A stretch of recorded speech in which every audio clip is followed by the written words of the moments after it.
commands, and I obey. But let some other chosen warrior join, to raise my hopes and second my design. By mutual confidence and mutual aid, great deeds are done, and great discoveries made. The wise new prudence from the wise acquire, and one brave hero fans another's fire. Contending leaders at the word arose, each generous breast with emulation glows. So brave a task each Ajax strove to share. Bold Merion strove, and Nestor's valiant heir. The Spartan wished the second place to gain, and great Ulysses wished, nor wished in vain. Then thus the king of men the contest ends. Thou first of warriors, and thou best of friends. Undaunted Diamond, what chief to join in this great enterprise is only thine. Just be thy choice, without affection made. To birth or office no respect be paid. Let worth determine here. The monarch spake, and inly trembled for his brother's sake. Then thus the godlike Diamond rejoined, my choice declares the impulse of my mind. How can I doubt, while great Ulysses stands, to lend his counsels and assist our hands? A chief, whose safety is Minerva's care, so famed, so dreadful, in the works of war. Blessed in his conduct, I no aid require. Wisdom like his might pass through flames of fire. It fits thee not, before these chiefs of fame, replied the sage, to praise me, or to blame. Praise from a friend, or censure from a foe, are lost on hearers that our merits know. But let us haste, night rolls the hours away. The reddening orient shows the coming day. The stars shine fainter on the ethereal plains, and of night's empire but a third remains. Thus having spoke, with generous ardor pressed, in arms terrific their huge limbs they dressed. A two-edged falchion thrastened the brave, an ample buckler to Tydides gave. Then in a leathern helm he cased his head, short of its crest, and with no plume o'erspread, such as by youths unused to arms are worn. No spoils enrich it, and no studs adorn. Next him Ulysses took a shining sword, a bow and quiver with bright arrows stored, a well-proved casque with leather braces bound. Thy gift, Meriones, his temples crowned. Soft wool within, without, in order spread, 217. A boar's white teeth grinned horrid o'er his head. This from Aminta, rich or meaner son, Autolycus by fraudful rapine won, and gave Amphidamas, from him the prize. Molus received, the pledge of social ties. The helmet next by Merion was possessed, and now Ulysses' thoughtful temples pressed. Thus sheathed in arms, the counsel they forsake, and dark through paths oblique their progress take.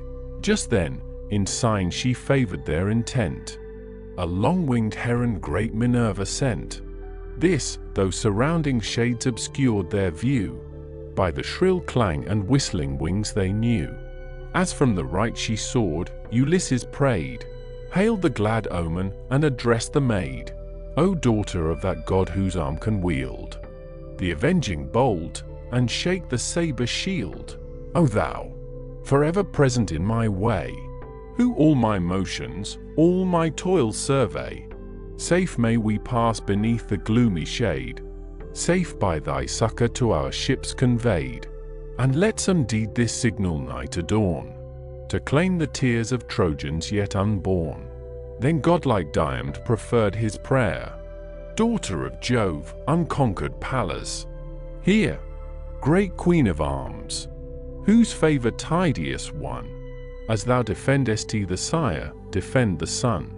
When on Aesopus' banks the banded powers of Greece he left, and sought the banned towers. Peace was his charge, received with peaceful show. He went a legate, but returned a foe. Then helped by thee, and covered by thy shield, he fought with numbers, and made numbers yield. So now be present, O celestial maid, so still continue to the race thine aid. A youthful steer shall fall beneath the stroke, untamed, unconscious of the galling yoke, with ample forehead and with spreading horns, whose taper tops refulgent gold adorns. The heroes prayed, and Pallas from the skies accords their vow, succeeds their enterprise. Now, like two lions panting for the prey, with dreadful thoughts they trace the dreary way, through the black horrors of the ensanguined plain, through dust, through blood, o'er arms and hills of slain. Nor less bold Hector, and the sons of Troy, on high designs the wakeful hours employ. The assembled peers their lofty chief enclosed, who thus the counsels of his breast proposed. What glorious man, for high attempts prepared, dares greatly venture for a rich reward? Of yonder fleet a bold discovery make. What watch they keep, and what resolves they take, if now subdued they meditate their flight, and, spent with toil, neglect the watch of night? His be the chariot that shall please him most, of all the plunder of the vanquished host. His the fair steeds that all the rest excel, and his the glory to have served so well. A youth there was among the tribes of Troy, Dolon his name, Eumede's only boy. 5 girls beside the reverend herald told. Rich was the son in brass, and rich in gold, not blessed by nature with the charms of face, but swift of foot, and matchless in the race. Hector, he said, my courage bids me meet this high achievement, and explore the fleet, but first exalt thy scepter to the skies, and swear to grant me the demanded prize, the immortal coursers, and the glittering car, that bear Pelides through the ranks of war. Encouraged thus, no idle scout I go, fulfill thy wish, their whole intention know, even to the royal tent pursue my way, and all their counsels, all their aims betray. The chief then heaved the golden scepter high, attesting thus the monarch of the sky. Be witness thou, immortal lord of all, whose thunder shakes the dark aerial hall. By none but Dolon shall this prize be borne, and him alone the immortal steeds adorn. Thus Hector swore, the gods were called in vain, but the rash youth prepares to scour the plain. Across his back the bended bow he flung, a wolf's grey hide around his shoulders hung, a ferret's downy fur his helmet lined, and in his hand a pointed javelin shined. Then, never to return, he sought the shore, and trod the path his feet must tread no more. Scarce had he passed the steeds and Trojan throng, still bending forward as he coursed along, when, on the hollow way, the approaching tread, Ulysses marked, and thus to Diomed, O friend, I hear some step of hostile feet, moving this way, or hastening to the fleet. Some spy, perhaps, to lurk beside the main, or nightly pillager that strips the slain. Yet let him pass, and win a little space, then rush behind him, and prevent his pace. But if too swift of foot he flies before, confine his course along the fleet and shore. Betwixt the camp and him our spears employ, and intercept his hoped return to Troy. With that they stepped aside, and stooped their head, as Dolon passed, behind a heap of dead. Along the path the spy unwary flew, soft, at just distance, both the chiefs pursue. So distant they, and such the space between, as when 2 teams of mules divide the green, to whom the hind-like shares of land allows. When now new furrows part the approaching ploughs. Now Dolon, listening, heard them as they passed. Hector, he thought, had sent, and checked his haste, till scarce a distance of a javelin's throw, no voice succeeding, he perceived the foe, as when 2 skilful hounds the leveret wind, or chase through woods obscure the trembling hind. Now lost, now seen, they intercept his way, and from the herd still turn the flying prey. So fast, and with such fears, the Trojan flew, so close, so constant, the bold Greeks pursue. Now almost on the fleet the dastard falls, and mingles with the guards that watch the walls. When brave Tydides stopped, a generous thought, inspired by Pallas, in his bosom wrought, lest on the foe some forward Greek advance, and snatch the glory from his lifted lance. Then thus aloud, "Who thou art, remain! This javelin else shall fix thee to the plain," he said, and high in air the weapon cast, which wilful erred, and o'er his shoulder passed. Then fixed in earth, against the trembling wood, the wretch stood propped, and quivered as he stood. A sudden palsy seized his turning head. His loose teeth chattered, and his colour fled. The panting warrior sees him as he stands, and with unmanly tears his life demands. "O spare my youth, and for the breath I owe, large gifts of price my father shall bestow. Vast heaps of brass shall in your ships be told, and steel well-tempered and refulgent gold." To whom Ulysses made this wise reply: "Who thou art, be bold, nor fear to die. What moves thee, say, when sleep has closed the sight, to roam the silent fields in dead of night? Camest thou the secrets of our camp to find, by Hector prompted, or thy daring mind?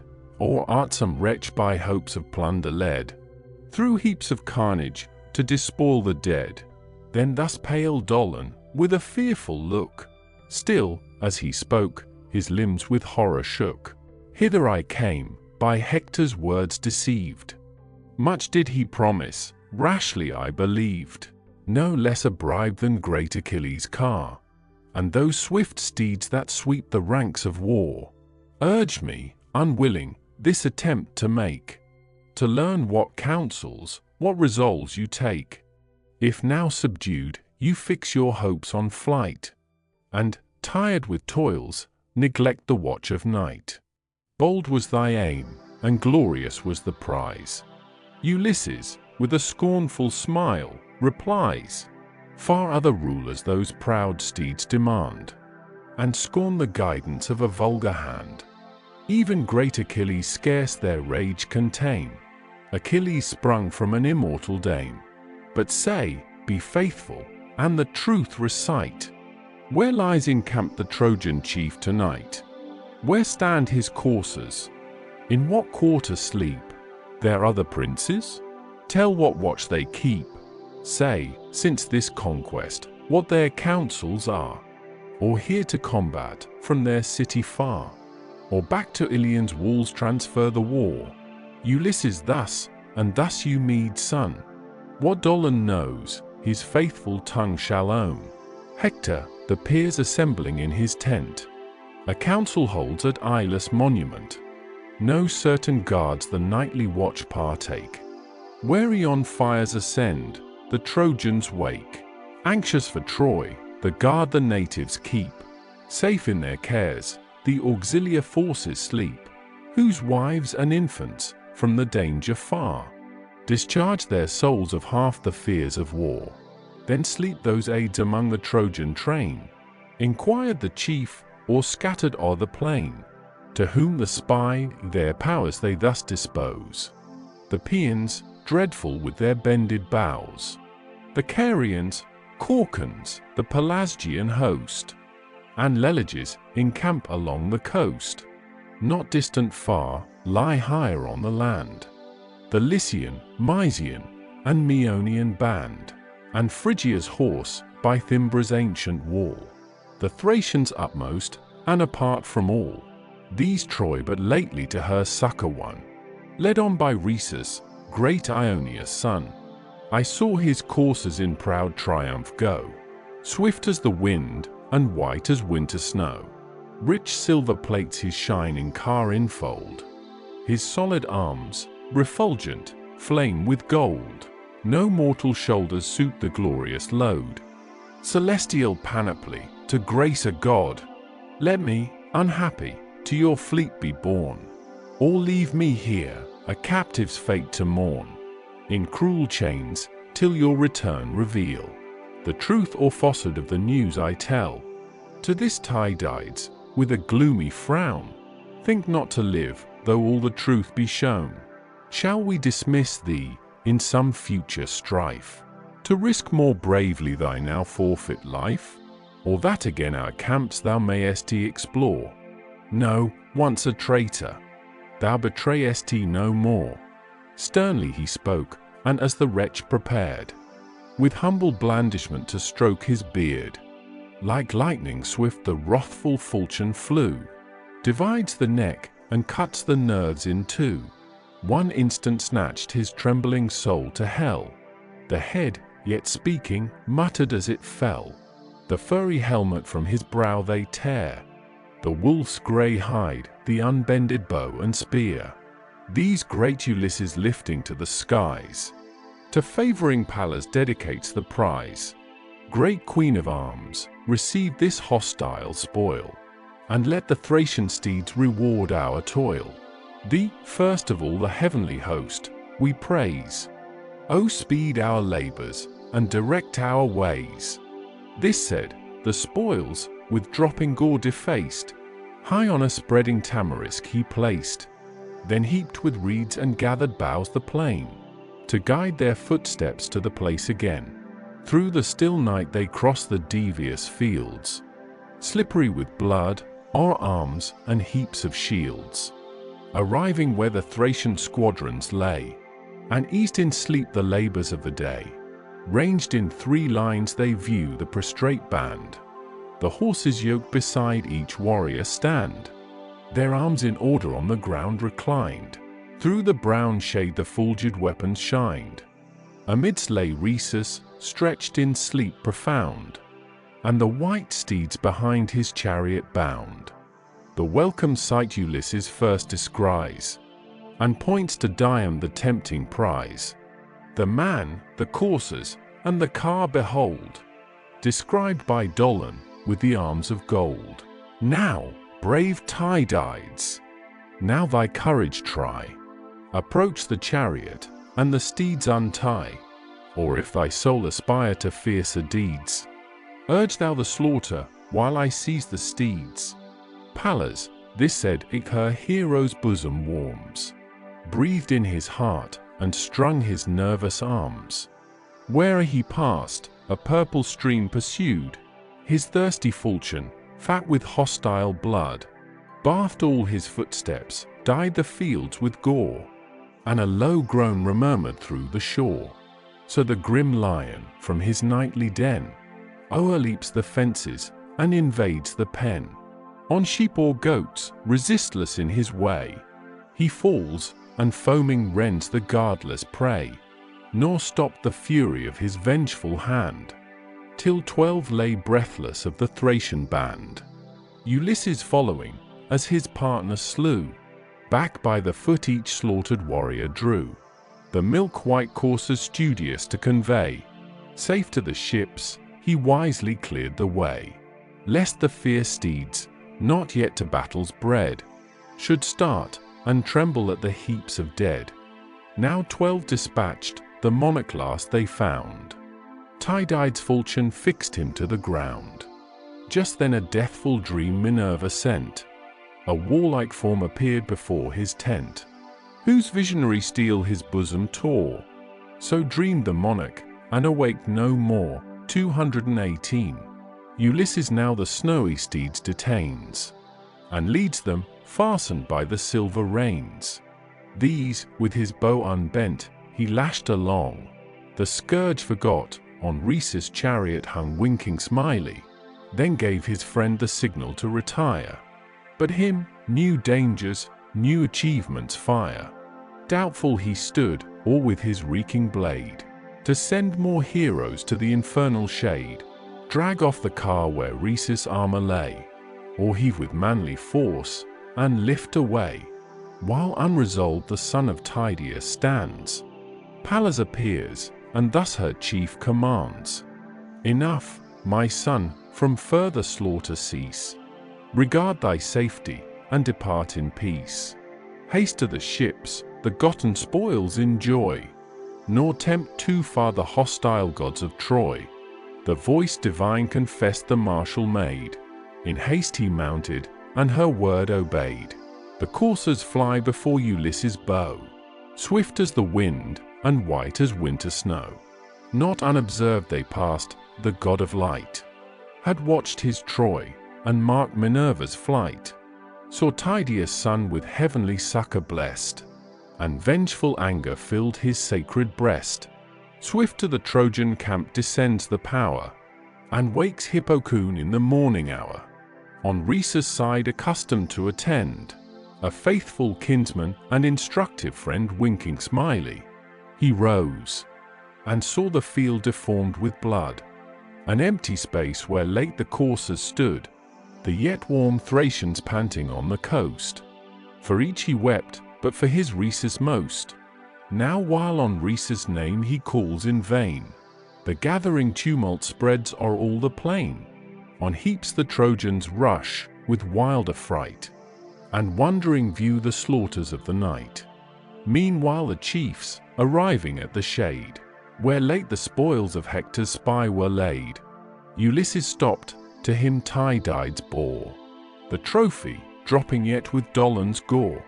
Then mount again their nimbler feet. The coursers ply, and thunder towards the fleet. Illustration, Diomed and Ulysses returning with the spoils of Rhesus. Old Nestor first perceived the approaching sound, bespeaking thus the Grecian peers around. Methinks the noise of trampling steeds I hear, thickening this way, and gathering on my ear. Perhaps some horses of the Trojan breed. So may, ye gods, my pious hopes succeed. The great Tydides and Ulysses bear, return triumphant with this prize of war. Yet much I fear, may that fear be vain. The chiefs outnumbered by the Trojan train, perhaps, even now pursued, they seek the shore. Or, perhaps those heroes are no more. Scarce had he spoke, when, lo, the chiefs appear, and spring to earth. The Greeks dismiss their fear. With words of friendship and extended hands, they greet the kings, and Nestor first demands, say thou, whose praises all our host proclaim, thou living glory of the Grecian name. Say whence these coursers? By what chance bestowed? The spoil of foes, or present of a god? Not those fair steeds, so radiant and so gay, that draw the burning chariot of the day. Old as I am, to age I scorn to yield, and daily mingle in the martial field. But sure till now no coursers struck my sight, like these, conspicuous through the ranks of fight. Some god, I deem, conferred the glorious prize. Blessed as ye are, and favorites of the skies, the care of him who bids the thunder roar, and her, whose fury bathes the world with gore. Father, not so, sage Ithacus rejoined. The gifts of heaven are of a nobler kind.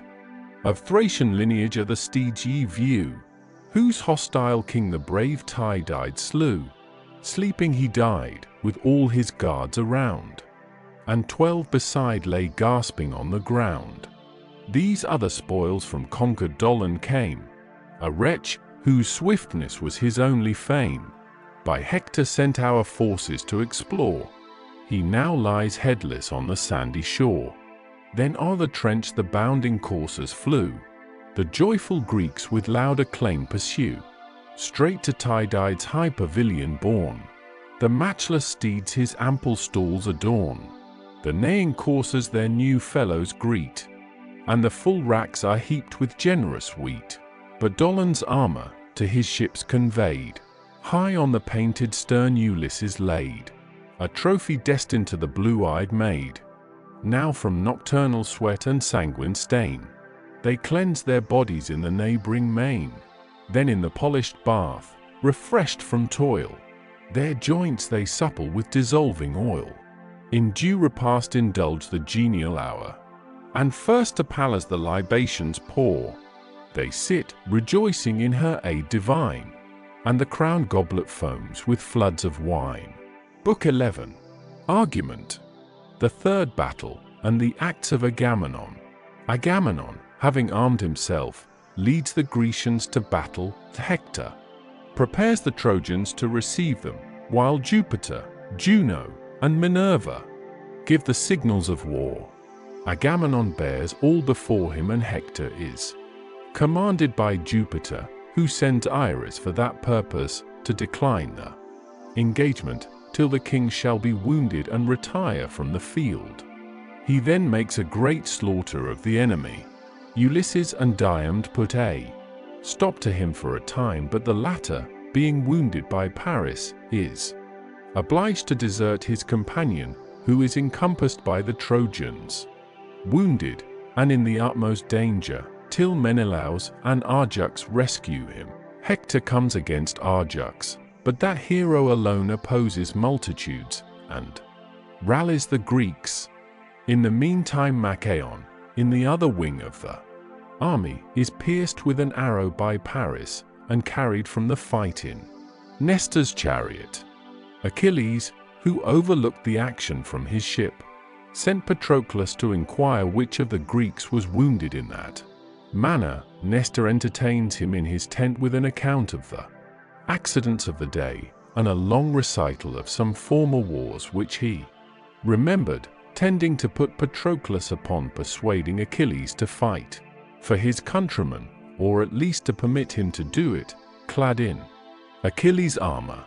Patroclus, on his return, meets Eurypylus also, wounded, and assists him in that distress.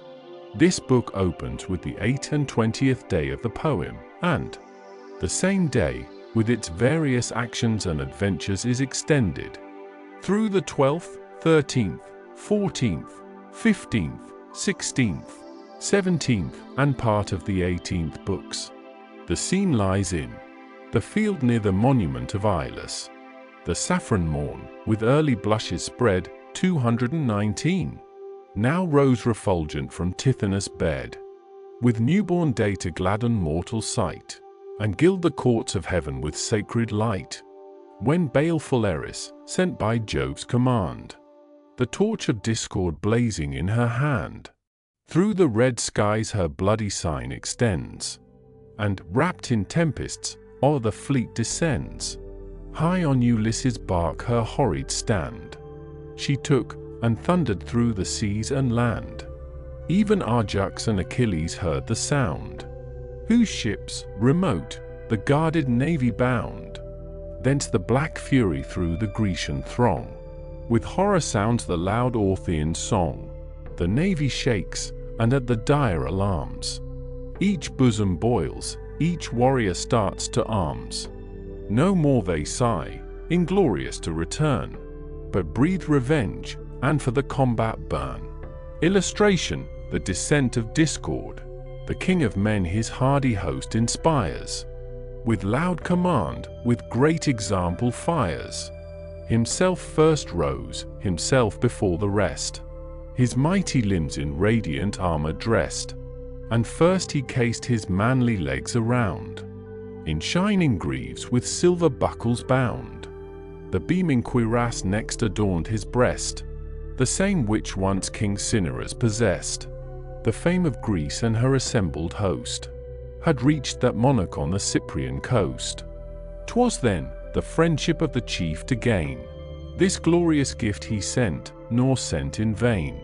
10 rows of azure steel the work enfold, twice 10 of tin, and 12 of ductile gold. 3 glittering dragons to the gorget rise, whose imitated scales against the skies reflected various light, an arching bowed, like colored rainbows or a showery cloud. Jove's wondrous bow, of 3 celestial dyes, placed as a sign to man amidst the skies. A radiant baldric, o'er his shoulder tied, sustained the sword that glittered at his side. Gold was the hilt, a silver sheath encased, the shining blade, and golden hangers graced. His buckler's mighty orb was next displayed, that round the warrior cast a dreadful shade.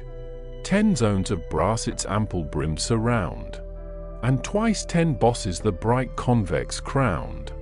Tremendous Gorgon frowned upon its field, and circling terrors filled the expressive shield. Within its concave hung a silver thong, on which a mimic serpent creeps along. His azure length in easy waves extends, till in 3 heads the embroidered monster ends. Last o'er his brows his fourfold helm he placed, with nodding horsehair formidably graced, and in his hands 2 steely javelins wields, that blaze to heaven, and lighten all the fields. That instant Juno, and the martial maid, in happy thunders promised Greece their aid. High o'er the chief they clashed their arms in air, and, leaning from the clouds, expect the war. Close to the limits of the trench and mound, the fiery coursers to their chariots bound. The squires restrained the foot with those who wield the lighter arms rush forward to the field. To second these, in close array combined, the squadrons spread their sable wings behind. Now shouts and tumults wake the tardy sun, as with the light the warriors' toils begun. Even Jove, whose thunder spoke his wrath, distilled red drops of blood o'er all the fatal field, winking sad smiley 220, the woes of men unwilling to survey, and all the slaughters that must stain the day. Near Ilus' tomb, in order ranged around, the Trojan lines possessed the rising ground.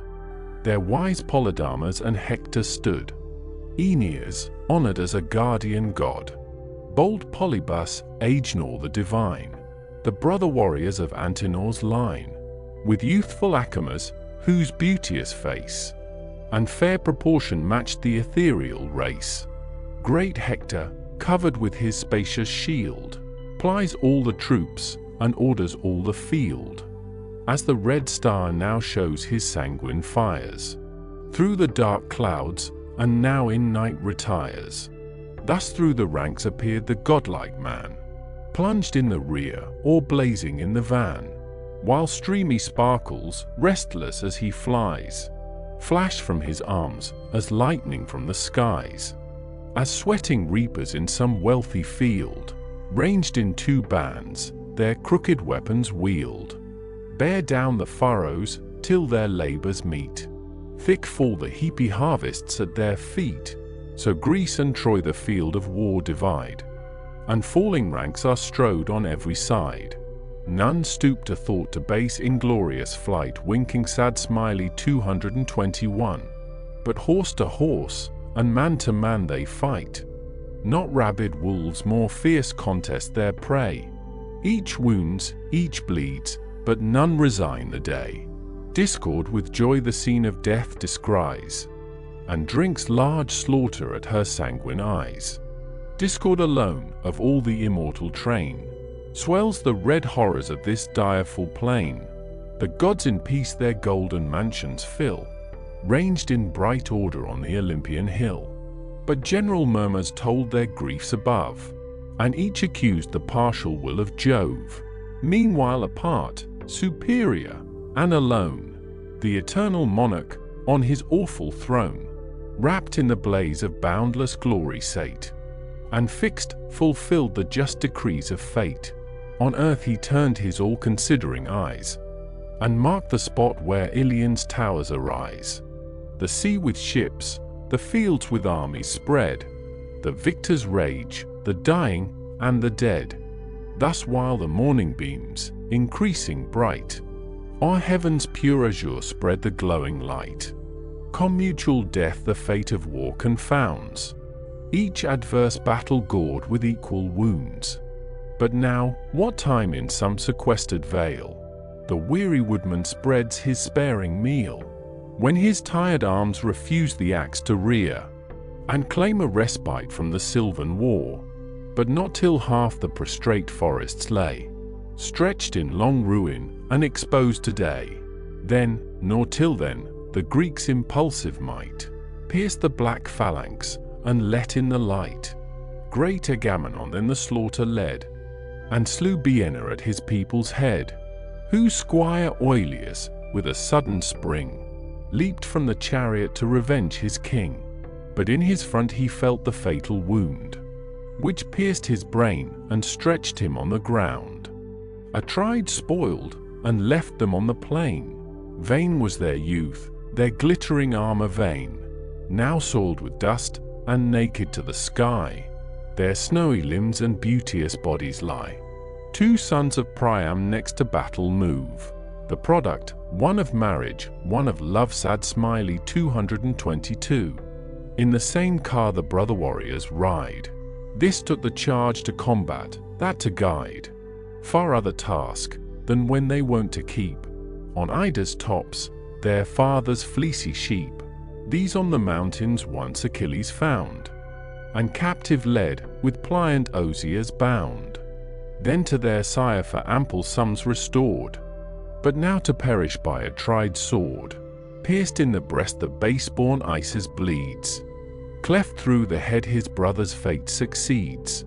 Swift to the spoil the hasty victor falls, and, stripped, their features to his mind recalls. The Trojans see the youths untimely die, but helpless tremble for themselves, and fly. So when a lion ranging o'er the lawns finds, on some grassy lair, the couching fawns, their bones he cracks, their reeking vitals draws, and grinds the quivering flesh with bloody jaws. The frighted hind beholds, and dares not stay, but swift through rustling thickets bursts her way. All drowned in sweat, the panting mother flies, and the big tears roll trickling from her eyes. Amidst the tumult of the routed train, the sons of false Antimachus were slain. He who for bribes his faithless counsel sold, and voted Helen's stay for Paris gold. Atrides marked, as these their safety sought, and slew the children for the father's fault. Their headstrong horse unable to restrain, they shook with fear, and dropped the silken rein. Then in the chariot on their knees they fall, and thus with lifted hands for mercy call. O spare our youth, and for the life we owe, Antimachus shall copious gifts bestow. Soon as he hears, that, not in battle slain, the Grecian ships his captive sons detain, large heaps of brass in ransom shall be told, and steel well-tempered, and persuasive gold. These words, attended with the flood of tears, the youths addressed to unrelenting ears. The vengeful monarch gave this stern reply: If from Antimachus ye spring, ye die. The daring wretch who once in council stood, to shed Ulysses and my brother's blood, for proffered peace, and sues his seed for grace? No, die, and pay the forfeit of your race. This said, Pisander from the car he cast, and pierced his breast, supine he breathed his last. His brother leaped to earth, but, as he lay, the trenchant falchion lopped his hands away. His severed head was tossed among the throng, and, rolling, drew a bloody train along. Then, where the thickest fought, the victor flew. The king's example all his Greeks pursue. Now by the foot the flying foot were slain. Horse trod by horse, lay foaming on the plain. From the dry fields thick clouds of dust arise, shade the black host, and intercept the skies. The brass-hoofed steeds tumultuous plunge and bound, and the thick thunder beats the laboring ground. Still slaughtering on, the king of men proceeds. The distanced army wonders at his deeds, as when the winds with raging flames conspire, and o'er the forests roll the flood of fire. In blazing heaps the grove's old honors fall, and one refulgent ruin levels all. Before Atrides' rage so sinks the foe, whole squadrons vanish, and proud heads lie low.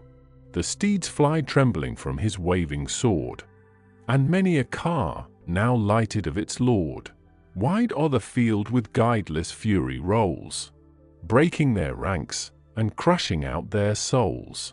While his keen falchion drinks the warriors' lives, more grateful, now, to vultures than their wives. Perhaps great Hector then had found his fate, but Jove and destiny prolonged his date. Safe from the darts, the care of heaven he stood, amidst alarms, and death, and dust, and blood. now past the tomb where ancient Ilus lay. Through the midfield the routed urge their way, where the wild figs the adjoining summit crown. The path they take, and speed to reach the town. As swift, Atrides with loud shouts pursued, hot with his toil, and bathed in hostile blood. Now near the beech tree, and the Scaean gates, the hero halts, and his associates waits. Meanwhile on every side around the plain, dispersed, disordered, fly the Trojan train. So flies a herd of beeves, that here dismayed. The lions roaring through the midnight shade, on heaps they tumble with successless haste.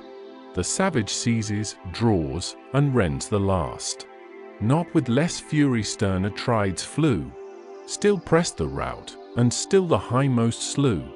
Hurled from their cars the bravest chiefs are killed, and rage, and death, and carnage load the field. Now storms the victor at the Trojan wall, surveys the towers, and meditates their fall.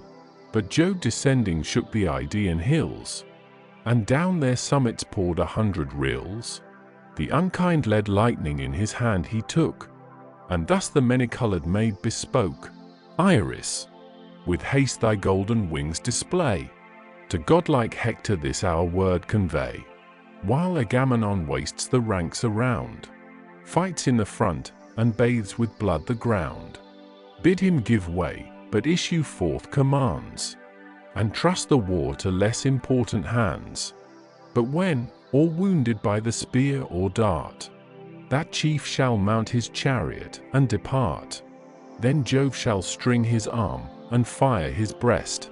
Then to her ships shall flying Greece be pressed, till to the main the burning sun descend, and sacred night her awful shade extend. He spoke, and Iris at his word obeyed. On wings of winds descends the various maid. The chief she found amidst the ranks of war, close to the bulwarks, on his glittering car. The goddess then, O son of Priam, hear, from Jove I come, and his high mandate bear. While Agamemnon wastes the ranks around, fights in the front, and bathes with blood the ground. Abstain from fight, yet issue forth commands, and trust the war to less important hands. But when, or wounded by the spear or dart, the chief shall mount his chariot and depart, then Jove shall string thy arm, and fire thy breast. Then to her ships shall flying Greece be pressed, till to the main the burning sun descend, and sacred night her awful shade extend. She said, and vanished. Hector, with a bound, springs from his chariot on the trembling ground. In clanging arms, he grasps in either hand a pointed lance, and speeds from band to band. Revives their ardor, turns their steps from flight, and wakes anew the dying flames of fight. They stand to arms, the Greeks their onset dare, condense their powers, and wait the coming war. New force, new spirit, to each breast returns. The fight renewed with fiercer fury burns. The king leads on, all fix on him their eye, and learn from him to conquer or to die. Ye sacred 9, celestial muses, tell, who faced him first, and by his prowess fell. The great Iphidamas, the bold and young, from sage Antenor and Delano sprung, whom from his youth his grandsire Cisseus bred, and nursed in Thrace where snowy flocks are fed. Scarce did the down his rosy cheeks invest, and early honor warm his generous breast, when the kind sire consigned his daughter's charms, Theano's sister, to his youthful arms. But called by glory to the wars of Troy, he leaves untasted the first fruits of joy. From his loved bride departs with melting eyes, and swift to aid his dearer country flies. With 12 black ships he reached Percope's strand, thence took the long laborious march by land. Now fierce for fame, before the ranks he springs, towering in arms, and braves the King of Kings. Atrides first discharged the missive spear. The Trojan stooped, the javelin passed in air. Then near the corslet, at the monarch's heart, with all his strength, the youth directs his dart. But the broad belt, with plates of silver bound, the point rebated, and repelled the wound. Encumbered with the dart, Atrides stands, till, grasped with force, he wrenched it from his hands. At once his weighty sword discharged a wound, full on his neck, that felled him to the ground. Stretched in the dust the unhappy warrior lies, and sleep eternal seals his swimming eyes. O worthy better fate! O early slain! Thy country's friend, and virtuous, though in vain! No more the youth shall join his consort's side, at once a virgin, and at once a bride. No more with presents her embraces meet, or lay the spoils of conquest at her feet. On whom his passion, lavish of his store, bestowed so much, and vainly promised more. Unwept, uncovered, on the plain he lay, while the proud victor bore his arms away. Coon, Antenor's eldest hope, was nigh. Tears, at the sight, came starting from his eye, while pierced with grief the much-loved youth he viewed, and the pale features now deformed with blood. Then, with his spear, unseen, his time he took, aimed at the king, and near his elbow struck. The thrilling steel transpierced the brawny part, and through his arm stood forth the barbed dart. Surprised the monarch feels, yet void of fear. On Coon rushes with his lifted spear. His brother's corpse the pious Trojan draws, and calls his country to assert his cause. Defends him breathless on the sanguine field, and o'er the body spreads his ample shield. Atrides, marking an unguarded part, transfixed the warrior with his brazen dart. Prone on his brother's bleeding breast he lay. The monarch's falchion lopped his head away. The social shades the same dark journey go, and join each other in the realms below. The vengeful victor rages round the fields, with every weapon art or fury yields. By the long lance, the sword, or ponderous stone, whole ranks are broken, and whole troops o'erthrown. This, while yet warm, distilled the purple flood. But when the wound grew stiff with clotted blood, then grinding tortures his strong bosom rend. Less keen those darts the fierce Ilithyes send, the powers that cause the teeming matrons throes, sad mothers of unutterable woes. Stung with the smart, all panting with the pain, he mounts the car, and gives his squire the rein. Then with a voice which fury made more strong, and pain augmented, thus exhorts the throng. O friends! O Greeks! Assert your honours won. Proceed, and finish what this arm begun. Lo! Angry Jove forbids your chief to stay, and envies half the glories of the day. He said, the driver whirls his lengthful thong. The horses fly, the chariot smokes along. Clouds from their nostrils the fierce coursers blow, and from their sides the foam descends in snow. Shot through the battle in a moment's space, the wounded monarch at his tent they place. No sooner Hector saw the king retired, but thus his Trojans and his aids he fired. Hear, all ye Dardan, all ye Lycian race, famed in close fight, and dreadful face to face. Now call to mind your ancient trophies won, your great forefathers' virtues, and your own. Behold, the general flies, deserts his powers. Lo, Jove himself declares the conquest ours. Now on yon ranks impel your foaming steeds, and, sure of glory, dare immortal deeds. With words like these the fiery chief alarms his fainting host, and every bosom warms, as the bold hunter cheers his hounds to tear. The brindled lion, or the tusky bear, with voice and hand provokes their doubting heart, and springs the foremost with his lifted dart. So godlike Hector prompts his troops to dare, nor prompts alone, but leads himself the war. On the black body of the foe he pours.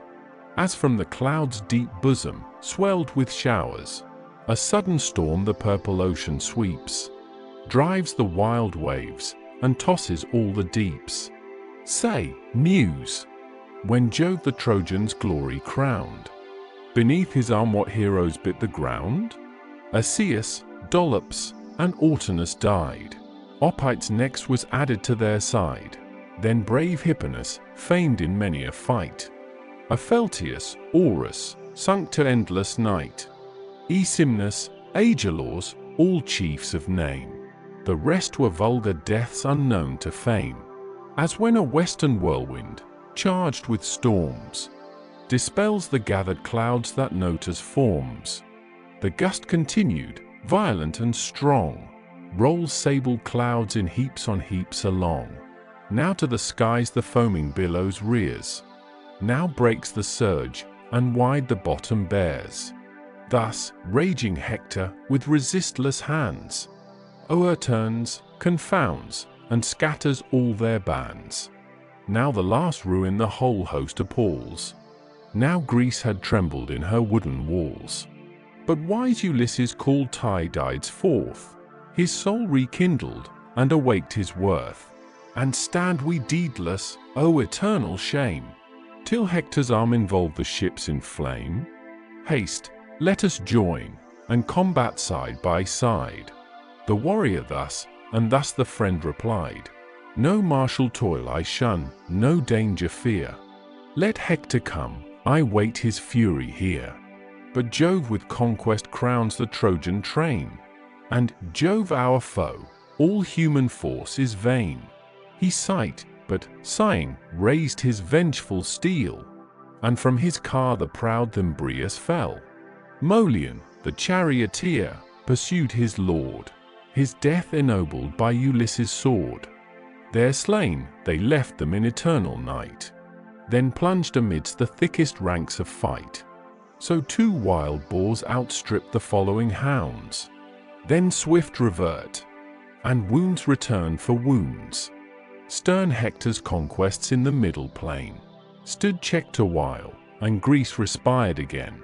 The sons of Merops shone amidst the war, towering they rode in one refulgent car.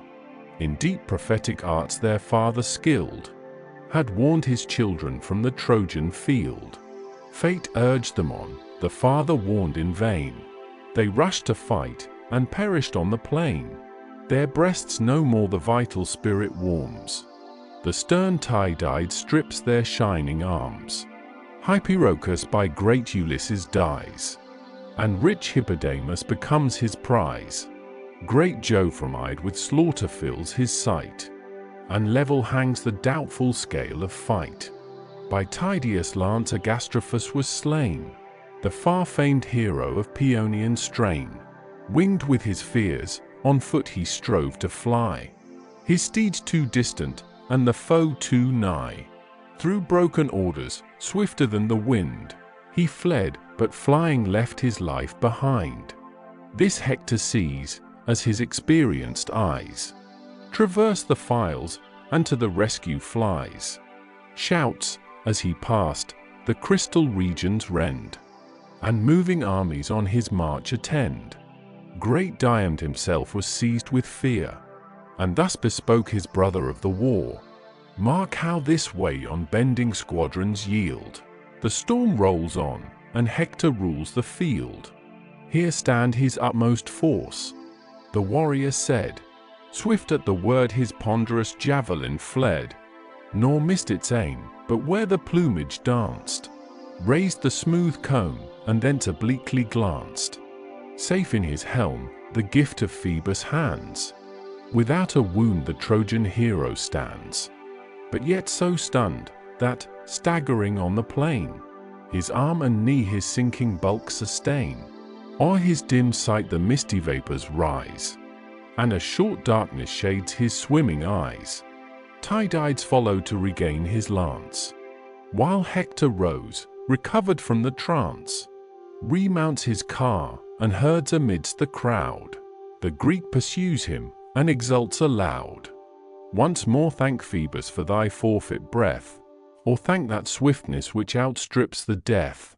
Well, by Apollo are thy prayers repaid, and oft that partial power has lent his aid. Thou shalt not long the death deserved withstand, if any god assist Tydides' hand. Fly then, inglorious, but thy flight this day whole hecatombs of Trojan ghosts shall pay. Him, while he triumphed, parricide from far, the spouse of Helen, the fair cause of war winking smiley. Around the fields his feathered shafts he sent, from ancient Ilus' ruined monument. Behind the column placed, he bent his bow, and winged an arrow at the unwary foe. Just as he stooped, Agastrophus's crest to seize, and drew the corslet from his breast. The bowstring twanged, nor flew the shaft in vain, but pierced his foot, and nailed it to the plain. The laughing Trojan, with a joyful spring, leaps from his ambush, and insults the king. He bleeds. He cries, some god has sped my dart. Would the same god had fixed it in his heart. So Troy, relieved from that wide-wasting hand, should breathe from slaughter and in combat stand. Whose sons now tremble at his darted spear, as scattered lambs the rushing lion fear. He dauntless thus, thou conqueror of the fair, thou woman warrior with the curling hair, vain archer, trusting to the distant dart, unskilled in arms to act a manly part. Thou hast but done what boys or women can. Such hands may wound, but not incense a man, nor boast the scratch thy feeble arrow gave. A coward's weapon never hurts the brave. Not so this dart, which thou mayest one day feel. Fate wings its flight, and death is on the steel.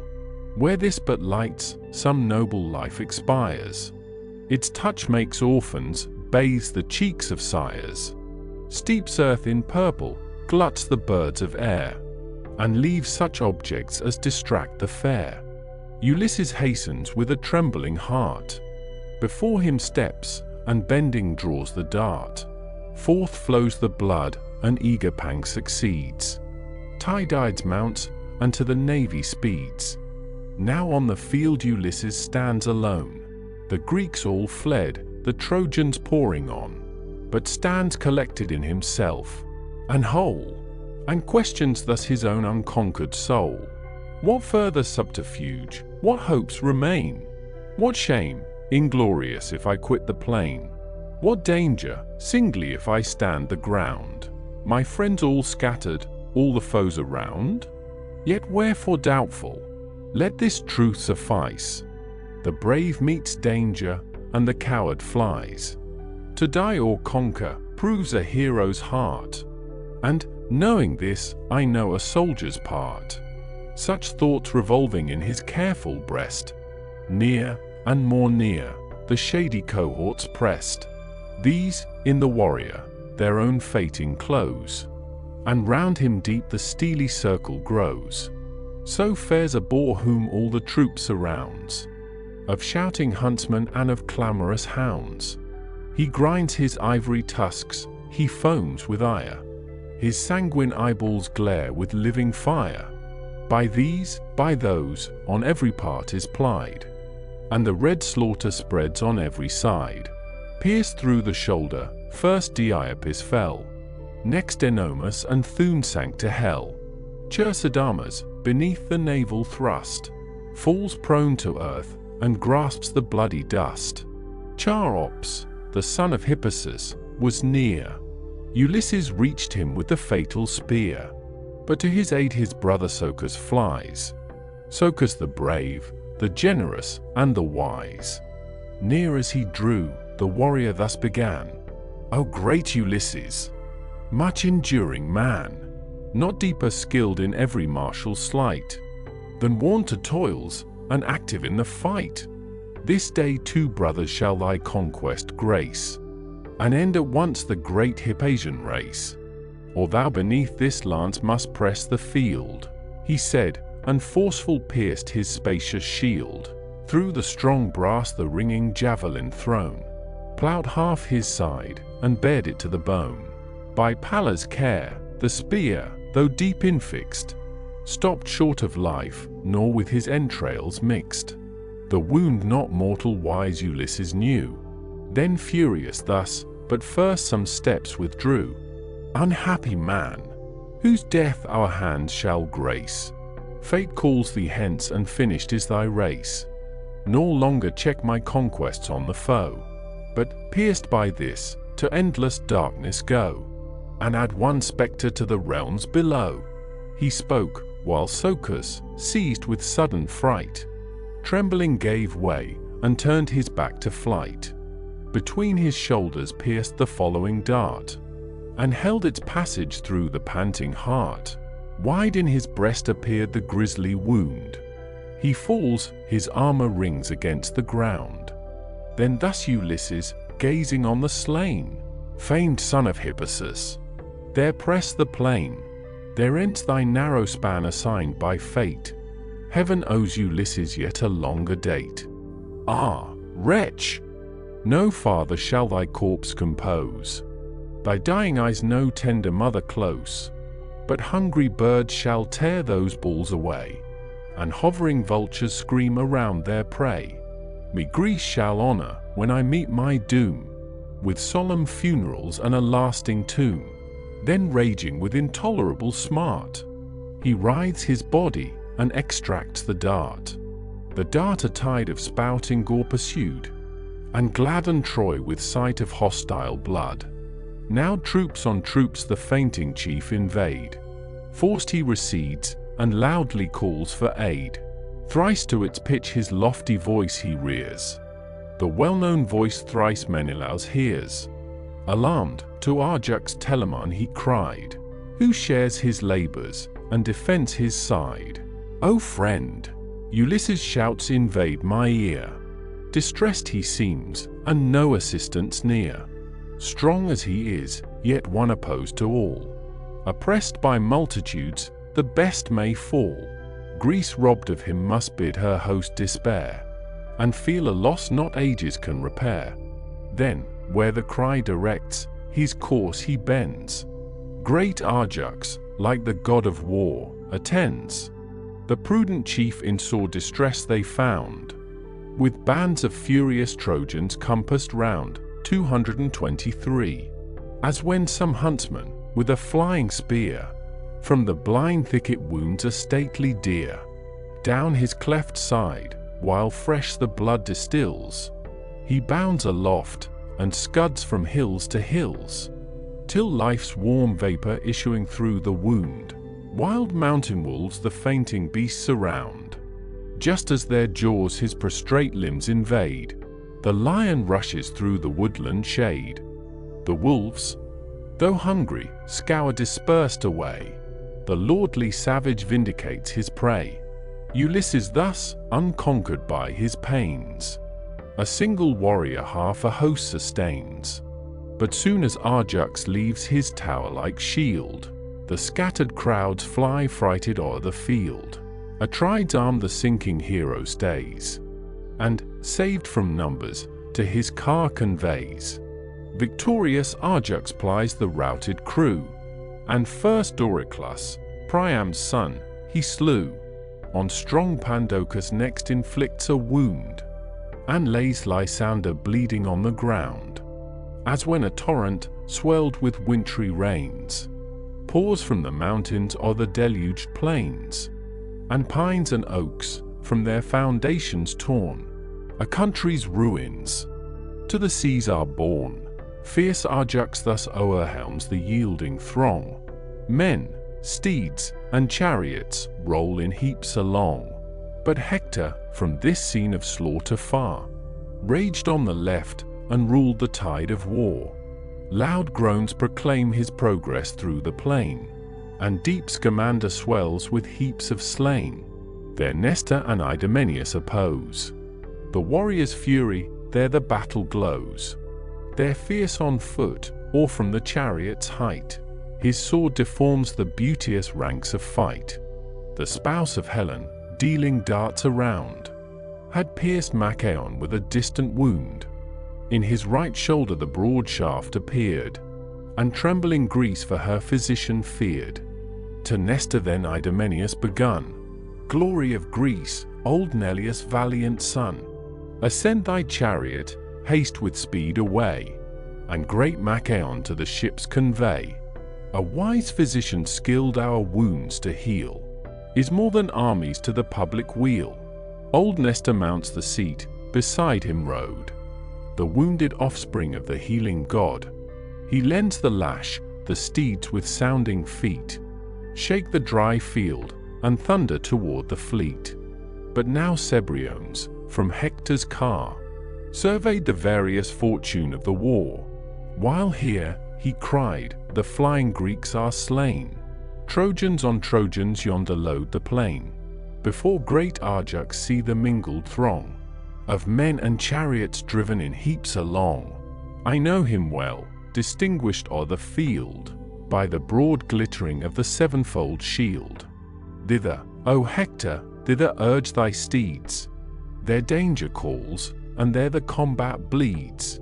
Their horse and foot in mingled deaths unite, and groans of slaughter mix with shouts of fight. Thus having spoke, the driver's lash resounds. Swift through the ranks the rapid chariot bounds. Stung by the stroke, the coursers scour the fields, o'er heaps of carcasses and hills of shields. The horses' hoofs are bathed in heroes' gore, and, dashing, purple all the car before. The groaning axle sable drops distills, and mangled carnage clogs the rapid wheels. Here Hector, plunging through the thickest fight, broke the dark phalanx and let in the light. By the long lance, the sword, or ponderous stone, the ranks he scattered and the troops o'erthrown. Ajax he shuns through all the dire debate, and fears that arm whose force he felt so late. But partial Jove, espousing Hector's part, shot heaven-bred horror through the Grecian's heart. Confused, unnerved in Hector's presence grown, amazed he stood, with terrors not his own. O'er his broad back his moony shield he threw, and, glaring round, by tardy steps withdrew. Thus the grim lion his retreat maintains, beset with watchful dogs and shouting swains. Repulsed by numbers from the nightly stalls, though rage impels him, and though hunger calls, long stands the showering darts and missile fires. Then sourly slow the indignant beast retires. So turned stern Ajax, by whole hosts repelled, while his swoln heart at every step rebelled, as the slow beast, with heavy strength endued, in some wide field by troops of boys pursued. Though round his sides a wooden tempest reign, crops the tall harvest, and lays waste the plain. Thick on his hide the hollow blows resound. The patient animal maintains his ground, scarce from the field with all their efforts chased, and stirs but slowly when he stirs at last. On Ajax thus a weight of Trojans hung, the strokes redoubled on his buckler rung. Confiding now in bulky strength he stands, now turns, and backward bears the yielding bands. Now stiff recedes, yet hardly seems to fly, and threats his followers with retorted eye, fixed as the bar between two warring powers, while hissing darts descend in iron showers. In his broad buckler many a weapon stood, its surface bristled with a quivering wood, and many a javelin, guiltless on the plain, marks the dry dust and thirsts for blood in vain. But bold Eurypylus his aid imparts, and dauntless springs beneath a cloud of darts, whose eager javelin launched against the foe. Great Apisaon felt the fatal blow. From his torn liver the red current flowed, and his slack knees desert their dying load. The victor rushing to despoil the dead, from Paris' bow a vengeful arrow fled. Fixed in his nervous thigh the weapon stood. Fixed was the point, but broken was the wood. Back to the lines the wounded Greek retired. Yet thus retreating, his associates fired. What god, O Grecians, has your hearts dismayed? Oh, turn to arms, 'tis Ajax claims your aid. This hour he stands the mark of hostile rage, and this the last brave battle he shall wage. Haste, join your forces, from the gloomy grave, the warrior rescue, and your country save. Thus urged the chief, a generous troop appears, who spread their bucklers, and advance their spears, to guard their wounded friend, while thus they stand. With pious care, great Ajax joins the band. Each takes new courage at the hero's sight. The hero rallies, and renews the fight. Thus raged both armies like conflicting fires, while Nestor's chariot far from fight retires, his coursers steeped in sweat and stained with gore. The Greeks' preserver, great Machaon, bore that hour Achilles from the topmost height of his proud fleet, o'erlooked the fields of fight. His feasted eyes beheld around the plain the Grecian rout, the slaying, and the slain. His friend Machaon singled from the rest. A transient pity touched his vengeful breast. Straight to Menoetius' much-loved son he sent. Graceful as Mars, Patroclus quits his tent. In evil hour, then fate decreed his doom, and fixed the date of all his woes to come. Why calls my friend? Thy loved injunctions lay. Whate'er thy will, Patroclus shall obey. O first of friends! Pelides thus replied, still at my heart, and ever at my side.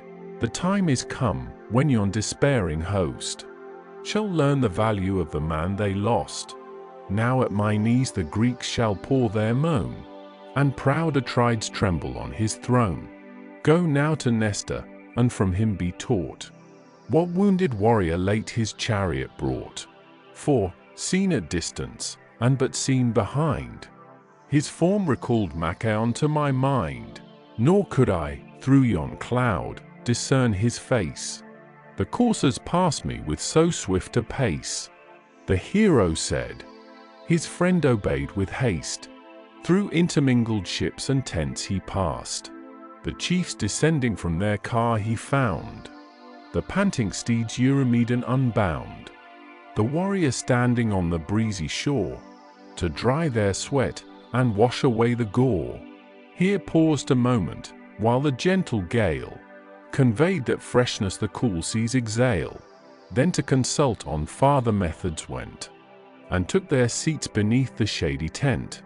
The draught prescribed, fair Hecamede prepares, Arsenus' daughter, graced with golden hairs, whom to his aged arms, a royal slave, Greece, as the prize of Nestor's wisdom gave. A table first with azure feet she placed, whose ample orb a brazen charger graced. Honey new pressed, the sacred flour of wheat, and wholesome garlic, crowned the savory treat. Next her white hand an antique goblet brings, a goblet sacred to the Pylian kings, from eldest times, embossed with studs of gold. 2 feet support it, and 4 handles hold. On each bright handle, bending o'er the brink, in sculptured gold, 2 turtles seem to drink. A massy weight, yet heaved with ease by him, when the brisk nectar overlooked the brim. Tempered in this, the nymph of form divine pours a large portion of the Pramnian wine, with goat's milk cheese a flavorous taste bestows, and last with flour the smiling surface strows. This for the wounded prince the dame prepares, the cordial beverage reverend Nestor shares. Salubrious draughts the warrior's thirst allay, and pleasing conference beguiles the day. Meantime Patroclus, by Achilles sent, unheard approached, and stood before the tent. Old Nestor, rising then, the hero led to his high seat. The chief refused and said, "'Tis now no season for these kind delays. The great Achilles with impatience stays. To great Achilles this respect I owe, who asks, what hero, wounded by the foe, was borne from combat by thy foaming steeds? With grief I see the great Machaon bleeds. This to report, my hasty course I bend. Thou knowest the fiery temper of my friend. Can then the sons of Greece, the sage rejoined. Excite compassion in Achilles' mind? Seeks he the sorrows of our host to know? This is not half the story of our woe. Tell him, not great Machaon bleeds alone. Our bravest heroes in the navy groan. Ulysses, Agamemnon, Diomed, and stern Eurypylus already bleed. But, what flattering hopes I entertain! Achilles heeds not, but derides our pain. Even till the flames consume our fleet he stays, and waits the rising of the fatal blaze. Chief after chief the raging foe destroys. Calm he looks on, and every death enjoys. Now the slow course of all impairing time unstrings my nerves, and ends my manly prime. Oh, had I still that strength my youth possessed, when this bold arm the Epean powers oppressed, the bulls of Elis in glad triumph led, and stretched the great Itymoneus dead. Then from my fury fled the trembling swains, and ours was all the plunder of the plains. 50 white flocks, full 50 herds of swine, as many goats, as many lowing kine, and thrice the number of unrivalled steeds, all teeming females, and of generous breeds. These, as my first essay of arms, I won. Old Neleus gloried in his conquering son.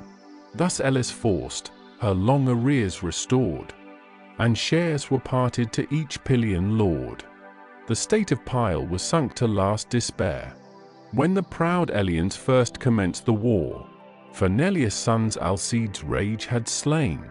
Of 12 bold brothers, I alone remain. Oppressed, we armed, and now this conquest gained. My sire 300 chosen sheep obtained. That large reprisal he might justly claim, for prize defrauded, and insulted fame. When Elis monarch, at the public course, detained his chariot, and victorious horse, the rest the people shared, myself surveyed. The just partition, and due victims paid. 3 days were past, when Elis rose to war, with many a courser, and with many a car, the sons of Hector at their army's head. Young as they were, the vengeful squadrons led. High on the rock fair Thraoessa stands, our utmost frontier on the Pylian lands. Not far the streams of famed Alpheus flow. The stream they passed, and pitched their tents below. Pallas, descending in the shades of night, alarms the Pylians and commands the fight. Each burns for fame, and swells with martial pride.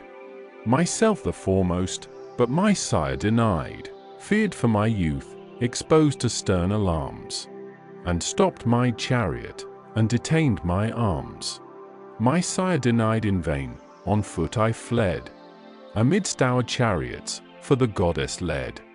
Along fair Erine's delightful plain, soft Minyas rolls his waters to the main. There, horse and foot, the Pylian troops unite, and sheathed in arms, expect the dawning light. Thence, ere the sun advanced his noonday flame, to great Alpheus' sacred source we came. There first to Jove our solemn rites were paid. An untamed heifer pleased the blue-eyed maid. A bull, Alpheus, and a bull was slain, to the blue monarch of the watery main. In arms we slept, beside the winding flood, while round the town the fierce Epean stood. Soon as the sun, with all-revealing ray, flamed in the front of heaven and gave the day, bright scenes of arms and works of war appear. The nations meet, there Pylos, Elis here. The first who fell, beneath my javelin bled. King Augea's son, and spouse of Agamemnon, she that all simples healing virtues knew, and every herb that drinks the morning dew. I seized his car, the van of battle led. The Epeans saw, they trembled, and they fled. The foe dispersed, their bravest warrior killed. Fierce as the whirlwind now I swept the field. Full 50 captive chariots graced my train. 2 chiefs from each fell breathless to the plain. Then Actor's sons had died, but Neptune shrouds the youthful heroes in a veil of clouds, are heapy shields, and are the prostrate throng, collecting spoils, and slaughtering all along. Through wide Buprasian fields we force the foes. Where are the vales the Olenian rocks arose, till Pallas stopped us where Elysium flows. Even there the hindmost of the rear I slay, and the same arm that led concludes the day. Then back to Pyle triumphant take my way. There to high Jove were public thanks assigned, as first of gods, to Nestor, of mankind. Such then I was, impelled by youthful blood. So proved my valor for my country's good. Achilles with unactive fury glows, and gives to passion what to Greece he owes. How shall he grieve, when to the eternal shade her host shall sink, nor his the power to aid? O friend, my memory recalls the day, when, gathering aids along the Grecian sea, I, and Ulysses, touched at Thyia's port, and entered Peleus' hospitable court. A bull to Jove he slew in sacrifice, and poured libations on the flaming thighs. Thyself, Achilles, and thy reverend sire, Menoetius, turned the fragments on the fire. Achilles sees us, to the feast invites. So shall we sit, and share the genial rites. We then explained the cause on which we came, urged you to arms, and found you fierce for fame. Your ancient fathers generous precepts gave. Peleus said only this, my son, be brave. Menoetius thus, though great Achilles shine, in strength superior, and of race divine, yet cooler thoughts thy elder years attend. Let thy just counsels aid, and rule thy friend. Thus spoke your father at Thessalia's court. Words now forgot, though now of vast import. Ah, try the utmost that a friend can say. Such gentle force the fiercest minds obey. Some favouring god Achilles' heart may move, though deaf to glory, he may yield to love. If some dire oracle his breast alarm, if aught from heaven withhold his saving arm, some beam of comfort yet on Greece may shine, if thou but lead the Myrmidonian line. Clad in Achilles' arms, if thou appear, proud Troy may tremble, and desist from war. Pressed by fresh forces, her o'er-laboured train shall seek their walls, and Greece respire again. This touched his generous heart, and from the tent, along the shore with hasty strides he went. Soon as he came, where, on the crowded strand, the public mart and courts of justice stand, where the tall fleet of great Ulysses lies, and altars to the guardian gods arise. There, sad, he met the brave Euaemon's son. Large painful drops from all his members run, an arrow's head yet rooted in his wound. The sable blood in circles marked the ground. As faintly reeling he confessed the smart. Weak was his pace, but dauntless was his heart. Divine compassion touched Patroclus' breast, who, sighing, thus his bleeding friend addressed. Ah, hapless leaders of the Grecian host, thus must ye perish on a barbarous coast? Is this your fate, to glut the dogs with gore, far from your friends, and from your native shore? Say, great Eurypylus, shall Greece yet stand? Resists she yet the raging Hector's hand? Or are her heroes doomed to die with shame, and this the period of our wars and fame? Eurypylus replies, no more, my friend. Greece is no more. This day her glories end. Even to the ships victorious Troy pursues, her force increasing as her toil renews. Those chiefs, that used her utmost rage to meet, lie pierced with wounds, and bleeding in the fleet. But thou, Patroclus, act a friendly part. Lead to my ships, and draw this deadly dart. With lukewarm water wash the gore away, with healing balms the raging smart allay, such as sage Chiron, sire of pharmacy, once taught Achilles, and Achilles thee. Of two famed surgeons, Podalirius stands, this hour surrounded by the Trojan bands. and great Machaon, wounded in his tent, now wants that succor which so oft he lent. To him the chief, what then remains to do? The event of things the gods alone can view. Charged by Achilles' great command I fly, and bear with haste the Pylian king's reply. But thy distress this instant claims relief, he said, and in his arms upheld the chief. The slaves their master's slow approach surveyed, and hides of oxen on the floor displayed. There stretched at length the wounded hero lay. Patroclus cut the forky steel away, then in his hands a bitter root he bruised. The wound he washed, the styptic juice infused, the closing flesh that instant ceased to glow, the wound to torture, and the blood to flow. Illustration: Hercules. Book 12. Argument: the battle at the Grecian wall. The Greeks having retired into their entrenchments, Hector attempts to force them, but it proving impossible to pass the ditch, Polydamas advises to quit their chariots and manage the attack on foot. The Trojans follow his counsel, and having divided their army into 5 bodies of foot, begin the assault, but upon the signal of an eagle with a serpent in his talons, which appeared on the left hand of the Trojans, Polydamas endeavors to withdraw them again. This Hector opposes and continues the attack, in which, after many actions, Sarpedon makes the first breach in the wall. Hector also, casting a stone of vast size, forces open one of the gates and enters at the head of his troops, who victoriously pursue the Grecians even to their ships. While thus the hero's pious cares attend the cure and safety of his wounded friend, Trojans and Greeks with clashing shields engage, and mutual deaths are dealt with mutual rage. Nor long the trench or lofty walls oppose, with gods averse the ill-fated works arose. Their powers neglected, and no victims slain. The walls were razed, the trenches sunk in vain. Without the gods, how short a period stands the proudest monument of mortal hands. This stood while Hector and Achilles raged, while sacred Troy the warring hosts engaged. But when her sons were slain, her city burned, and what survived of Greece to Greece returned. Then Neptune and Apollo shook the shore, then Ida's summits poured their watery store.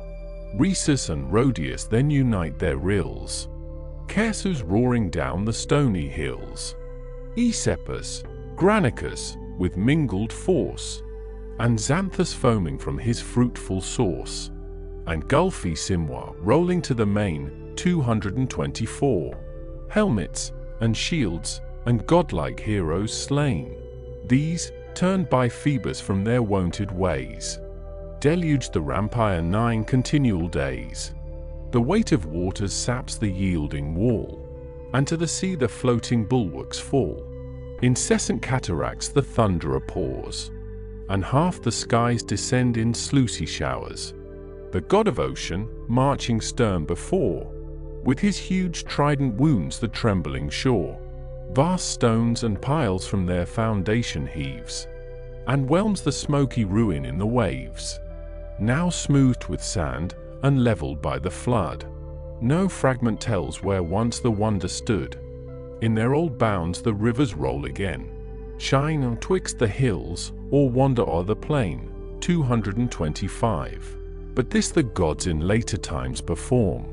As yet the bulwark stood, and braved the storm. The strokes yet echoed of contending powers. War thundered at the gates, and blood disdained the towers.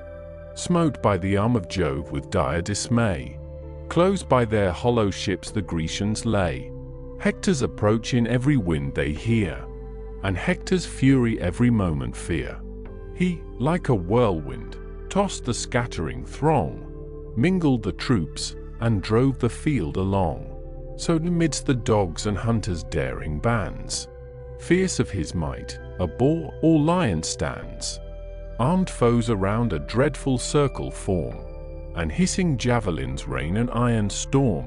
His powers untamed, their bold assault defy, and where he turns the rout disperse or die. He foams, he glares, he bounds against them all, and if he falls, his courage makes him fall.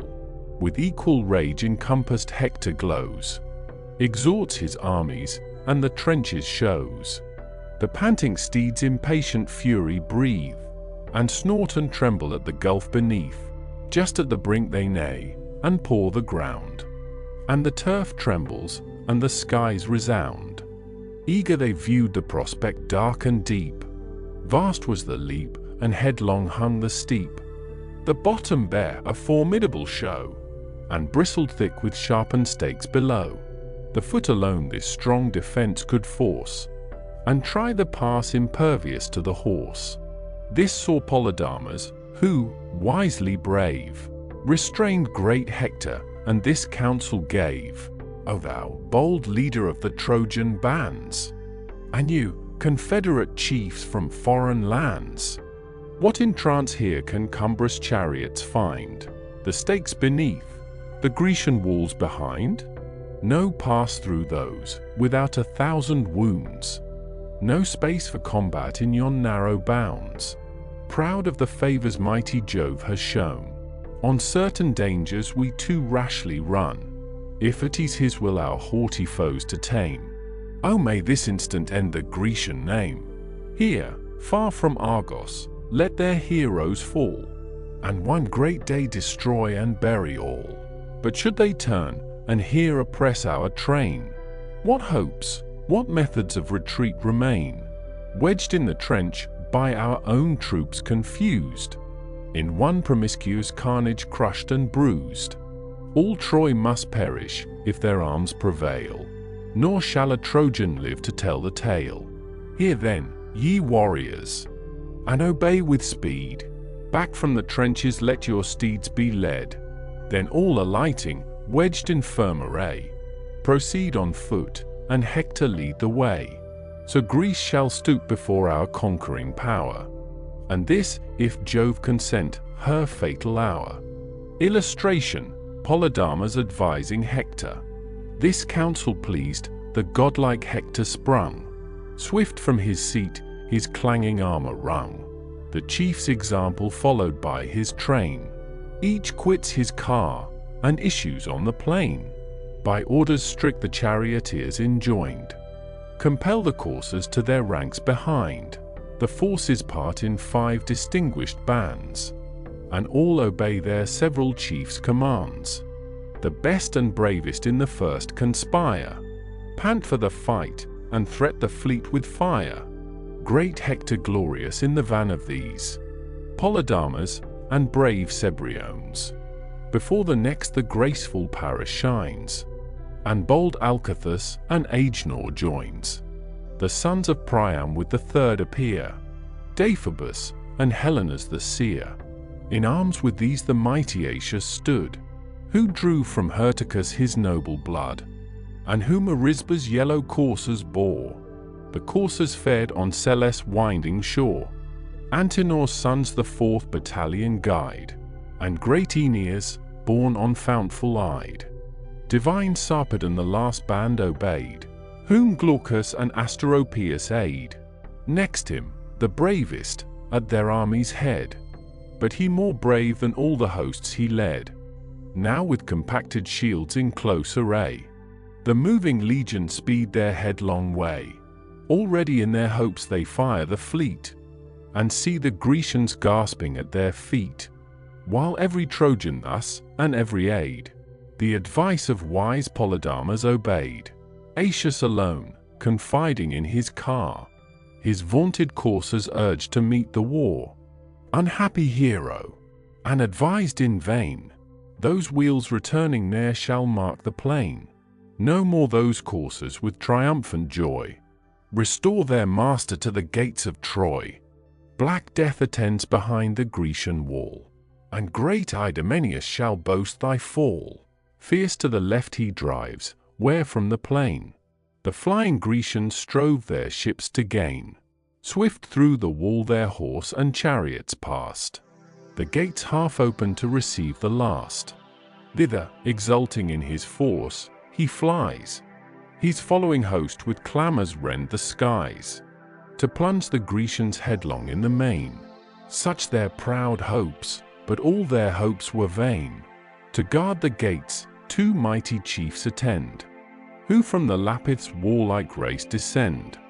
This Polypoetes, great Perithous heir, and that Leonteus, like the god of war. As two tall oaks, before the wall they rise, their roots in earth, their heads amidst the skies, whose spreading arms with leafy honors crowned, forbid the tempest, and protect the ground. High on the hills appears their stately form, and their deep roots forever brave the storm. So graceful these, and so the shock they stand, of raging Aetius, and his furious band. Orestes, Acamas, in front appear, and Enamors and Thume close the rear. In vain their clamors shake the ambient fields, in vain around them beat their hollow shields. The fearless brothers on the Grecians call, to guard their navies and defend the wall. Even when they saw Troy's sable troops impend, and Greece tumultuous from her towers descend, forth from the portals rushed the intrepid pair, opposed their breasts, and stood themselves the war. So two wild boars spring furious from their den, roused with the cries of dogs and voice of men. On every side the crackling trees they tear, and root the shrubs, and lay the forest bare. They gnash their tusks, with fire their eyeballs roll, till some wide wound lets out their mighty soul. Around their heads the whistling javelins sung, with sounding strokes their brazen targets rung. Fierce was the fight, while yet the Grecian powers maintained the walls and manned the lofty towers. To save their fleet their last efforts they try, and stones and darts in mingled tempests fly, as when sharp Boreas blows abroad, and brings the dreary winter on his frozen wings. Beneath the low-hung clouds the sheets of snow descend, and whiten all the fields below. So fast the darts on either army pour, so down the rampires rolls the rocky shower. Heavy and thick resound the battered shields, and the deaf echo rattles round the fields. With shame repulsed, with grief and fury driven, the frantic Aetius thus accuses heaven. In powers immortal who shall now believe? Can those two flatter, and can Jove deceive? What man could doubt but Troy's victorious power should humble Greece, and this her fatal hour? But like when wasps from hollow crannies drive, to guard the entrance of their common hive, darkening the rock, while with unwearied wings they strike the assailants, and infix their stings. A race determined, that to death contend, so fierce these Greeks their last retreats defend. Gods! Shall two warriors only guard their gates, repel an army, and defraud the fates? These empty accents mingled with the wind, nor moved great Jove's unalterable mind. To godlike Hector and his matchless might was owed the glory of the destined fight. Like deeds of arms through all the forts were tried, and all the gates sustained an equal tide. Through the long walls the stony showers were heard, the blaze of flames, the flash of arms appeared. The spirit of a god my breast inspire, to raise each act to life, and sing with fire. While Greece unconquered kept alive the war, secure of death, confiding in despair, and all her guardian gods, in deep dismay, with unassisting arms deplored the day. Even yet the dauntless Lapithae maintain the dreadful pass, and round them heap the slain. First Damasus, by Polypoetes' steel, pierced through his helmet's brazen visor, fell. The weapon drank the mingled brains and gore. The warrior sinks, tremendous now no more. Next Ormenus and Pylon yield their breath, nor less Leonteus strews the field with death. First through the belt Hippomachus he gored, then sudden waved his unresisted sword. Antiphates, as through the ranks he broke, The falchion struck, and fate pursued the stroke. Iamenus, Orestes, Menon, bled, and round him rose a monument of dead. Meantime, the bravest of the Trojan crew, bold Hector and Polydamas, pursue, fierce with impatience on the works to fall, and wrap in rolling flames the fleet and wall. These on the farther bank now stood and gazed, by heaven alarmed, by prodigies amazed. A signal omen stopped the passing host, their martial fury in their wonder lost. Jove's bird on sounding pinions beat the skies, a bleeding serpent of enormous size. His talons trussed, alive, and curling round, he stung the bird, whose throat received the wound. Mad with the smart, he drops the fatal prey. In airy circles wings his painful way, floats on the winds, and rends the heaven with cries. Amidst the host the fallen serpent lies. They, pale with terror, mark its spires unrolled, and Jove's portent with beating hearts behold. Then first Polydamas the silence broke. Long wait the signal, and to Hector spoke. How oft, my brother, thy reproach I bear, for words well meant, and sentiments sincere, true to those counsels which I judge the best. I tell the faithful dictates of my breast. To speak his thoughts is every free man's right. In peace, in war, in counsel, and in fight. And all I move, deferring to thy sway, but tends to raise that power which I obey. Then hear my words, nor may my words be vain. Seek not this day the Grecian ships to gain, for sure, to warn us, Jove his omen sent.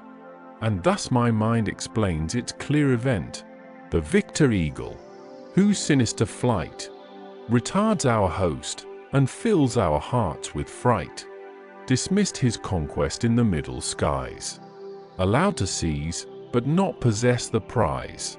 Thus, though we gird with fires the Grecian fleet, though these proud bulwarks tumble at our feet, toils unforeseen, and fiercer, are decreed. More woes shall follow, and more heroes bleed. So bodes my soul, and bids me thus advise. For thus a skillful seer would read the skies. To him then Hector with disdain returned. Fierce as he spoke, his eyes with fury burned. Are these the faithful counsels of thy tongue? Thy will is partial, not thy reason wrong. Or if the purpose of thy heart thou vent, sure heaven resumes the little sense it lent.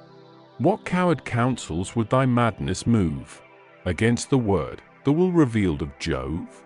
The leading sign, the irrevocable nod, and happy thunders of the favouring god. These shall I slight, and guide my wavering mind, by wandering birds that flit with every wind? Ye vagrants of the sky, your wings extend, or where the suns arise, or where descend. To right, to left, unheeded take your way, while I the dictates of high heaven obey. Without a sign his sword the brave man draws, and asks no omen but his country's cause. But why shouldst thou suspect the war's success? None fears it more, as none promotes it less. Though all our chiefs amidst yon ships expire, trust thy own cowardice to escape their fire. Troy and her sons may find a general grave, but thou canst live, for thou canst be a slave. Yet should the fears that wary mind suggests spread their cold poison through our soldiers' breasts, my javelin can revenge so base a part, and free the soul that quivers in thy heart. Furious he spoke, and, rushing to the wall, calls on his host obey the call. With ardor follow where their leader flies, redoubling clamors thunder in the skies. Jove breathes a whirlwind from the hills of Ide, and drifts of dust the clouded navy hide. He fills the Greeks with terror and dismay, and gives great Hector the predestined day. Strong in themselves, but stronger in his aid, close to the works their rigid siege they laid. In vain the mounds and massy beams defend, while these they undermine, and those they rend. Upheaved the piles that prop the solid wall, and heaps on heaps the smoky ruins fall. Greece on her rampart stands the fierce alarms. The crowded bulwarks blaze with waving arms. Shield touching shield, a long refulgent row, whence hissing darts, incessant, rain below. The boulder jaces fly from tower to tower, and rouse, with flame divine, the Grecian power. The generous impulse every Greek obeys. Threats urge the fearful, and the valiant praise. Fellows in arms, whose deeds are known to fame, and you, whose ardor hopes an equal name, since not alike endued with force or art. Behold a day when each may act his part, a day to fire the brave, and warm the cold, to gain new glories, or augment the old. Urge those who stand, and those who faint, excite. Drown Hector's vaunts in loud exhorts of fight. Conquest, not safety, fill the thoughts of all. Seek not your fleet, but sally from the wall. So Jove once more may drive their routed train, and Troy lie trembling in her walls again. Their ardor kindles all the Grecian powers, and now the stones descend in heavier showers, as when high Jove his sharp artillery forms, and opes his cloudy magazine of storms. In winter's bleak uncomfortable reign, a snowy inundation hides the plain. He stills the winds, and bids the skies to sleep, then pours the silent tempest thick and deep. And first the mountain tops are covered o'er, then the green fields, and then the sandy shore. Bent with the weight, the nodding woods are seen, and one bright waste hides all the works of men. The circling seas, alone absorbing all, drink the dissolving fleeces as they fall. So from each side increased the stony rain, and the white ruin rises o'er the plain. Thus godlike Hector and his troops contend, to force the ramparts, and the gates to rend. Nor Troy could conquer, nor the Greeks would yield, till great Sarpedon towered amid the field. For mighty Jove inspired with martial flame his matchless son, and urged him on to fame. In arms he shines, conspicuous from afar, and bears aloft his ample shield in air, within whose orb the thick bull hides were rolled, ponderous with brass, and bound with ductile gold. And while two pointed javelins arm his hands, majestic moves along, and leads his Lycian bands. So pressed with hunger, from the mountain's brow descends a lion on the flocks below. So stalks the lordly savage o'er the plain, in sullen majesty and stern disdain. In vain loud mastiffs bay him from afar, and shepherds gall him with an iron war. Regardless, furious, he pursues his way. He foams, he roars, he rends the panting prey. Resolved alike, divine Sarpedon glows, with generous rage that drives him on the foes. He views the towers, and meditates their fall. To sure destruction dooms the aspiring wall. Then casting on his friend an ardent look, fired with the thirst of glory, thus he spoke. Why boast we, Glaucus, our extended reign, 226, where Xanthus streams enrich the Lycian plain, our numerous herds that range the fruitful field, and hills where vines their purple harvest yield, our foaming bowls with purer nectar crowned, our feasts enhanced with music's sprightly sound?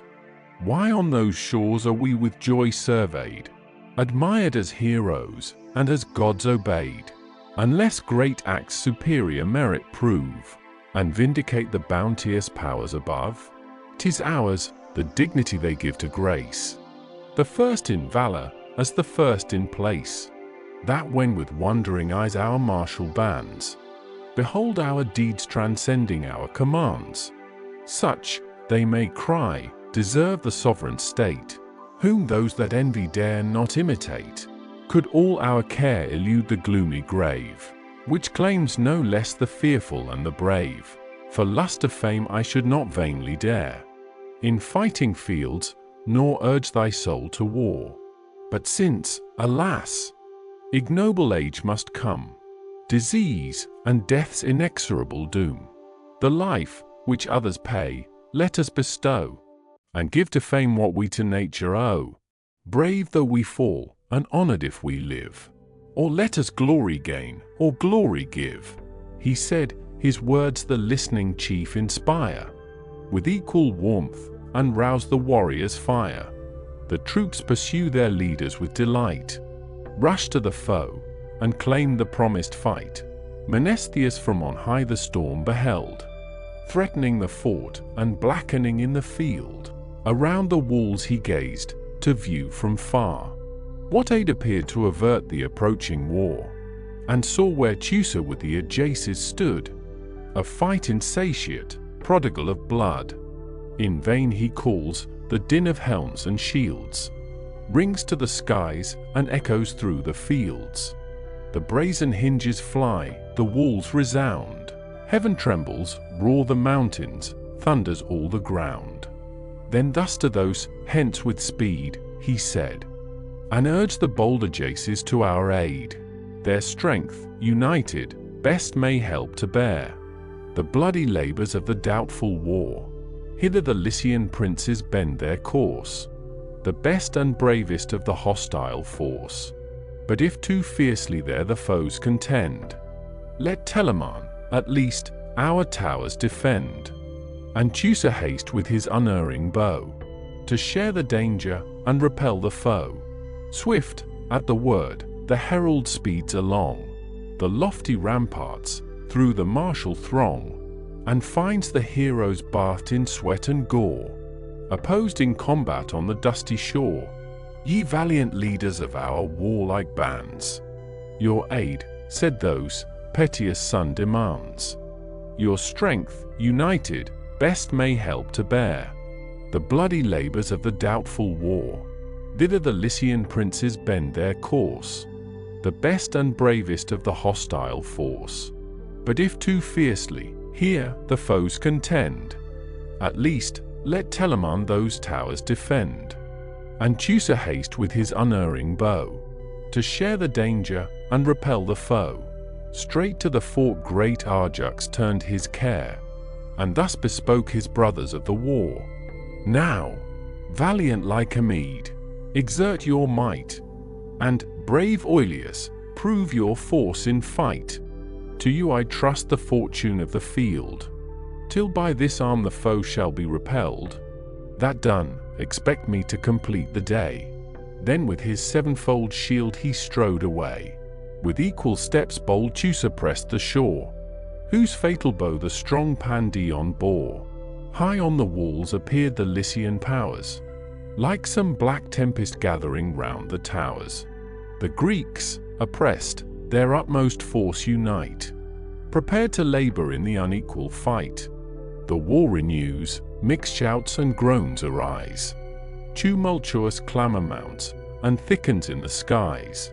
Fierce Ajax first the advancing host invades, and sends the brave Epicles to the shades.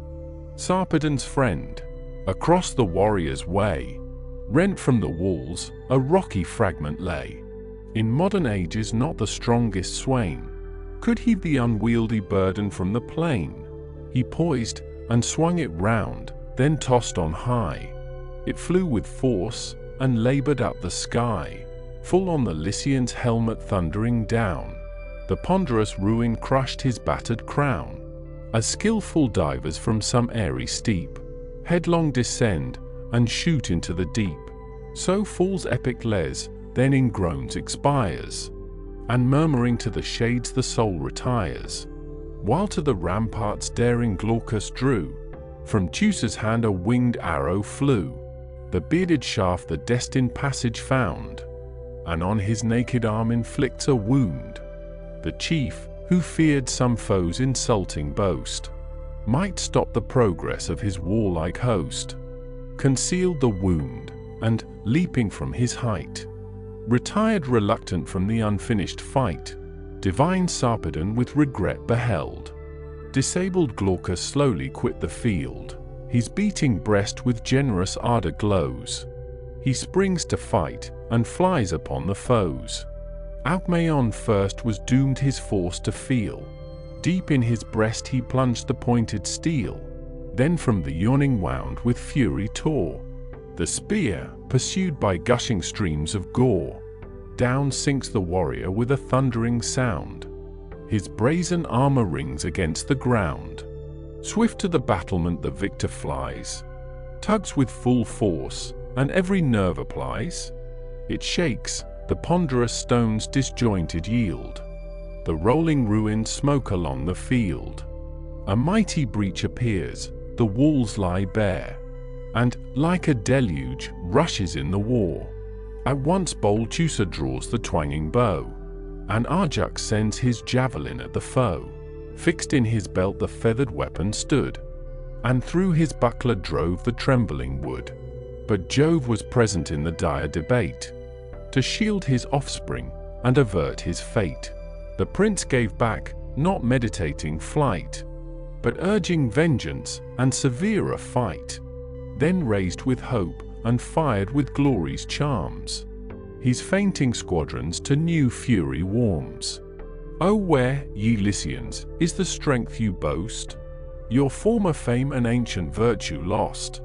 The breach lies open, but your chief in vain attempts alone the guarded pass to gain. Unite, and soon that hostile fleet shall fall. The force of powerful union conquers all.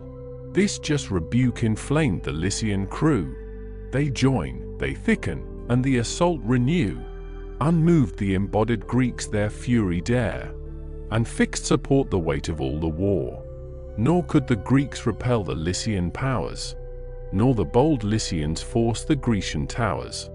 As on the confines of adjoining grounds, two stubborn swains with blows dispute their bounds. They tug, they sweat, but neither gain nor yield 1 foot, 1 inch of the contended field. Thus obstinate to death, they fight, they fall. Nor these can keep, nor those can win the wall. Their manly breasts are pierced with many a wound. Loud strokes are heard, and rattling arms resound.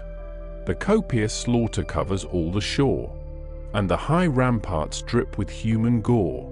As when two scales are charged with doubtful loads, from side to side the trembling balance nods, while some laborious matron, just and poor, with nice exactness weighs her woolly store, till poised aloft, the resting beam suspends each equal weight. Nor this, nor that, descend sad smiley 227. So stood the war, till Hector's matchless might, with fates prevailing, turned the scale of fight. Fierce as a whirlwind up the walls he flies, and fires his host with loud repeated cries. Advance, ye Trojans! Lend your valiant hands. Haste to the fleet, and toss the blazing brands. They hear, they run, and, gathering at his call, raise scaling engines and ascend the wall. Around the works a wood of glittering spears shoots up, and all the rising host appears. A ponderous stone bold Hector heaved to throw, pointed above, and rough and gross below. Not two strong men the enormous weight could raise, such men as live in these degenerate days. Yet this, as easy as a swain could bear. The snowy fleece he tossed and shook in air, for Jove upheld and lightened of its load the unwieldy rock, the labor of a god. Thus armed, before the folded gates he came, of massy substance and stupendous frame, with iron bars and brazen hinges strong, on lofty beams of solid timber hung. Then thundering through the planks with forceful sway, drives the sharp rock, the solid beams give way. The folds are shattered from the crackling door. Leap the resounding bars, the flying hinges roar. Now rushing in, the furious chief appears, gloomy as night, 228, and shakes two shining spears. A dreadful gleam from his bright armor came, and from his eyeballs flashed the living flame. He moves a god, resistless in his course, and seems a match for more than mortal force. Then pouring after, through the gaping space. A tide of Trojans flows and fills the place. The Greeks behold, they tremble, and they fly. The shore is heaped with death, and tumult rends the sky. Illustration, Greek altar. Book 13. Argument. The fourth battle continued, in which Neptune assists the Greeks. The Acts of Idomeneus. Neptune, concerned for the loss of the Grecians, upon seeing the fortification forced by Hector, who had entered the gate near the station of the Ajaces, assumes the shape of Calchas, and inspires those heroes to oppose him, then, in the form of one of the generals, encourages the other Greeks who had retired to their vessels. The Ajaces form their troops in a close phalanx and put a stop to Hector and the Trojans. Several deeds of valor are performed. Meriones, losing his spear in the encounter, repairs to seek another at the tent of Idomeneus. This occasions a conversation between those two warriors, who return together to the battle. Idomeneus signalizes his courage. Above the rest, he kills Arthrianius, Aetius, and Alcathus, Deiphobus, and Aeneas march against him, and at length Idomeneus retires. Menelaus wounds Helenus and kills Pisander. The Trojans are repulsed on the left wing. Hector still keeps his ground against the Ajaces, till, being galled by the Locrian slingers and archers, Polydamas advises to call a council of war. Hector approves of his advice, but goes first to rally the Trojans, upbraids Paris, rejoins Polydamas, meets Ajax again, and renews the attack. The 28th day still continues. The scene is between the Grecian wall and the seashore, when now the thunderer on the sea-beat coast had fixed great Hector and his conquering host. He left them to the fates in bloody fray, to toil and struggle through the well-fought day, then turned to Thracia from the field of fight, those eyes that shed insufferable light, to where the Mysians prove their martial force, and hardy Thracians tame the savage horse, and where the far-famed Hippomolgian strays, renowned for justice and for length of days, winking sad smiley 229. Thrice happy race, that, innocent of blood, from milk, innoxious, seek their simple food. Jove sees delighted, and avoids the scene of guilty Troy, of arms, and dying men. No aid, he deems, to either host is given, while his high law suspends the powers of heaven. Meantime the monarch of the watery main observed the thunderer, nor observed in vain. In Samothracia, on a mountain's brow, whose waving woods o'erhung the deeps below, he sat, and round him cast his azure eyes, where Ida's misty tops confusedly rise. Below, fair Ilion's glittering spires were seen, the crowded ships and sable seas between. There, from the crystal chambers of the main, emerged, he sat, and mourned his Argives slain. At Jove incensed, with grief and fury stung, prone down the rocky steep he rushed along. Fierce as he passed, the lofty mountains nod, the forest shakes, earth trembled as he trod, and felt the footsteps of the immortal god. From realm to realm 3 ample strides he took, and, at the 4th, the distant Aegae shook. For in the bay his shining palace stands, eternal frame, not raised by mortal hands. This having reached, his brass-hoofed steeds he reins, fleet as the winds, and decked with golden manes. Refulgent arms his mighty limbs enfold, immortal arms of adamant and gold. He mounts the car, the golden scourge applies, he sits superior, and the chariot flies. His whirling wheels the glassy surface sweep, the enormous monsters rolling o'er the deep gambol around him on the watery way, and heavy whales in awkward measures play. The sea subsiding spreads a level plain, exults and owns the monarch of the main. The parting waves before his coursers fly, The wandering waters leave his axle dry. Deep in the liquid regions lies a cave, between where Tenedos the surges lave, and rocky Imbrus breaks the rolling wave. There the great ruler of the azure round stopped his swift chariot, and his steeds unbound, fed with ambrosial herbage from his hand, and linked their fetlocks with a golden band. Infrangible, immortal, there they stay.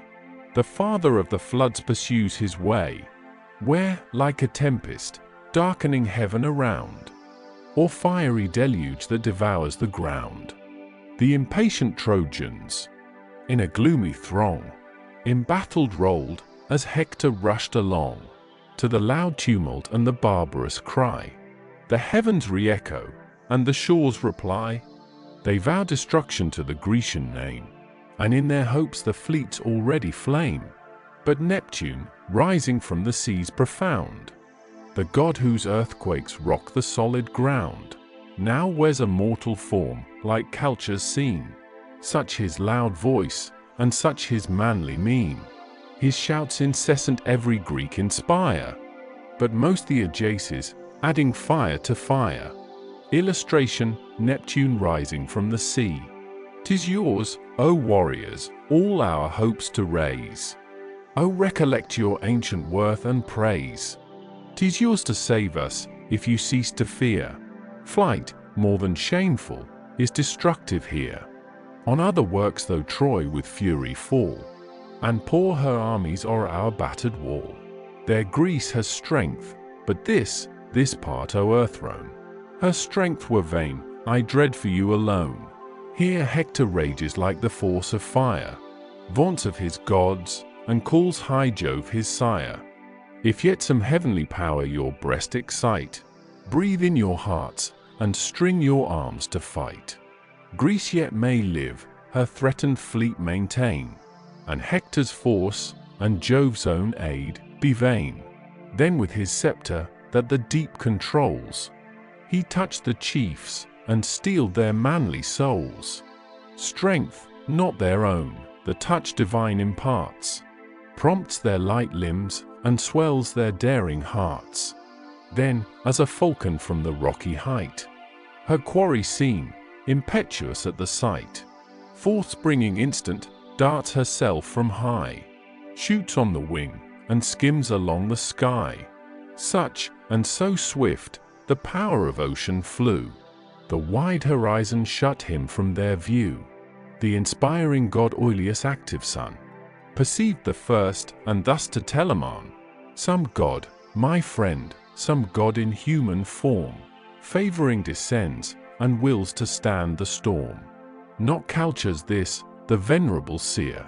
Short as he turned, I saw the power appear. I marked his parting, and the steps he trod. His own bright evidence reveals a god.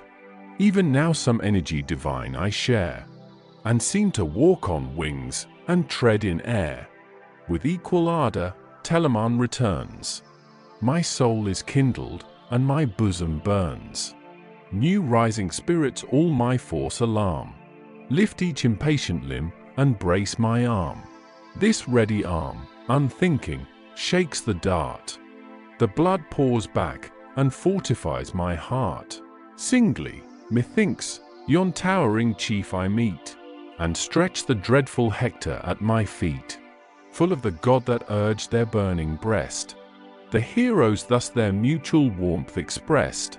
Neptune meanwhile the routed Greeks inspired, who, breathless, pale, with length of labors tired, pant in the ships, while Troy to conquest calls, and swarms victorious o'er their yielding walls. Trembling before the impending storm they lie, while tears of rage stand burning in their eye. Greece sunk they thought, and this their fatal hour, but breathe new courage as they feel the power. Teucer and Latus first his words excite, then stern Peneleus rises to the fight. Thoas, Deipyrus, in arms renowned, and Merion next, the impulsive fury found. Last Nestor's son the same bold ardor takes, while thus the god the martial fire awakes. O lasting infamy, O dire disgrace to chiefs of vigorous youth and manly race! I trusted in the gods, and you, to see brave Greece victorious and her navy free. Ah, no, the glorious combat you disclaim, and one black day clouds all her former fame. Heavens! What a prodigy these eyes survey, unseen, unthought, till this amazing day. Fly we at length from Troy's oft-conquered bands? And falls our fleet by such inglorious hands? A rout undisciplined, a straggling train, not born to glories of the dusty plain, like frighted fawns from hill to hill pursued, a prey to every savage of the wood. Shall these, so late who trembled at your name, invade your camps, involve your ships in flame? A change so shameful, say, what cause has wrought the soldier's baseness, or the general's fault? Fools! Will ye perish for your leader's vice? The purchase infamy, and life the price? 'Tis not your cause, Achilles' injured fame. Another's is the crime, but yours the shame. Grant that our chief offend through rage or lust. Must you be cowards, if your king's unjust? Prevent this evil, and your country save. Small thought retrieves the spirits of the brave. Think, and subdue, on dastards dead to fame. I waste no anger, for they feel no shame. But you, the pride, the flower of all our host, my heart weeps blood to see your glory lost. Nor deem this day, this battle, all you lose. A day more black, a fate more vile, ensues. Let each reflect, who prizes fame or breath, on endless infamy, on instant death. For, lo, the fated time, the appointed shore. Hark! The gates burst, the brazen barriers roar. Impetuous Hector thunders at the wall. The hour, the spot, to conquer, or to fall. These words the Grecians' fainting hearts inspire, and listening armies catch the godlike fire. Fixed at his post was each bold Ajax found, with well-ranged squadrons strongly circled round. So close their order, so disposed their fight, as Pallas' self might view with fixed delight. Or had the god of war inclined his eyes? The god of war had owned a just surprise. A chosen phalanx, firm, resolved as fate, descending Hector and his battle weight. An iron scene gleams dreadful o'er the fields, armor in armor locked, and shields in shields. Spears lean on spears, on targets throng, helms stuck to helms, and man drove man along. The floating plumes unnumbered wave above, as when an earthquake stirs the nodding grove, and leveled at the skies with pointing rays, their brandished lances at each motion blaze, thus breathing death in terrible array. The close compacted legions urged their way, fierce they drove on, impatient to destroy. Troy charged the first, and Hector first of Troy, as from some mountain's craggy forehead torn, a rock's round fragment flies, with fury born, which from the stubborn stone a torrent rends. Precipitate the ponderous mass descends, from steep to steep the rolling ruin bounds. At every shock the crackling wood resounds. Still gathering force, it smokes, and urged amain, whirls, leaps, and thunders down, impetuous to the plain. There stops, so Hector. Their whole force he proved, 230. Resistless when he raged, and, when he stopped, unmoved. On him the war is bent, the darts are shed, and all their falchions wave around his head. Repulsed he stands, nor from his stand retires, but with repeated shouts his army fires. Trojans, be firm, this arm shall make your way through yon square body, and that black array. Stand, and my spear shall rout their scattering power. Strong as they seem, embattled like a tower. For he that Juno's heavenly bosom warms, the first of gods, this day inspires our arms. He said, and roused the soul in every breast. Urged with desire of fame beyond the rest, forth marched Deiphobus, but, marching, held before his wary steps his ample shield. Bold Merion aimed a stroke, nor aimed it wide. The glittering javelin pierced the tough bull hide, but pierced not through, unfaithful to his hand. The point broke short, and sparkled in the sand. The Trojan warrior, touched with timely fear, on the raised orb to distance bore the spear. The Greek, retreating, mourned his frustrate blow, and cursed the treacherous lance that spared a foe. Then to the ships with surly speed he went, to seek a surer javelin in his tent. Meanwhile with rising rage the battle glows. The tumult thickens, and the clamour grows. By Teucer's arm the warlike Imbrius bleeds, the son of Mentor, rich in generous steeds. Ere yet to Troy the sons of Greece were led, in fair Pedaeus' verdant pastures bred. The youth had dwelt, remote from war's alarms, and blessed in bright Medesica's arms. This nymph, the fruit of Priam's ravished joy, allied the warrior to the house of Troy. To Troy, when glory called his arms, he came, and matched the bravest of her chiefs in fame. With Priam's sons, a guardian of the throne, he lived, beloved and honored as his own. Him Teucer pierced between the throat and ear. He groans beneath the Telamonian spear, as from some far-seen mountain's airy crown. Subdued by steel, a tall ash tumbles down, and soils its verdant tresses on the ground. So falls the youth, his arms the fall resound. Then Teucer rushing to despoil the dead, from Hector's hand a shining javelin fled. He saw, and shunned the death, the forceful dart, sung on, and pierced Amphimachus's heart. Tityus, son of Neptune's forceful line, vain was his courage, and his race divine. Prostrate he falls, his clanging arms resound, and his broad buckler thunders on the ground. To seize his beamy helm the victor flies, and just had fastened on the dazzling prize, when Ajax a manly armored javelin flung, full on the shield's round boss the weapon rung. He felt the shock, nor more was doomed to feel, secure in mail, and sheathed in shining steel. Repulsed he yields, the victor Greeks obtain the spoils contested, and bear off the slain. Between the leaders of the Athenian line, Stichius the brave, Menestheus the divine, deplored Amphimachus, sad object, lies. Imbrius remains the fierce Ajax's prize, as two grim lions bear across the lawn, snatched from devouring hounds, a slaughtered fawn, in their fell jaws high lifting through the wood, and sprinkling all the shrubs with drops of blood. So these, the chief, great Ajax from the dead, strips his bright arms, Doileus lops his head, tossed like a ball, and whirled in air away. At Hector's feet the gory visage lay.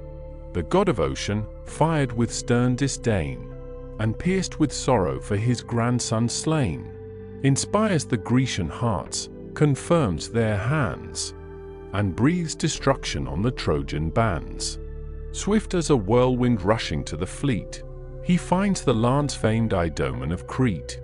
His pensive brow the generous care expressed, with which a wounded soldier touched his breast, whom in the chance of war a javelin tore, and his sad comrades from the battle bore. Him to the surgeons of the camp he sent, that office paid, he issued from his tent, fierce for the fight, to whom the god begun, in Thoa's voice, Andremon's valiant son, who ruled where Caledon's white rocks arise, and Pleuron's chalky cliffs emblaze the skies. Where's now the imperious vaunt, the daring boast, of Greece victorious, and proud Ilion lost, to whom the king, on Greece no blame be thrown? Arms are her trade, and war is all her own. Her hardy heroes from the well-fought plains, nor fear withholds, nor shameful sloth detains. 'Tis heaven, alas! and Jove's all-powerful doom, that far, far distant from our native home, wills us to fall inglorious. Oh, my friend, once foremost in the fight, still prone to lend or arms or counsels, now perform thy best, and what thou canst not singly, urge the rest.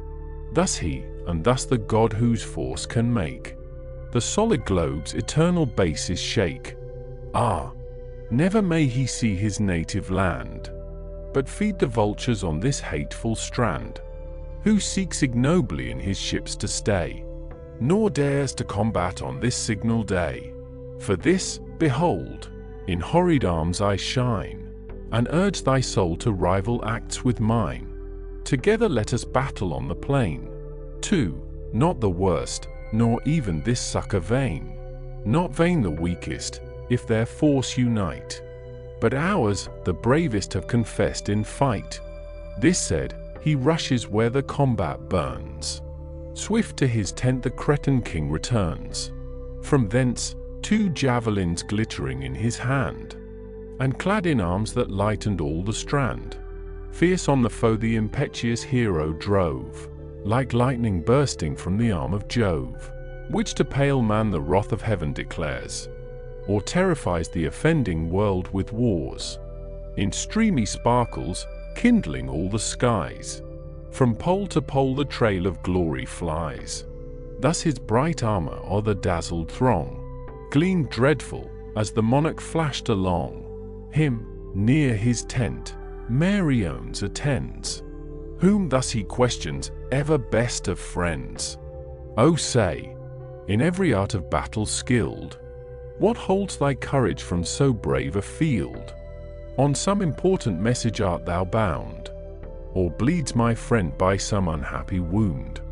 Inglorious here, my soul abhors to stay, and glows with prospects of approaching day. O Prince, Meriones replies, whose care leads forth the embattled sons of Crete to war. This speaks my grief, this headless lance I wield, the rest lies rooted in a Trojan shield. To whom the Cretan, enter, and receive the wonted weapons, those my tent can give. Spears I have store, and Trojan lances all, that shed a lustre round the illumined wall. Though I, disdainful of the distant war, nor trust the dart, nor aim the uncertain spear, yet hand to hand I fight, and spoil the slain, and thence these trophies, and these arms I gain. Enter, and see on heaps the helmets rolled, and high-hung spears, and shields that flame with gold. Nor vain, said Merion, are our martial toils. We too can boast of no ignoble spoils, but those my ship contains, whence distant far, I fight conspicuous in the van of war. What need I more? If any Greek there be, who knows not Merion, I appeal to thee.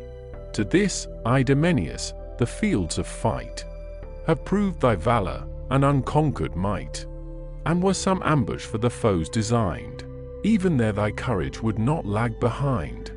In that sharp service, singled from the rest, the fear of each, or valor, stands confessed. No force, no firmness, the pale coward shows.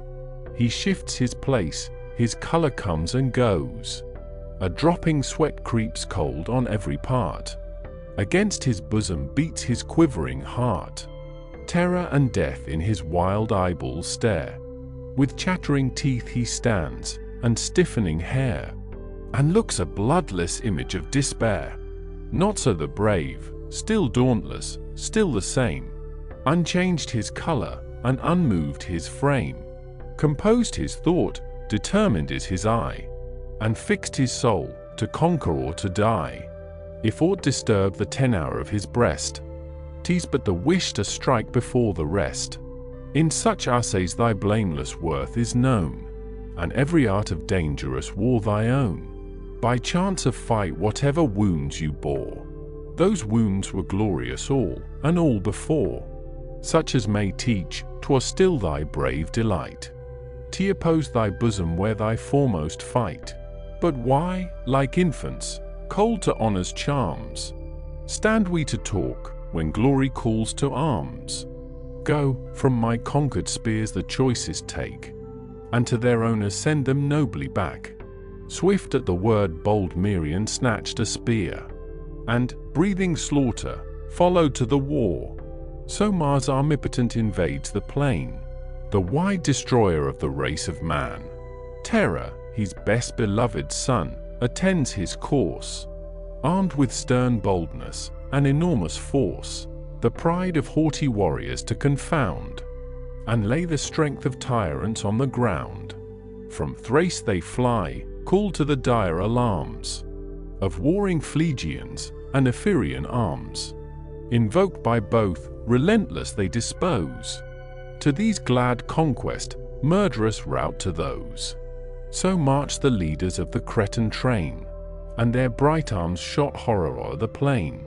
Then first spake Merion, shall we join the right, or combat in the centre of the fight, or to the left our wonted succour lend? Hazard and fame all parts alike attend. Not in the centre, Idomen replied. Our ablest chieftains the main battle guide. Each godlike Ajax makes that post his care, and gallant Teucer deals destruction there, skilled or with shafts to gall the distant field, or bear close battle on the sounding shield. These can the rage of haughty Hector tame. Safe in their arms, the navy fears no flame, till Jove himself descends his bolts to shed, and hurl the blazing ruin at our head. Great must he be, of more than human birth, nor feed like mortals on the fruits of earth. Him neither rocks can crush, nor steel can wound, whom Ajax fells not on the ensanguined ground. In standing fight he mates Achilles' force, excelled alone in swiftness in the course. Then to the left our ready arms apply, and live with glory, or with glory die. He said, and Merion to th an appointed place, fierce as the god of battles, urged his pace.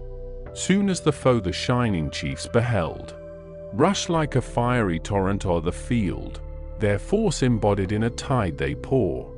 The rising combat sounds along the shore, as warring winds in Syria's sultry rain from different quarters sweep the sandy plain.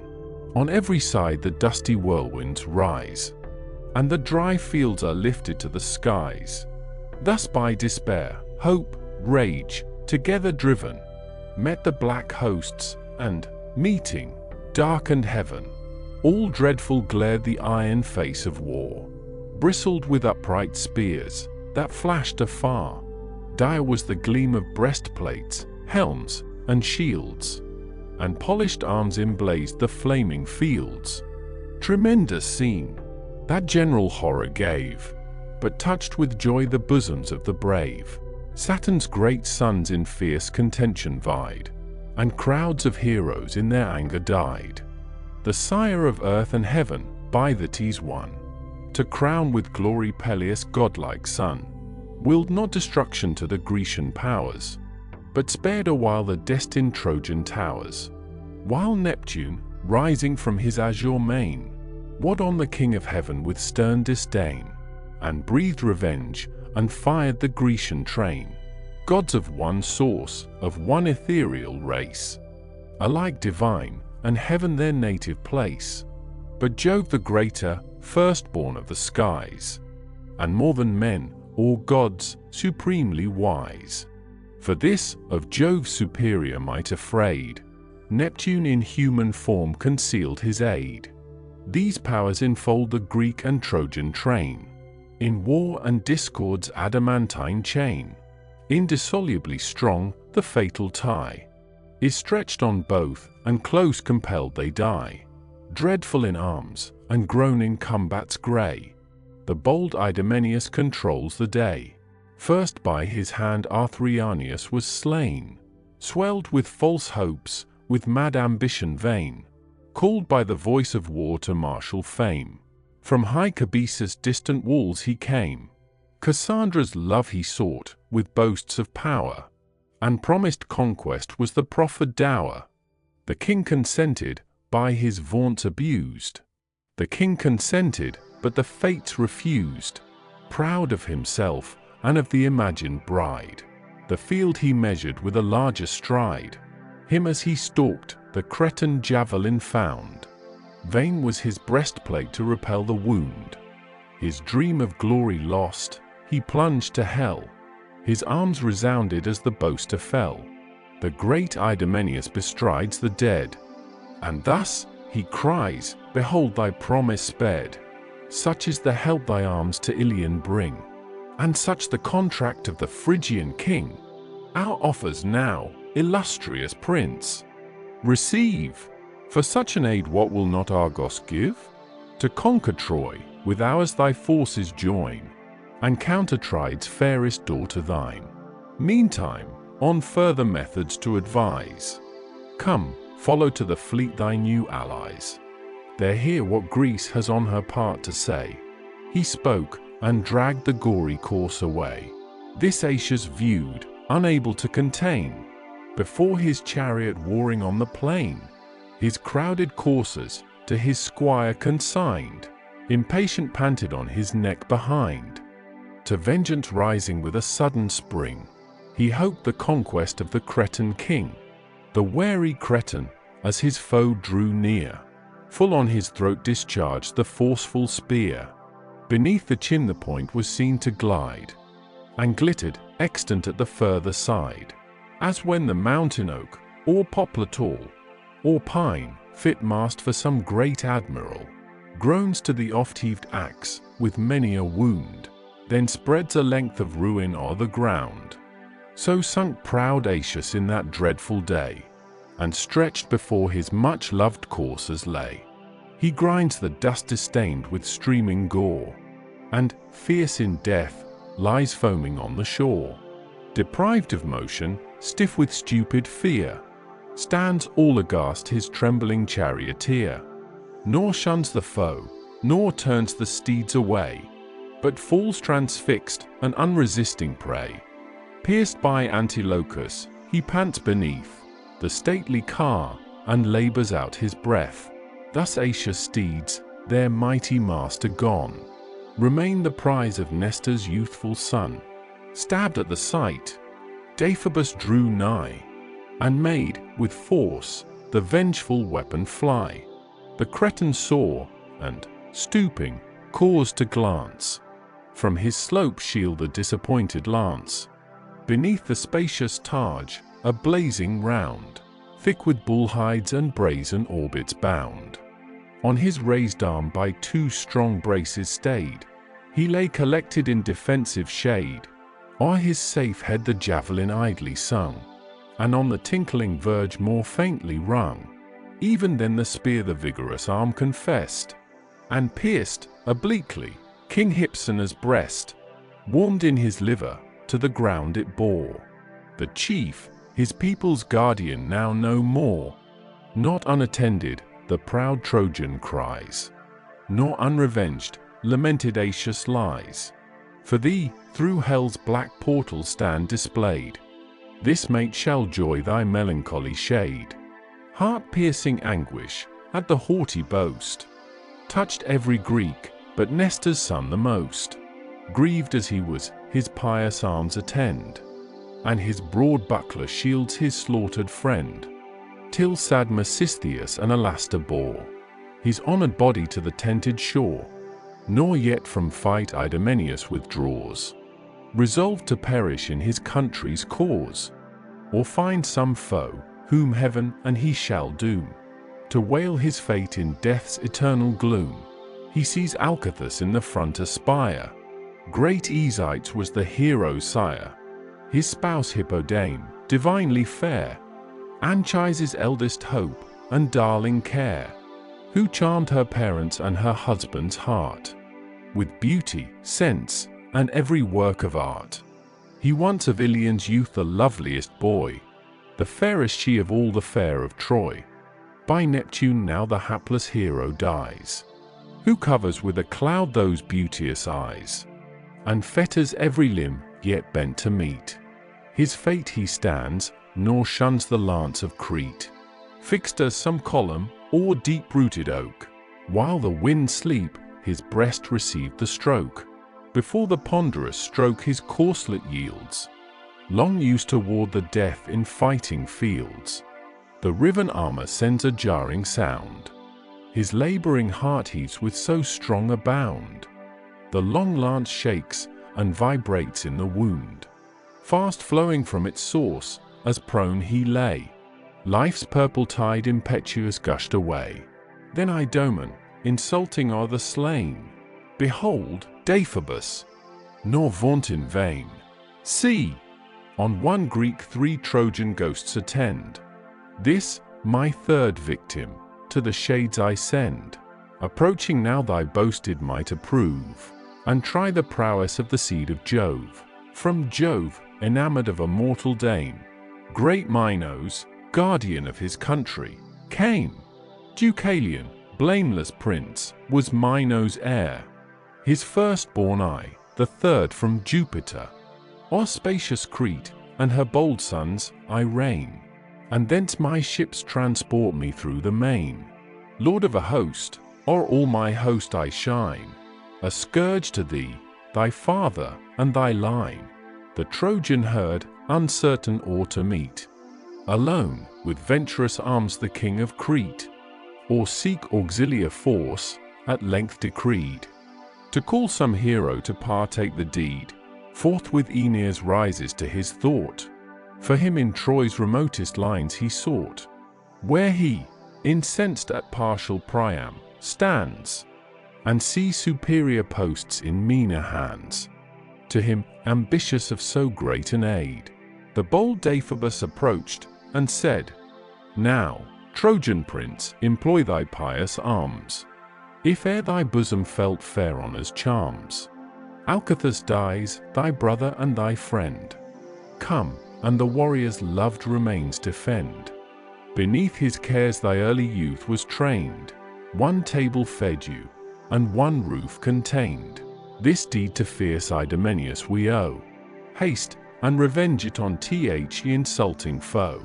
Aeneas heard, and for a space resigned, to tender pity all his manly mind. Then rising in his rage, he burns to fight. The Greek awaits him with collected might, as the fell boar, on some rough mountain's head, armed with wild terrors, and to slaughter bred. When the loud rustics rise, and shout from far, attends the tumult, and expects the war. O'er his bent back the bristly horrors rise, fires stream in lightning from his sanguine eyes.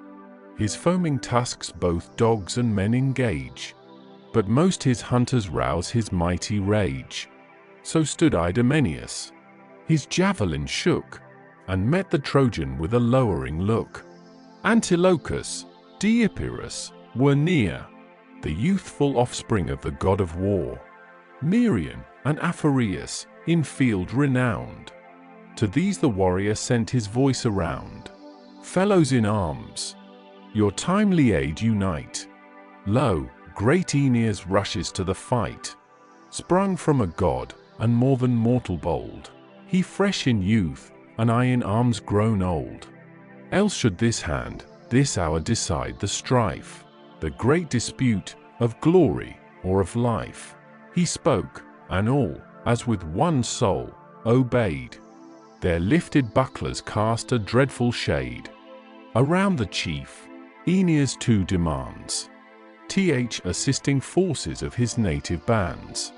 Paris, Deiphobus, Agenor, join, coades and captains of the Trojan line winking smiley. In order follow all embodied train, like Ida's flocks proceeding o'er the plain. Before his fleecy care, erect and bold, stalks the proud ram, the father of the bold. With joy the swain surveys them, as he leads to the cool fountains, through the well-known meads. So joys Aeneas, as his native band moves on in rank, and stretches o'er the land. Round dread Alcathous now the battle rose. On every side the steely circle grows.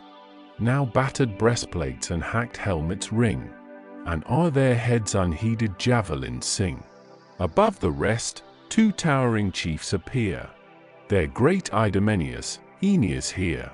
Like gods of war, dispensing fate, they stood, and burned to drench the ground with mutual blood. The Trojan weapon whizzed along in air. The Cretan saw, and shunned the brazen spear, sent from an arm so strong, the missive wood, stuck deep in earth, and quivered where it stood. But Oenomus received the Cretan stroke.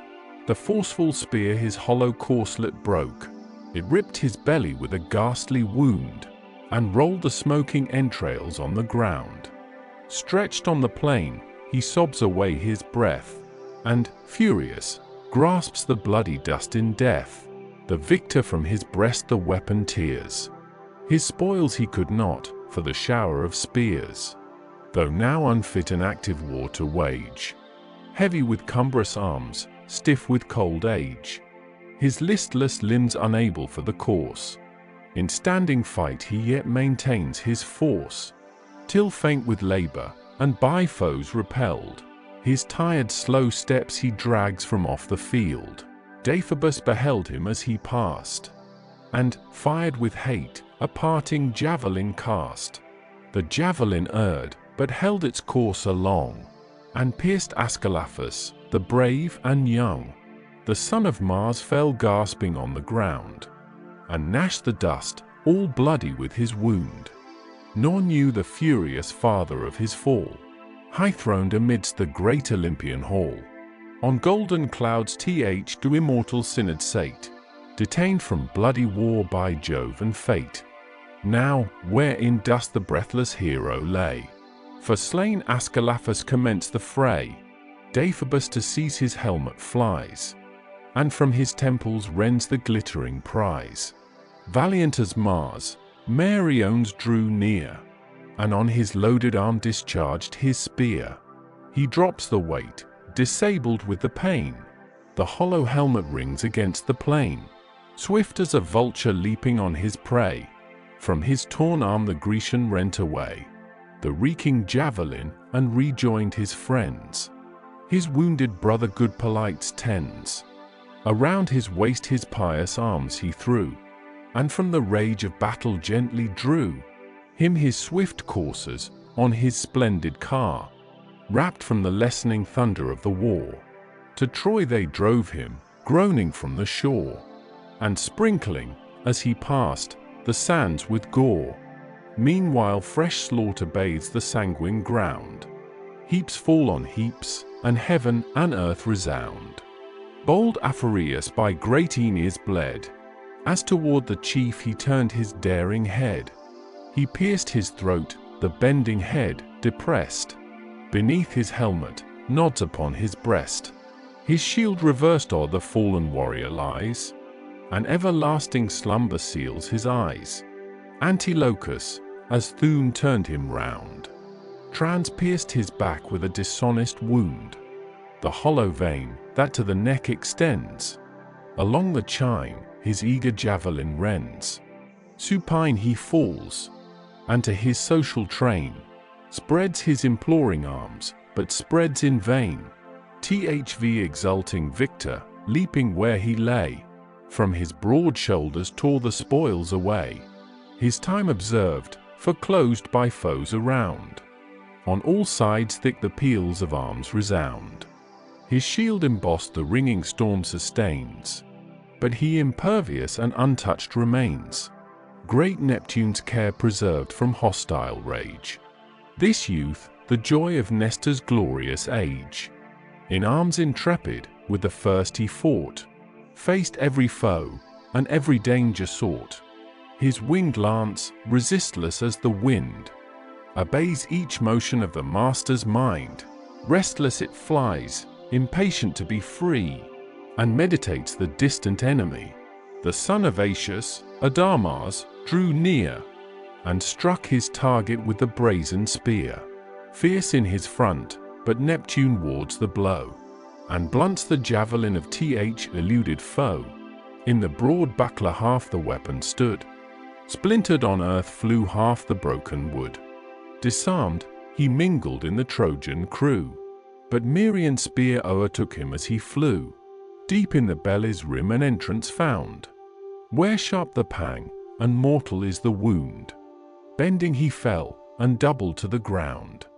Lay panting, thus an ox in fetters tied, while death's strong pangs distend his labouring side.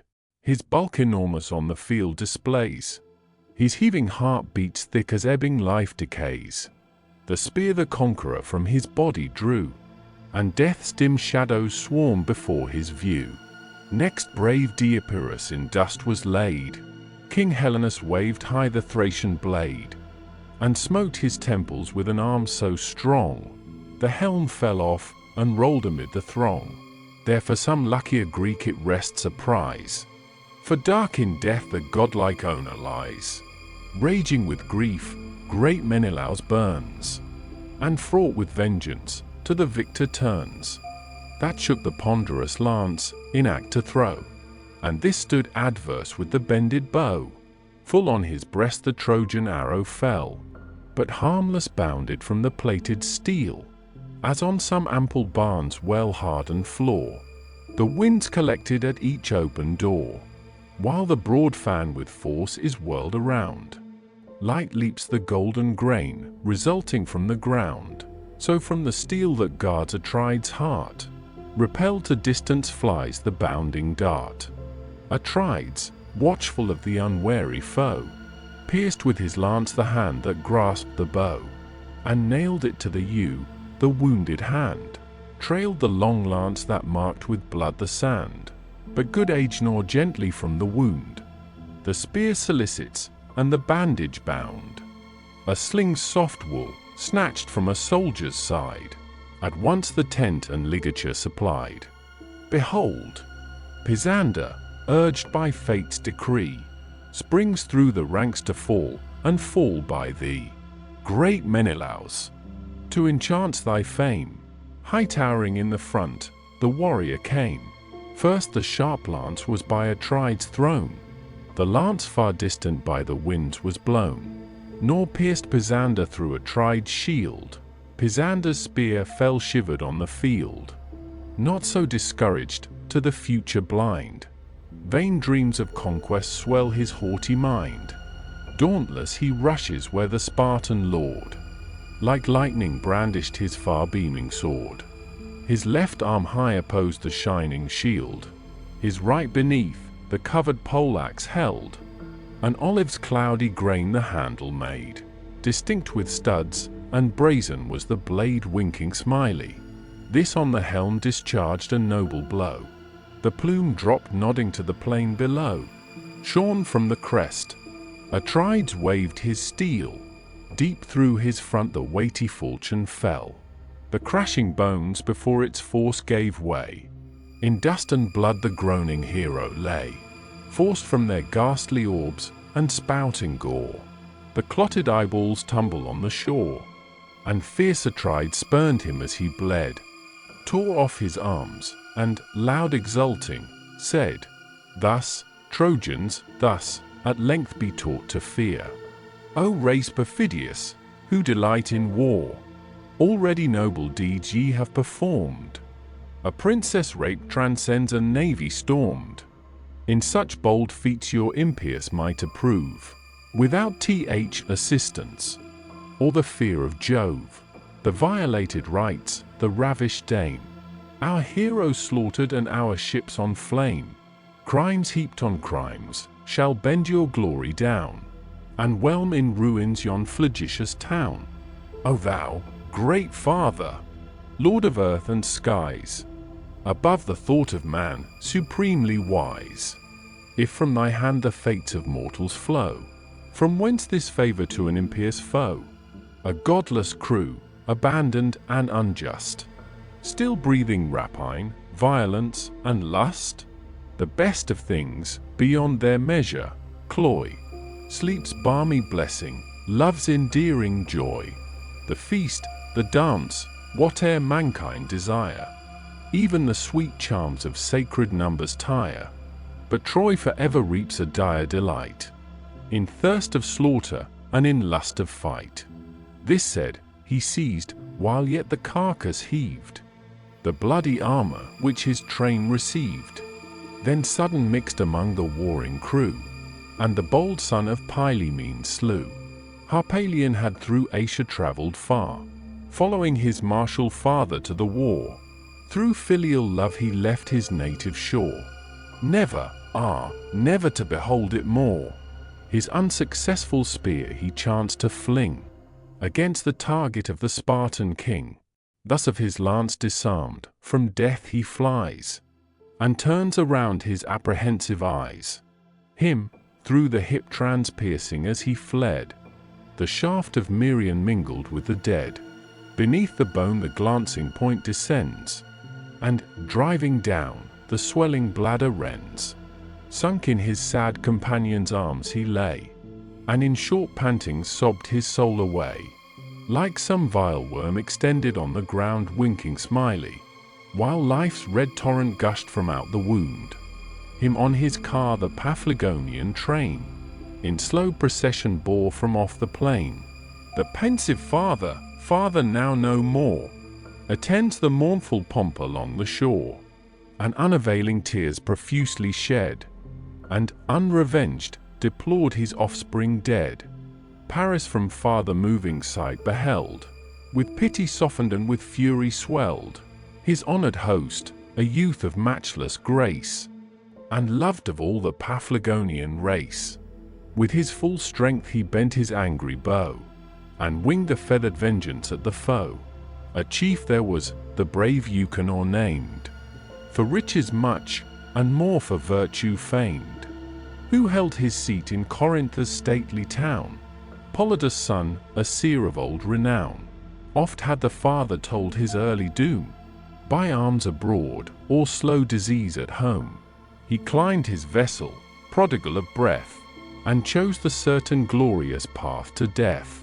Beneath his ear the pointed arrow went, the soul came issuing at the narrow vent. His limbs, unnerved, drop useless on the ground, and everlasting darkness shades him round. Nor knew great Hector how his legions yield, wrapped in the cloud and tumult of the field. Wide on the left the force of Greece commands, and conquest hovers o'er Achaean bands. With such a tide superior virtue swayed, and he that shakes the solid earth gave aid. But in the centre Hector fixed remained, where first the gates were forced, and bulwarks gained. There, on the margin of the hoary deep, their naval station where the Ajaces keep, and where low walls confine the beating tides, whose humble barrier scarce the foe divides, where late in fight both foot and horse engaged, and all the thunder of the battle raged. There joined, the whole Boeotian strength remains, the proud Ionians with their sweeping trains, Locrians and Thyians, and Nepean force, but joined, repel not Hector's fiery course. The flower of Athens, Stichius, Phidas, led, Bias and great Menestheus at their head. Meges the strong Leopian bands controlled, and Dracius prudent, and Amphion bold. The Thyians, Medon, famed for martial might, and brave Podarces, active in the fight. This drew from Phylacus his noble line, Iphiclus' son, and that, Oileus, thine. Young Ajax' brother, by a stolen embrace, he dwelt far distant from his native place. By his fierce stepdame from his father's reign, expelled and exiled for her brother slain. These rule the Thyians, and their arms employ, mixed with Boeotians, on the shores of Troy. Now side by side, with like unwearied care, each Ajax labored through the field of war. So when two lordly bulls, with equal toil, force the bright plowshare through the fallow soil, joined to one yoke, the stubborn earth they tear, and trace large furrows with the shining share. O'er their huge limbs the foam descends in snow, and streams of sweat down their sour foreheads flow. A train of heroes followed through the field, who bore by turns great Ajax' sevenfold shield. We know he breathed, remissive of his might, tired with the incessant slaughters of the fight. No following troops his brave associate grace, in close engagement and unpracticed race, the Locrian squadrons nor the javelin wield, nor bear the helm, nor lift the moony shield, but skilled from far the flying shaft to wing, all well the sounding pebble from the sling. Dexterous with these they aim a certain wound, or fell the distant warrior to the ground. Thus in the van the Telamonian train, thronged in bright arms, a pressing fight maintain. Far in the rear the Locrian archers lie, whose stones and arrows intercept the sky. The mingled tempest on the foes they pour, Troy's scattering orders open to the shower. Now had the Greeks eternal fame acquired, and the galled Ilians to their walls retired. But sage Polydamas, discreetly brave, addressed great Hector, and this counsel gave: though great in all, thou seemest averse to lend impartial audience to a faithful friend. To gods and men thy matchless worth is known, and every art of glorious war thy own. But in cool thought and counsel to excel, how widely differs this from warring well! Content with what the bounteous gods have given, seek not alone to engross the gifts of heaven. To some the powers of bloody war belong, to some sweet music and the charm of song. To few, and wondrous few, has Jove assigned a wise, extensive, all-considering mind. Their guardians these, the nations round confess, and towns and empires for their safety bless. If heaven have lodged this virtue in my breast, attend, O Hector, what I judge the best. See, as thou movest on dangers spread, and war's whole fury burns around thy head. Behold, distressed within yon hostile wall, how many Trojans yield, disperse, or fall? What troops, outnumbered, scarce the war maintain? And what brave heroes at the ships lie slain? Here cease thy fury, and the chiefs and kings convoke to council, weigh the sum of things, whether, the gods succeeding our desires, to yon tall ships to bear the Trojan fires, or quit the fleet and pass unhurt away, contented with the conquest of the day. I fear, lest Greece, not yet undone, pay the large debt of last revolving sun. Achilles, great Achilles, yet remains on yonder decks, and yet o'erlooks the plains. The council pleased, and Hector, with a bound, leaped from his chariot on the trembling ground. Swift as he leaped his clanging arms resound. To guard this post, he cried, thy art employ, and here detain the scattered youth of Troy. Where yonder heroes faint, I bend my way, and hasten back to end the doubtful day. This said, the towering chief prepares to go, shakes his white plumes that to the breezes flow, and seems a moving mountain topped with snow. Through all his host, inspiring force, he flies, and bids anew the martial thunder rise. To Panther's son, at Hector's high command, haste the bold leaders of the Trojan band. But round the battlements and round the plain, for many a chief he looked, but looked in vain. Deiphobus, nor Helenus the seer, nor Aeacius' son, nor Aeacius' self appear, for these were pierced with many a ghastly wound, some cold in death, some groaning on the ground, some low in dust, a mournful object, lay. High on the wall some breathed their souls away. Far on the left, amid the throng he found, cheering the troops, and dealing deaths around, the graceful Paris, whom, with fury moved, opprobrious thus, impatient chief reproved. Ill-fated Paris, slave to womankind, as smooth of face as fraudulent of mind. Where is Deiphobus, where Aeacius gone, the godlike father, and intrepid son? The force of Helenus, dispensing fate, and great Arthurianius, so feared of late, Black fate hangs o'er thee from th' gods. Imperial Troy from her foundations nods. Whelmed in thy country's ruin shalt thou fall, and one devouring vengeance swallow all. When Paris thus, my brother and my friend, thy warm impatience makes thy tongue offend. In other battles I deserved thy blame, though then not deedless, nor unknown to fame. But since yon rampart by thy arms lay low, I scattered slaughter from my fatal bow. The chiefs you seek on yonder shore lie slain. Of all those heroes, 2 alone remain, Deiphobus and Helenus the seer, each now disabled by a hostile spear. Go then, successful, where thy soul inspires. This heart and hand shall second all thy fires. What with this arm I can, prepare to know, till death for death be paid, and blow for blow. But yet is not ours, with forces not our own. To combat, strength is of the gods alone. These words the hero's angry mind assuage. Then fierce they mingle where the thickest rage. Around Polydamas, distained with blood, Cebrian, Phalces, stern Orpheus stood.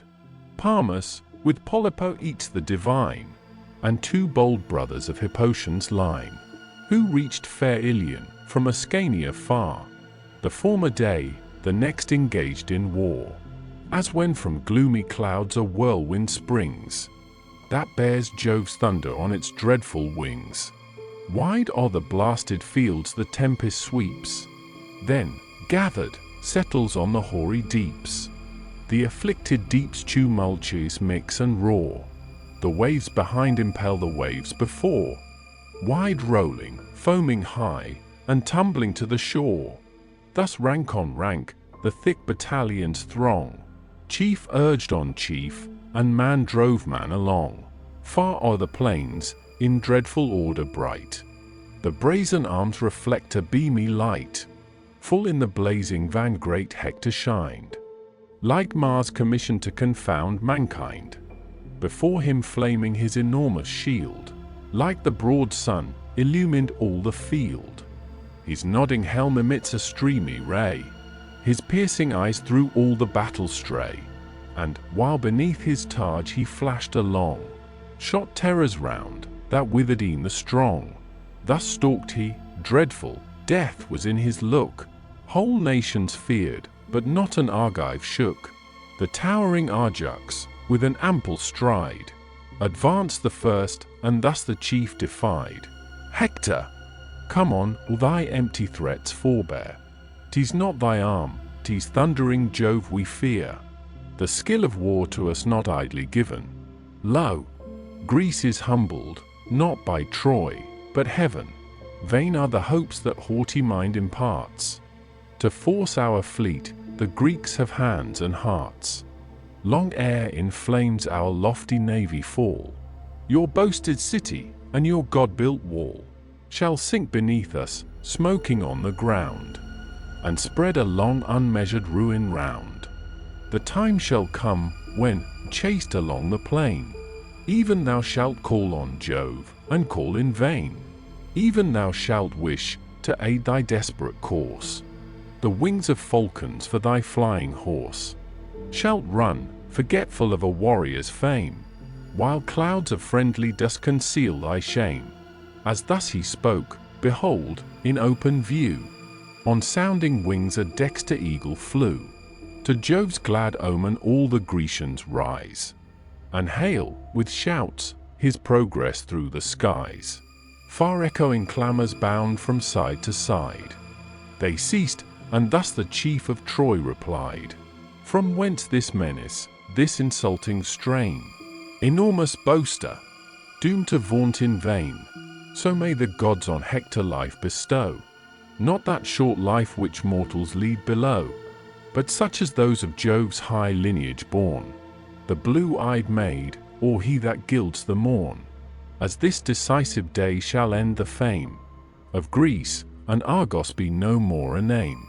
And thou, imperious, if thy madness wait, the lance of Hector thou shalt meet thy fate. That giant corse, extended on the shore, shall largely feast the fowls with fat and gore. He said, and like a lion stalked along, with shouts incessant earth and ocean rung, sent from his following host, the Grecian train. With answering thunders filled the echoing plain, a shout that tore heaven's concave, and, above, shook the fixed splendors of the throne of Jove. Illustration, Greek earrings. Book 14. Argument 231. Juno deceives Jupiter by the girdle of Venus. Nestor, sitting at the table with Machaon, is alarmed with the increasing clamor of war, and hastens to Agamemnon. On his way he meets that prince with Diomede and Ulysses, whom he informs of the extremity of the danger. Agamemnon proposes to make their escape by night, which Ulysses withstands, to which Diomede adds his advice, that, wounded as they were, they should go forth and encourage the army with their presence, which advice is pursued. Juno, seeing the partiality of Jupiter to the Trojans, forms a design to overreach him. She sets off her charms with the utmost care, and, either more surely to enchant him, obtains the magic girdle of Venus. She then applies herself to the god of sleep, and, with some difficulty, persuades him to seal the eyes of Jupiter. This done, she goes to Mount Ida, where the god, at first sight, is ravished with her beauty, sinks in her embraces, and is laid asleep. Neptune takes advantage of his slumber, and succors the Greeks. Hector is struck to the ground with a prodigious stone by Ajax, and carried off from the battle. Several actions succeed, till the Trojans, much distressed, are obliged to give way. The lesser Ajax signalizes himself in a particular manner, but not the genial feast, nor flowing bowl, could charm the cares of Nestor's watchful soul. His startled ears the increasing cries attend. Then thus, impatient, to his wounded friend, what new alarm, divine Machaon, say? What mixed events attend this mighty day? Hark! How the shouts divide, and how they meet, and now come full, and thicken to the fleet. Here with the cordial draught dispel thy care. Let Hecamede the strengthening bath prepare. Refresh thy wound, and cleanse the clotted gore, while I the adventures of the day explore. He said, and, seizing Thrasymede's shield, his valiant offspring hastened to the field. That day the son his father's buckler bore winking smiley, then snatched a lance, and issued from the door. Soon as the prospect opened to his view, his wounded eyes the scene of sorrow knew. Dire disarray, the tumult of the fight, the wall in ruins, and the Greeks in flight. As when old ocean's silent surface sleeps, the waves just heaving on the purple deeps, while yet the expected tempest hangs on high, weighs down the cloud, and blackens in the sky. The mass of waters will no wind obey. Jove sends one gust, and bids them roll away. While wavering counsels thus his mind engage, fluctuates in doubtful thought the Pylian sage, to join the host, or to the general haste. Debating long, he fixes on the last. Yet, as he moves, the sight his bosom warms. The field rings dreadful with the clang of arms. The gleaming falchions flash, the javelins fly. Blows echo blows, and all or kill or die. Him, in his march, the wounded princes meet, by tardy steps ascending from the fleet. The king of men, Ulysses the divine, and who to Tydeus owes his noble line, 232. Their ships at distance from the battle stand, in lines advanced along the shelving strand, whose bay, the fleet unable to contain. At length, beside the margin of the main, rank above rank, the crowded ships they moor. Who landed first, lay highest on the shore. Supported on the spears, they took their way, unfit to fight, but anxious for the day. Nestor's approach alarmed each Grecian breast, whom thus the general of the host addressed: "O grace and glory of the Achaean name, what drives thee, Nestor, from the field of fame? Shall then proud Hector see his boast fulfilled, our fleets in ashes, and our heroes killed?" Such was his threat, now too soon made good. On many a Grecian bosom writ in blood is every heart inflamed with equal rage against your king, nor will one chief engage. And have I lived to see with mournful eyes in every Greek a new Achilles rise? Gerenian Nestor then, so fate has willed, and all-confirming time has fate fulfilled. Not he that thunders from the aerial bower, not Jove himself, upon the past has power. The wall, our late inviolable bound, and best defence, lies smoking on the ground. Even to the ships their conquering arms extend, and groans of slaughtered Greeks to heaven ascend. On speedy measures then employ your thought, in such distress, if counsel profit aught. Arms cannot much, though Mars our souls incite. These gaping wounds withhold us from the fight. To him the monarch, that our army bends, that Troy triumphant our high fleet ascends, and that the rampart, late our surest trust, and best defence, lies smoking in the dust. All this from Jove's afflictive hand we bear, who, far from Argos, wills our ruin here. Past are the days when happier Greece was blessed, and all his favour, all his aid confessed. Now heaven averse our hands from battle ties, and lifts the Trojan glory to the skies. Cease we at length to waste our blood in vain, and launch what ships lie nearest to the main. Leave these at anchor till the coming night. Then, if impetuous Troy forbear the fight, bring all to sea, and hoist each sail for flight. Better from evils, well foreseen, to run, than perish in the danger we may shun. Thus he. The sage Ulysses thus replies, while anger flashed from his disdainful eyes. What shameful words, unkingly as thou art, fall from that trembling tongue and timorous heart? O were thy sway the curse of meaner powers, and thou the shame of any host but ours. A host, by Jove endued with martial might, and taught to conquer or to fall in fight, adventurous combats and bold wars to wage, employed our youth, and yet employs our age. And wilt thou thus desert the Trojan plain? And have whole streams of blood been spilt in vain? In such base sentence if thou couch thy fear, speak it in whispers, lest a Greek should hear. Lives there a man so dead to fame, who dares to think such meanness, or the thought declares? And comes it even from him whose sovereign sway the banded legions of all Greece obey? Is this a general's voice that calls to flight, while war hangs doubtful, while his soldiers fight? What more could Troy, what yet their fate denies? Thou givest the foe, all Greece becomes their prize. No more the troops, our hoisted sails in view, themselves abandoned, shall the fight pursue. But thy ships flying, with despair shall see, and no destruction to a prince like thee. Thy just reproofs, Atrides' calm replies, like arrows pierce me, for thy words are wise. Unwilling as I am to lose the host, I force not Greece to quit this hateful coast. Glad I submit, whoe'er, or young, or old, aught more conducive to our weal, unfold.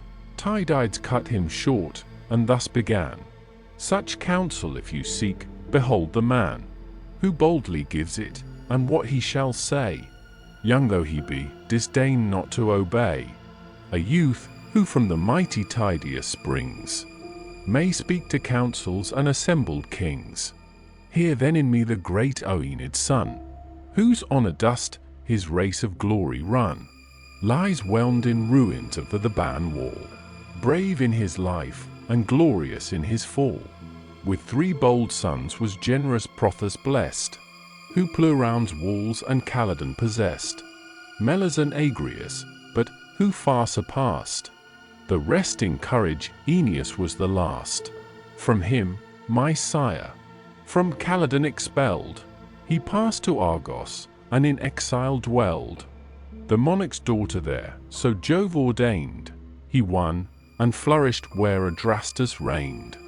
There, rich in fortune's gifts, his acres tilled, beheld his vines their liquid harvest yield, and numerous flocks that whitened all the field. Such Tydeus was the foremost once in fame, nor lives in Greece a stranger to his name. Then, what for common good my thoughts inspire, attend, and in the sun respect the sire.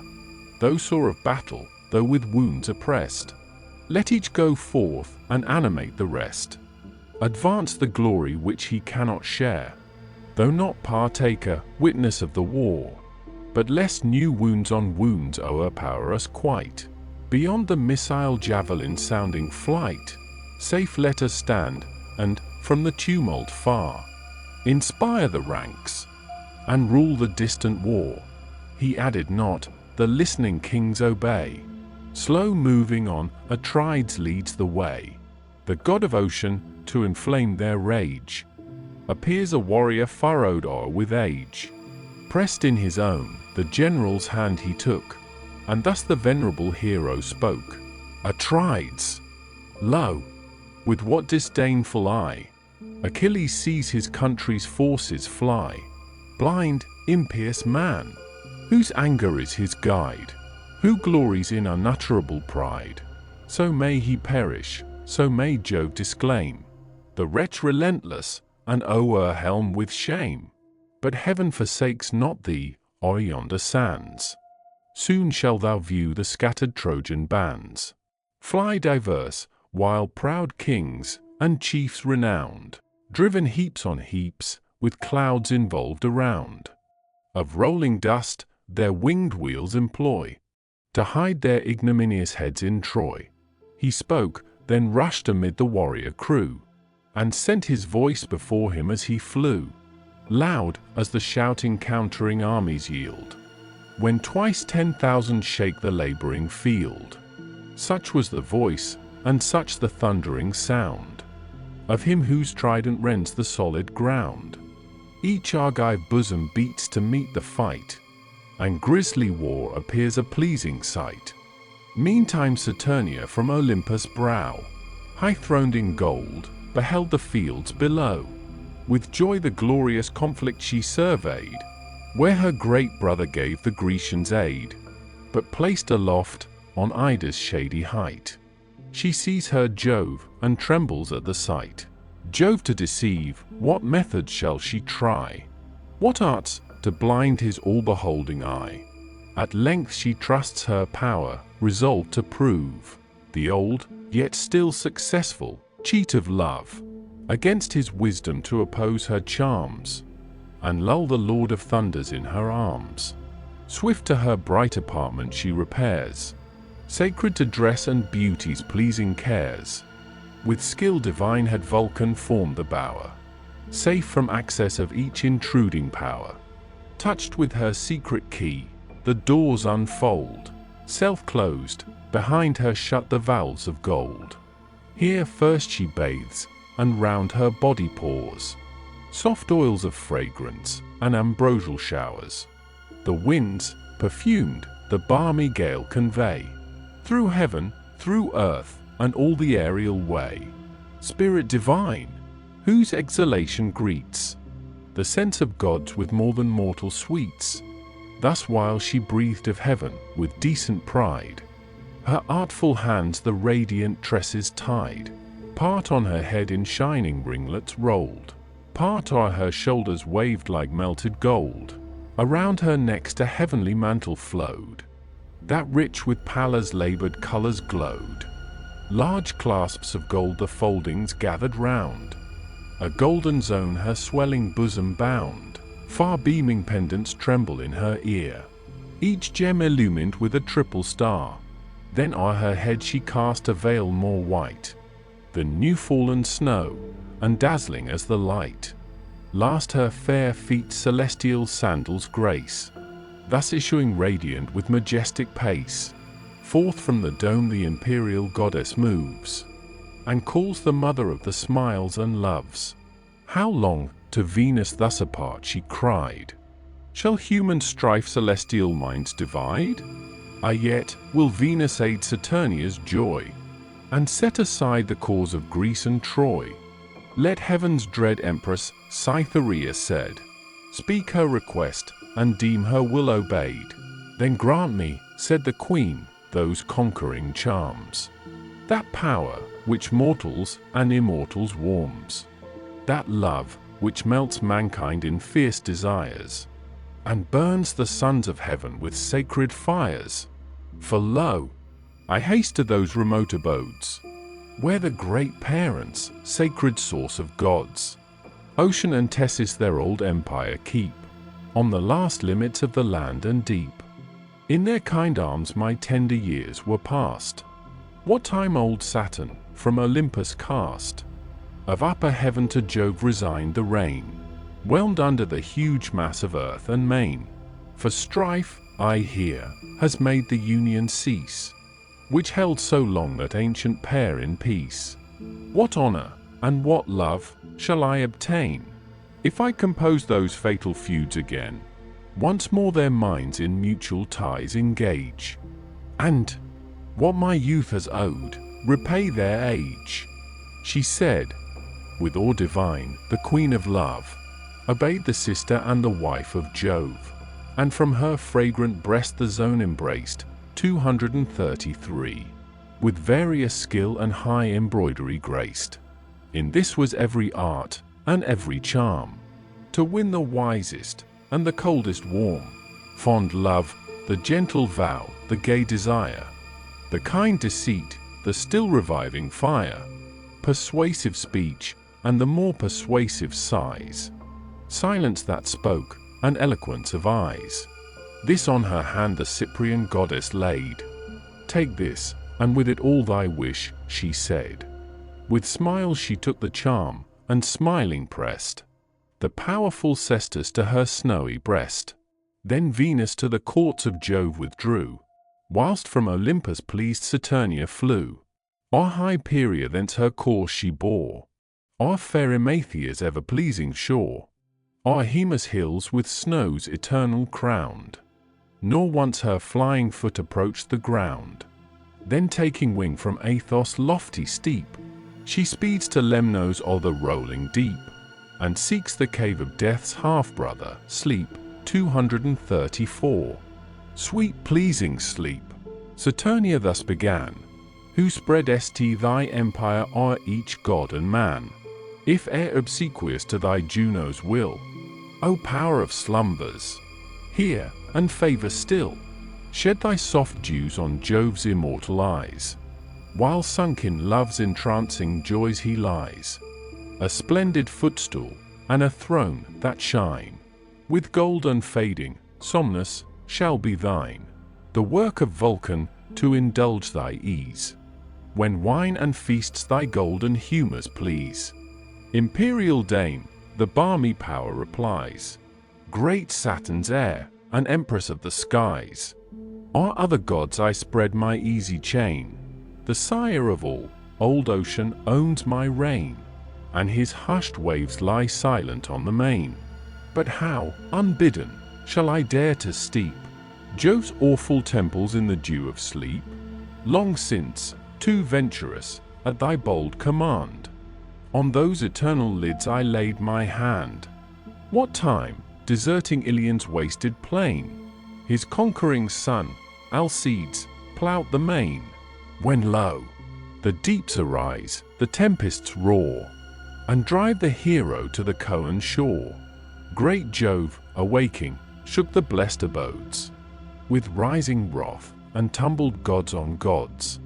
Me chief he sought, and from the realms on high had hurled indignant to the nether sky. But gentle night, to whom I fled for aid, the friend of earth and heaven, her wings displayed, empowered the wrath of gods and men to tame. Even Jove revered the venerable dame. Vain are thy fears, the queen of heaven replies, and, speaking, rolls her large majestic eyes. Thinkest thou that Troy has Jove's high favour won, like great Alcides, his all-conquering son? Hear, and obey the mistress of the skies, nor for the deed expect a vulgar prize. For know, thy loved one shall be ever thine. The youngest grace passeth thee the divine. 235. Swear then, he said, by those tremendous floods that roar through hell, and bind the invoking gods. Let the great parent earth one hand sustain, and stretch the other o'er the sacred main. Call the black Titans, that with Kronos dwell, to hear and witness from the depths of hell, that she, my loved one, shall be ever mine.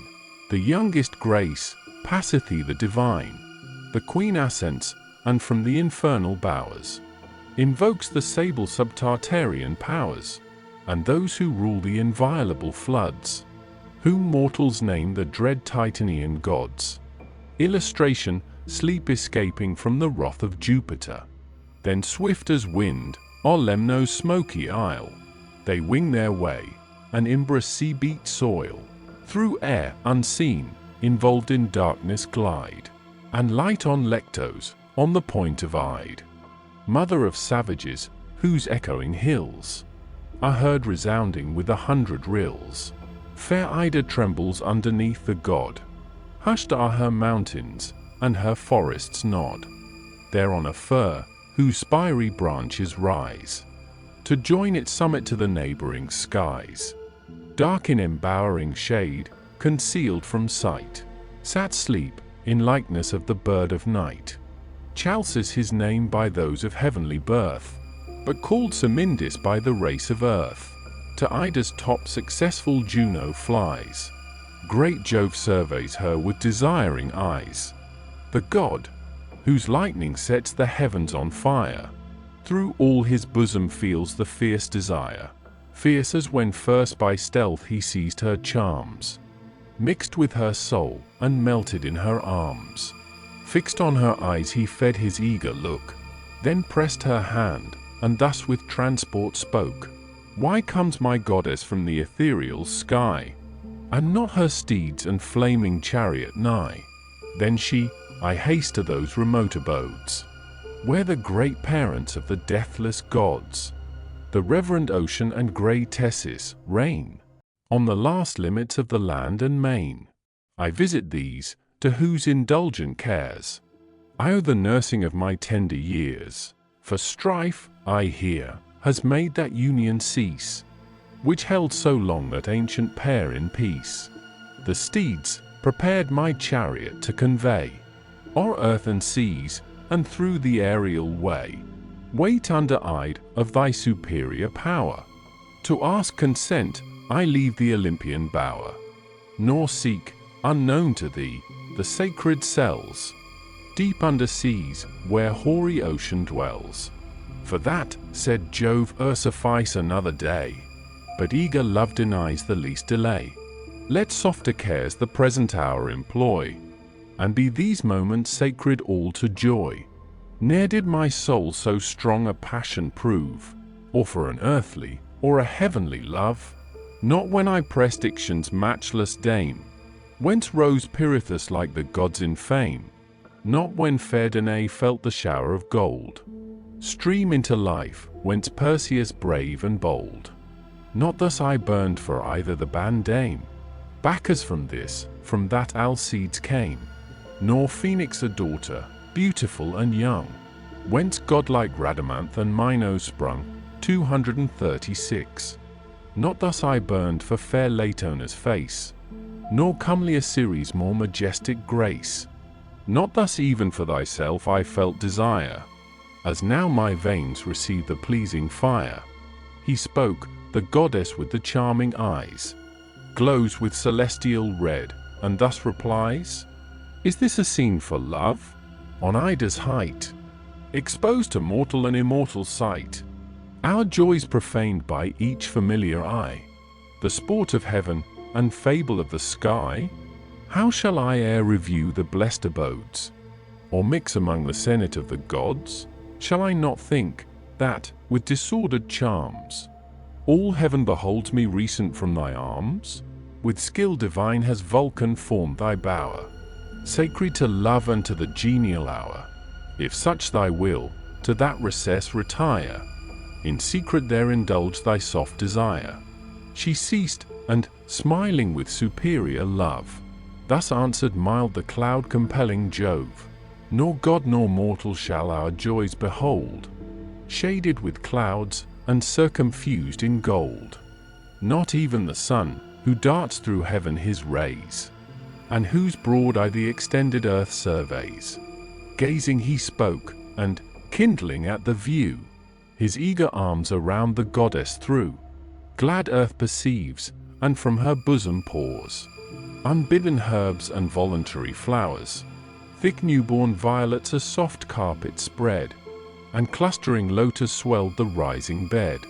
And sudden hyacinths the turf bestro, 237, and flamy crocus made the mountain glow. Their golden clouds conceal the heavenly pair, steeped in soft joys and circumfused with air. Celestial dews, descending o'er the ground, perfume the mount, and breathe ambrosia round. At length, with love and sleep's soft power oppressed, the panting thunderer nods, and sinks to rest. Now to the navy borne on silent wings, to Neptune's ear soft sleep his message brings. Beside him sudden, unperceived, he stood, and thus with gentle words addressed the god: Now, Neptune, now, the important hour employ, to check a while the haughty hopes of Troy. While Jove yet rests, while yet my vapors shed the golden vision round his sacred head. For Juno's love and somnus pleasing ties have closed those awful and eternal eyes. Thus having said, the power of slumber flew on human lids to drop the balmy dew. Neptune, with zeal increased, renews his care, and towering in the foremost ranks of war, indignant thus: O once of martial fame, O Greeks, if yet ye can deserve a name, this half-recovered day shall Troy obtain? Shall Hector thunder at your ships again? Lo, still he vaunts and threats the fleet with fires, while stern Achilles in his wrath retires. One hero's loss too tamely you deplore. Be still yourselves, and ye shall need no more. Oh yet, if glory any bosom warms, brace on your firmest helms, and stand to arms. His strongest spear each valiant Grecian wield, each valiant Grecian sees his broadest shield. Let to the weak the lighter arms belong, the ponderous targe be wielded by the strong.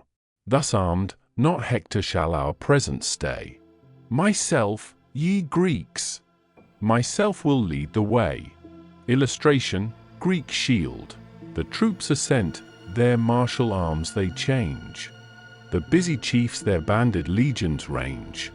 The kings, though wounded and oppressed with pain, with helpful hands themselves assist the train.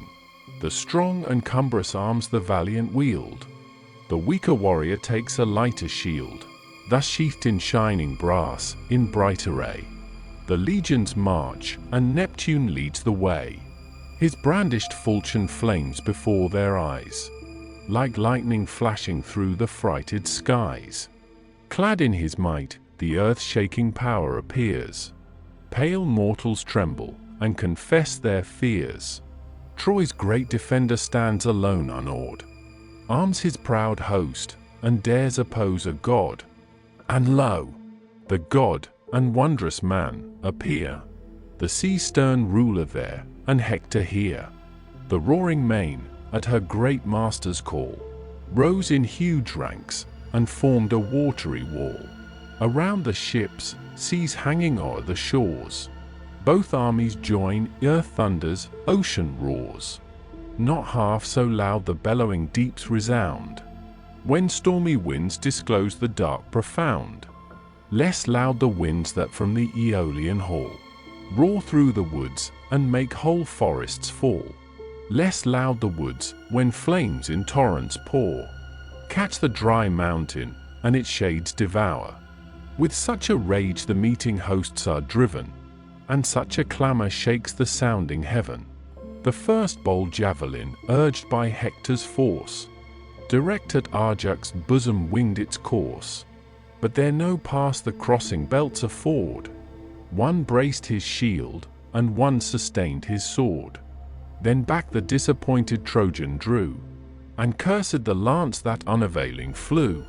But 'scaped not Ajax his tempestuous hand, a ponderous stone upheaving from the sand, where heaps laid loose beneath the warrior's feet, or served to ballast, or to prop the fleet. Tossed round and round, the missive marble flings, on the raised shield the fallen ruin rings. Full on his breast and throat with force descends, nor deadened there its giddy fury spends, but whirling on, with many a fiery round, smokes in the dust, and ploughs into the ground. As when the bolt, red hissing from above, darts on the consecrated plant of Jove, the mountain oak in flaming ruin lies, black from the blow, and smokes of sulphur rise. Stiff with amaze the pale beholders stand, and own the terrors of the almighty hand. So lies great Hector prostrate on the shore. His slackened hand deserts the lance it bore. His following shield the fallen chief o'erspread. Beneath his helmet dropped his fainting head. His load of armor, sinking to the ground, clanks on the field, a dead and hollow sound. Loud shouts of triumph fill the crowded plain. Greece sees, in hope, Troy's great defender slain.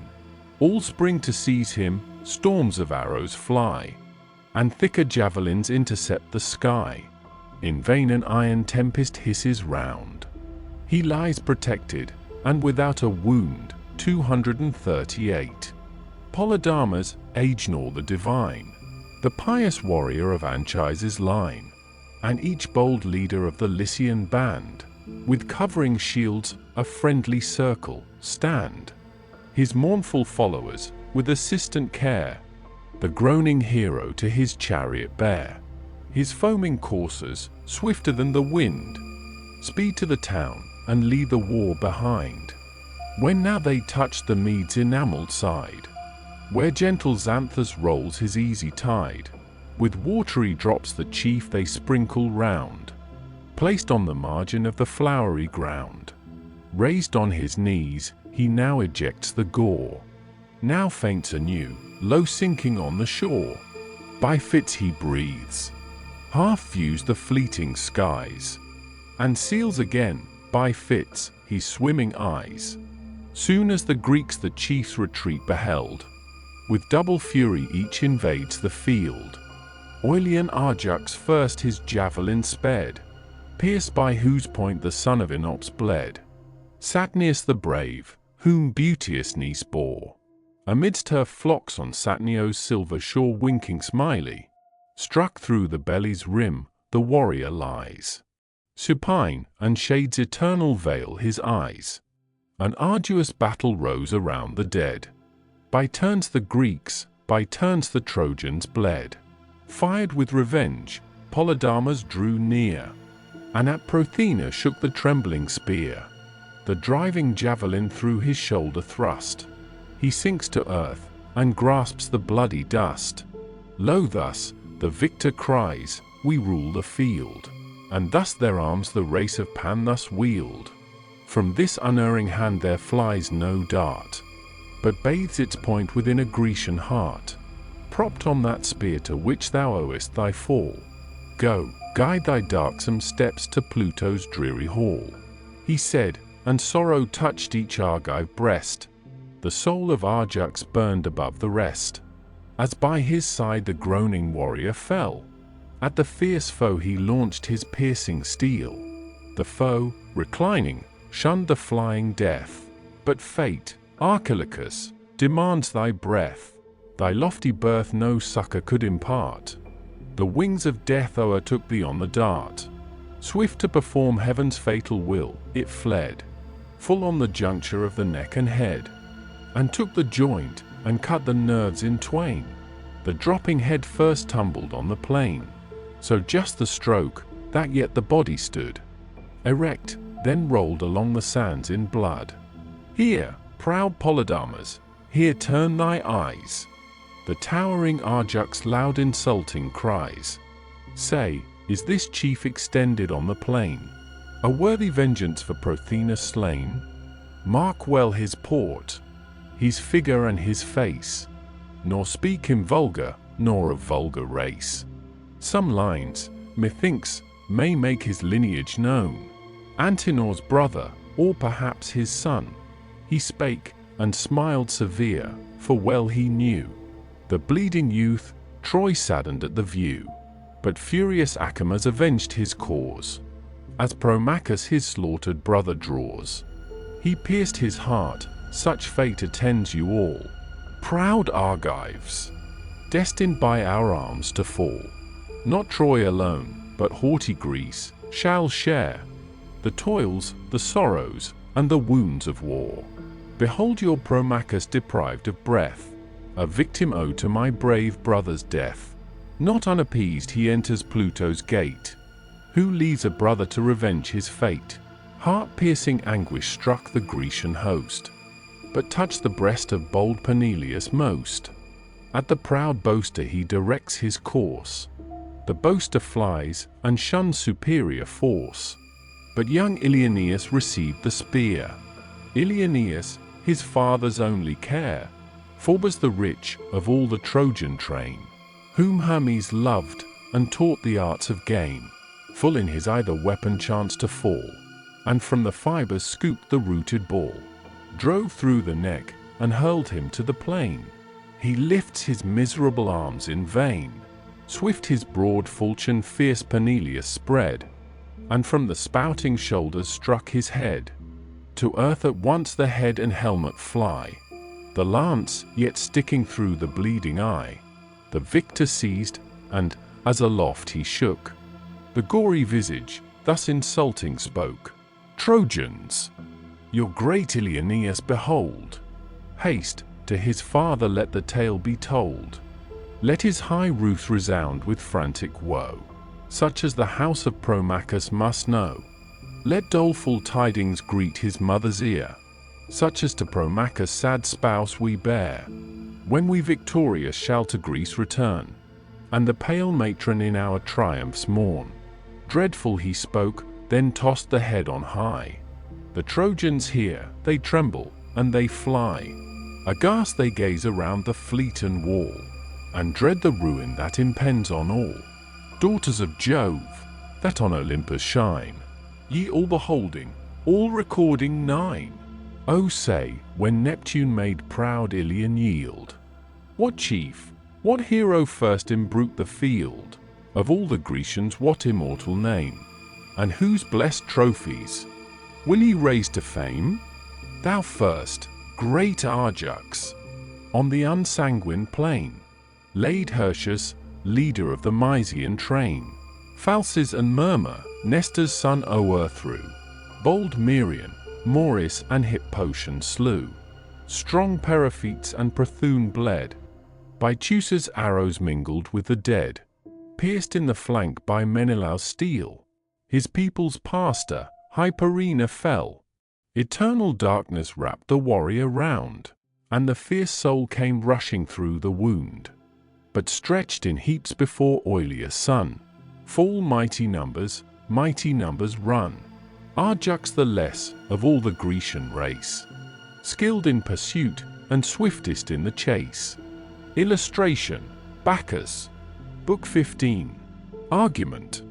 The fifth battle at the ships, and the acts of Ajax. Jupiter, awaking, sees the Trojans repulsed from the trenches. Hector, in a swoon, and Neptune at the head of the Greeks. He is highly incensed at the artifice of Juno, who appeases him by her submissions. She is then sent to Iris and Apollo. Juno, repairing to the assembly of the gods, attempts, with extraordinary address, to incense them against Jupiter. In particular she touches Mars with a violent resentment. He is ready to take arms, but is prevented by Minerva.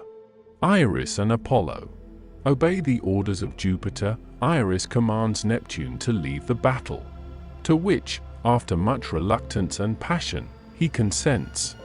Apollo re-inspires Hector with vigor, brings him back to the battle, marches before him with his aegis, and turns the fortune of the fight. He breaks down great part of the Grecian wall. The Trojans rush in and attempt to fire the first line of the fleet, but are, as yet, repelled by the greater Ajax with a prodigious slaughter. Now in swift flight they pass the trench profound, and many a chief lay gasping on the ground.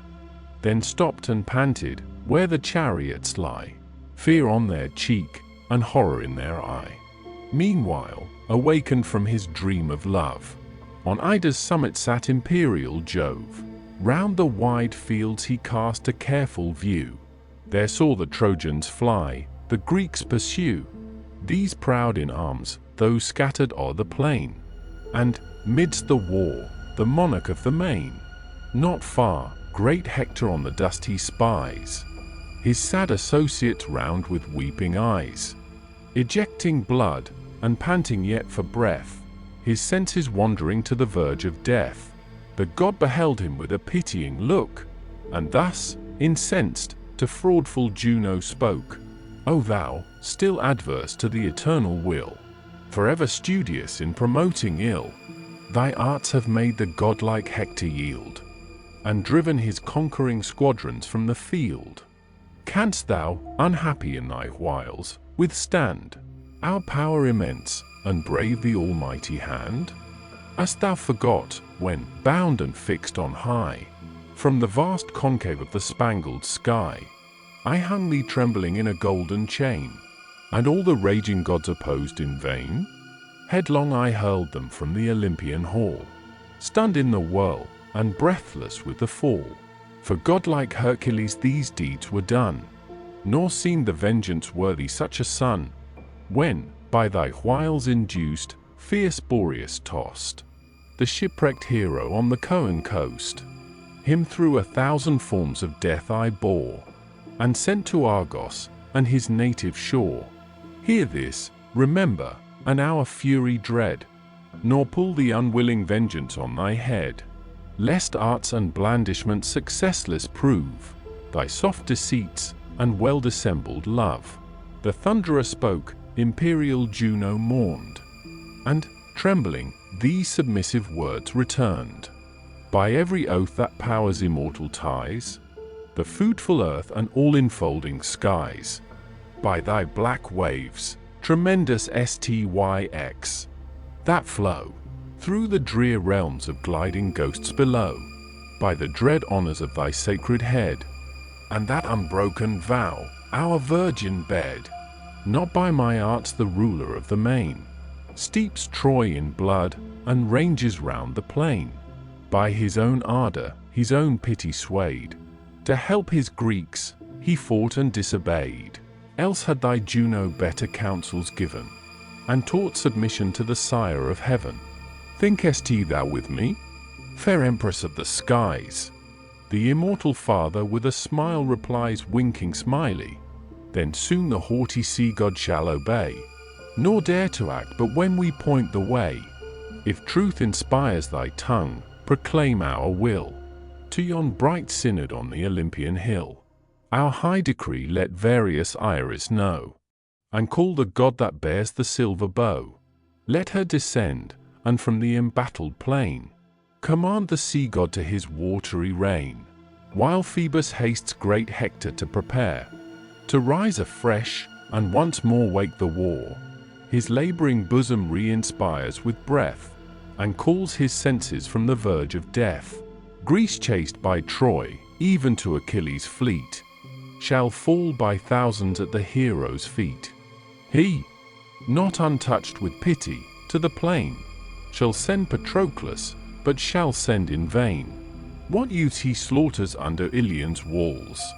Even my loved son, divine Sarpedon, falls. Vanquished at last by Hector's lance he lies. Then, nor till then, shall great Achilles rise. And lo, that instant, godlike Hector dies. From that great hour the war's whole fortune turns. Pallas assists, and lofty Ilion burns. Not till that day shall Jove relax his rage, nor one of all the heavenly host engage. In aid of Greece, the promise of a god, I gave, and sealed it with the almighty nod. Achilles' glory to the stars to raise. Such was our word, and fate the word obeys. The trembling queen, the almighty order given, swift from the Idaean summit shot to heaven, as some wayfaring man, who wanders o'er, in thought a length of lands he trod before, sends forth his active mind from place to place, joins hill to dale, and measures space with space. So swift flew Juno to the blessed abodes. If thought of man can match the speed of gods, there sat the powers in awful synod placed. They bowed, and made obeisance as she passed. Through all the brazen dome sad smiley 239, with goblets crowned. They hail her queen, the nectar streams around. Fair Themis first presents the golden bowl, and anxious asks what cares disturb her soul? To whom the white-armed goddess thus replies, Enough thou knowest he the tyrant of the skies, severely bent his purpose to fulfill, unmoved his mind, and unrestrained his will. Go thou, the feasts of heaven attend thy call, bid the crowned nectar circle round the hall. But Jove shall thunder through the ethereal dome, such stern decrees, such threatened woes to come, as soon shall freeze mankind with dire surprise, and damp the eternal banquets of the skies. The goddess said, and sullen took her place. Black horror saddened each celestial face, to see the gathering grudge in every breast. Smiles on her lips a spleenful joy expressed, while on her wrinkled front, an eyebrow bent, sat steadfast care, and lowering discontent. Thus she proceeds, Attend, ye powers above. But no, 'tis madness to contest with Jove. Supreme he sits, and sees, in pride of sway, your vassal godheads grudgingly obey. Fierce in the majesty of power controls, shakes all the thrones of heaven, and bends the poles. Submiss, immortals, all he wills, obey. And thou, great Mars, begin and show the way. Behold Ascalaphus, behold him die, but dare not murmur, dare not vent a sigh. Thy own loved boasted offspring lies, O Earthrone, if that loved boasted offspring be thy own. Stern Mars, with anguish for his slaughtered son, smote his rebelling breast, and fierce begun. Thus then, immortals, thus shall Mars obey. Forgive me, gods, and yield my vengeance way. Descending first to yon forbidden plain, the god of battles dares avenge the slain. Dares, though the thunder bursting o'er my head should hurl me blazing on those heaps of dead. With that he gives command to fear and flight, to join his rapid coursers for the fight. Then grim in arms, with hasty vengeance flies, arms that reflect her radiance through the skies.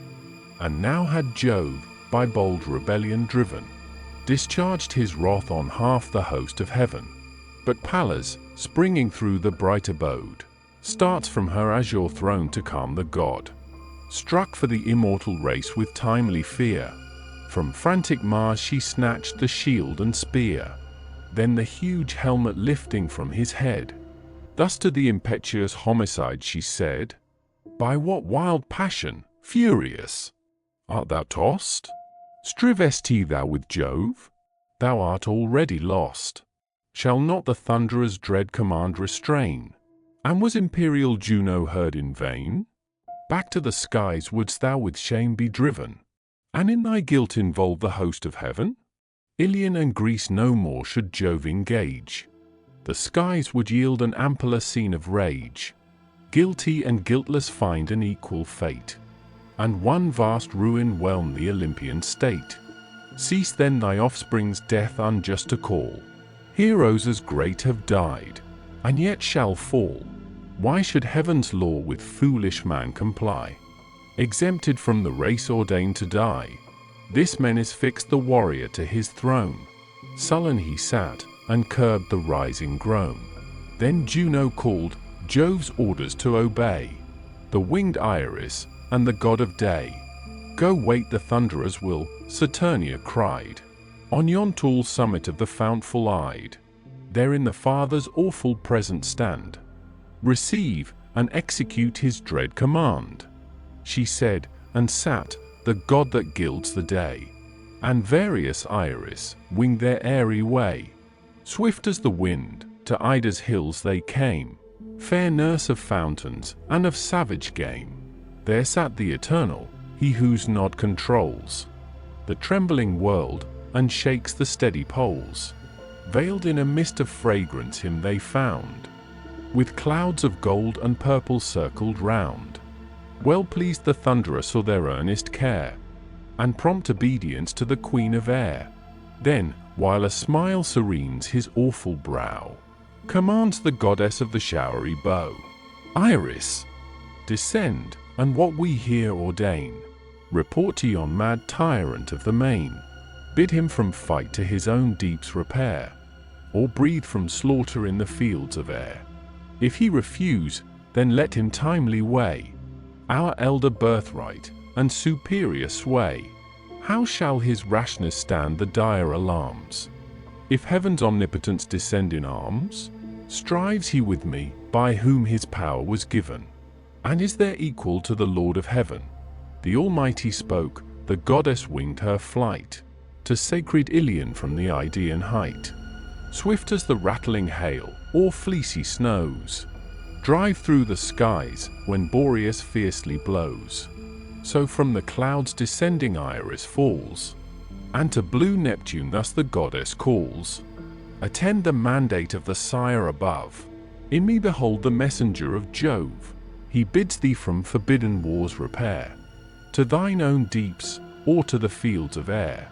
This if refused, he bids thee timely weigh his elder birthright and superior sway. How shall thy rashness stand the dire alarms? If heaven's omnipotence descend in arms, strivest thou with him by whom all power is given? And art thou equal to the Lord of heaven? What means the haughty sovereign of the skies? The king of ocean thus, incensed, replies winking smiley, rule as he will his portioned realms on high. No vassal god, nor of his train, am I. 3 brother deities from Saturn came, an ancient Rhea, earth's immortal dame. Assigned by lot, our triple rule we know. Infernal Pluto sways the shades below, o'er the wide clouds, and o'er the starry plain. Ethereal Jove extends his high domain. My court beneath the hoary waves I keep, and hush the roarings of the sacred deep. Olympus, and this earth, in common lie. What claim has here the tyrant of the sky? Far in the distant clouds let him control, and o'er the younger brothers of the pole. There to his children his commands be given, the trembling, servile, second race of heaven. And must I then, said she, O sire of floods, bear this fierce answer to the king of gods? Correct it yet, and change thy rash intent. A noble mind disdains not to repent. To elder brothers guardian fiends are given, to scourge the wretch insulting them and heaven. Great is the profit, thus the god rejoined, when ministers are blessed with prudent mind. Warned by thy words, to powerful Jove I yield, and quit, though angry, the contended field. Not but his threats with justice I disclaim, the same our honours, and our birth the same. If yet, forgetful of his promise given, to Hermes, Pallas, and the Queen of Heaven, to favour Ilion, that perfidious place, he breaks his faith with half the ethereal race. Give him to know, unless the Grecian train lay yon proud structures level with the plain. How the offence by other gods be past, the wrath of Neptune shall forever last. Thus speaking, furious from the field he strode, and plunged into the bosom of the flood. The Lord of Thunders, from his lofty height, beheld, and thus bespoke the source of light. Behold, the god whose liquid arms are hurled around the globe, whose earthquakes rock the world, desists at length his rebel war to wage, seeks his own seas, and trembles at our rage. Else had my wrath, heaven's thrones all shaking round, burned to the bottom of his seas profound, and all the gods that round old Saturn dwell had heard the thunders to the deeps of hell. Well was the crime, and well the vengeance spared. Even power immense had found such battle hard. Go thou, my son, the trembling Greeks alarm, shake my broad aegis on thy active arm. Be godlike Hector thy peculiar care, swell his bold heart, and urge his strength to war. Let Ilion conquer, till the Achaean train fly to their ships and Hellespont again. Then Greece shall breathe from toils. The Godhead said, his will divine the son of Jove obeyed. Not half so swift the sailing falcon flies, that drives a turtle through the liquid skies, as Phoebus, shooting from the Idaean brow, glides down the mountain to the plain below. There Hector seated by the stream he sees, his sense returning with the coming breeze. Again his pulses beat, his spirits rise. Again his loved companions meet his eyes. Jove thinking of his pains, they passed away. To whom the god who gives the golden day, why sits great Hector from the field so far? What grief, what wound, withholds thee from the war? The fainting hero, as the vision bright, stood shining o'er him, half unsealed his sight. What blessed immortal, with commanding breath, thus wakens Hector from the sleep of death? Has fame not told, how, while my trusty sword bathed Greece in slaughter, and her battle gored, the mighty Ajax with a deadly blow had almost sunk me to the shades below? Even yet, methinks, the gliding ghosts I spy, and hell's black horrors swim before my eye. To him Apollo, be no more dismayed. See, and be strong. The thunderer sends thee aid. Behold, thy Phoebus shall his arms employ. Phoebus, propitious still to thee and Troy. Inspire thy warriors then with manly force, and to the ships impel thy rapid horse. Even I will make thy fiery coursers way, and drive the Grecians headlong to the sea. Thus to bold Hector spoke the son of Jove, and breathed immortal ardor from above, as when the pampered steed, with reins unbound, breaks from his stall, and paws along the ground. With ample strokes he rushes to the flood, to bathe his sides, and cool his fiery blood. His head, now freed, he tosses to the skies. His manner dishevelled o'er his shoulders flies. He snuffs the females in the well-known plain, and springs, exulting, to his fields again. Urged by the voice divine, thus Hector flew, full of the god, and all his hosts pursue. As when the force of men and dogs combined invade the mountain goat or branching hind, far from the hunter's rage secure they lie, close in the rock, not fated yet to die. When lo, a lion shoots across the way, they fly, at once the chasers and the prey. So Greece, that late in conquering troops pursued, and marked their progress through the ranks in blood. Soon as they see the furious chief appear, forget to vanquish, and consent to fear. Thoas with grief observed his dreadful course. Thoas, the bravest of the Aetolian force, skilled to direct the javelin's distant flight, and bold to combat in the standing fight. Not more in counsels famed for solid sense, than winning words and heavenly eloquence. Gods! What portent, he cried, these eyes invades? Lo! Hector rises from the Stygian shades. We saw him, late, by thundering Ajax killed. What god restores him to the frighted field, and not content that half of Greece lie slain, pours new destruction on her sons again? He comes not, Jove, without thy powerful will. Lo! Still he lives, pursues, and conquers still. Yet hear my counsel, and his worst withstand, the Greeks' main body to the fleet command. But let the few whom brisker spirits warm, stand the first onset, and provoke the storm. Thus point your arms, and when such foes appear, fierce as he is, let Hector learn to fear. The warrior spoke, the listening Greeks obey, thickening their ranks, and form a deep array. Each Ajax, Teucer, Merion gave command, the valiant leader of the Cretan band. And Mars-like Megs, these the chiefs excite. Approach the foe, and meet the coming fight.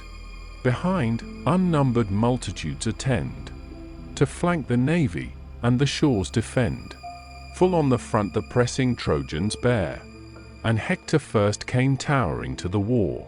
Phoebus himself the rushing battle led, a veil of clouds involved his radiant head. High held before him, Jove's enormous shield, portentous shone, and shaded all the field. Vulcan to Jove the immortal gift consigned, to scatter hosts and terrify mankind. The Greeks expect the shock, the clamors rise from different parts, and mingle in the skies. Dire was the hiss of darts, by heroes flung, and arrows leaping from the bowstrings sung. These drink the life of generous warriors slain. Those guiltless fall, and thirst for blood in vain. As long as Phoebus bore unmoved the shield, sat doubtful conquest hovering o'er the field. But when aloft he shakes it in the skies, shouts in their ears, and lightens in their eyes. Deep horror seizes every Grecian breast. Their force is humbled, and their fear confessed. So flies a herd of oxen, scattered wide, no swain to guard them, and no day to guide. When two fell lions from the mountain come, and spread the carnage through the shady gloom, impending Phoebus pours around them fear, and Troy and Hector thunder in the rear. Heaps fall on heaps, the slaughter Hector leads. First great Arcesilas, then Stichius bleeds.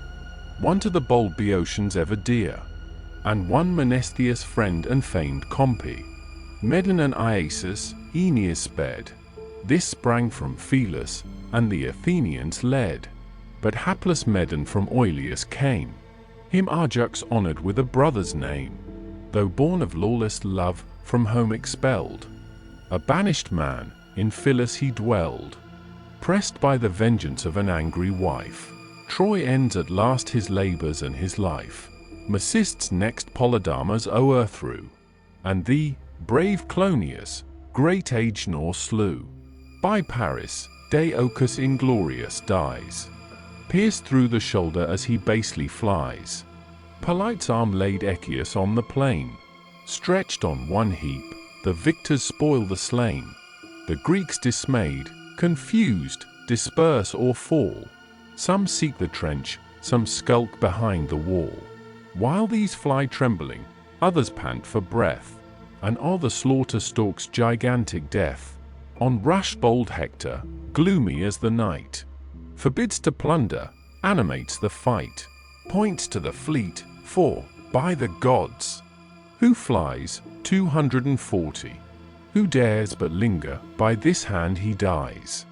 No weeping sister his cold eye shall close, no friendly hand his funeral pyre compose. Who stops to plunder at this signal hour, the birds shall tear him, and the dogs devour. Furious he said, the smarting scourge resounds. The coursers fly, the smoking chariot bounds. The hosts rush on, loud clamors shake the shore. The horses thunder, earth and ocean roar. Apollo, planted at the trench's bound, pushed at the bank, down sank the enormous mound. Rolled in the ditch the heapy ruin lay. A sudden road, a long and ample way, o'er the dread fosse, a late impervious space. Now steeds, and men, and cars tumultuous pass. The wondering crowds the downward level trod. Before them flamed the shield, and marched the god. Then with his hand he shook the mighty wall, and lo! the turrets nod, the bulwarks fall. easy as when ashore an infant stands, and draws imagined houses in the sands. The sportive wanton, pleased with some new play, sweeps the slight works and fashioned domes away. Thus vanished at thy touch the towers and walls. The toil of thousands in a moment falls. The Grecians gaze around with wild despair. Confused and weary all the powers with prayer exhort their men with praises, threats, commands, and urge the gods with voices, eyes, and hands.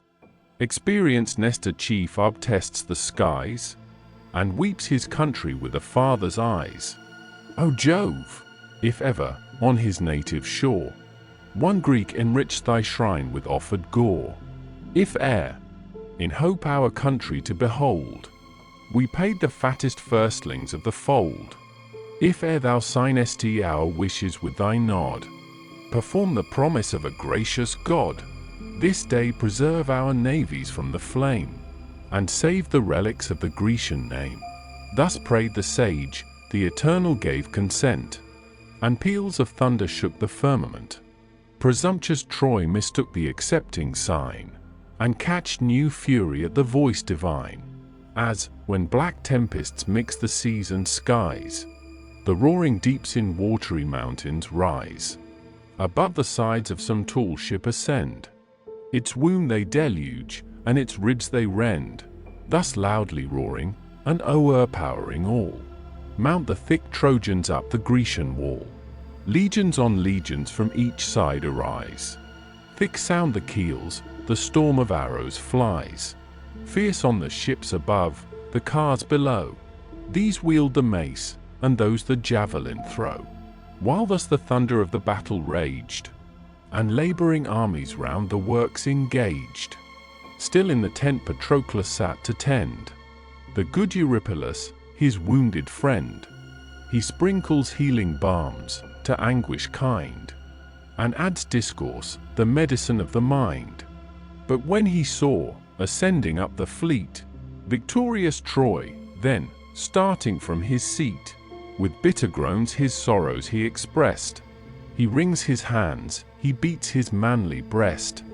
Though yet thy state require redress, he cries, depart I must, what horrors strike my eyes. Charged with Achilles' high command I go, a mournful witness of this scene of woe. I haste to urge him by his country's care, to rise in arms, and shine again in war. Perhaps some favoring god his soul may bend. The voice is powerful of a faithful friend. He spoke, and, speaking, swifter than the wind, sprung from the tent, and left the war behind. The embodied Greeks the fierce attack sustain, but strive, though numerous, to repulse in vain. Nor could the Trojans, through that firm array, force to the fleet and tents the impervious way. As when a shipwright, with Palladian art, smooths the rough wood, and levels every part, with equal hand he guides his whole design, by the just rule and the directing line. The martial leaders, with like skill and care, preserved their line, and equal kept the war. Brave deeds of arms through all the ranks were tried, and every ship sustained an equal tide. At one proud bark, high towering o'er the fleet, Ajax the great and godlike Hector meet. For one bright prize the matchless chiefs contend, nor this the ships can fire, nor that defend. One kept the shore, and one the vessel trod, that fixed as fate, this acted by a god, the son of Clitius in his daring hand. The deck approaching, shakes a flaming brand, but, pierced by Telemon's huge lance, expires. Thundering he falls, and drops the extinguished fires. Great Hector viewed him with a sad survey, as stretched in dust before the stern he lay. Oh, all of Trojan, all of Lycian race, stand to your arms, maintain this arduous space. Lo, where the son of royal Clitius lies, save his arms, secure his obsequies.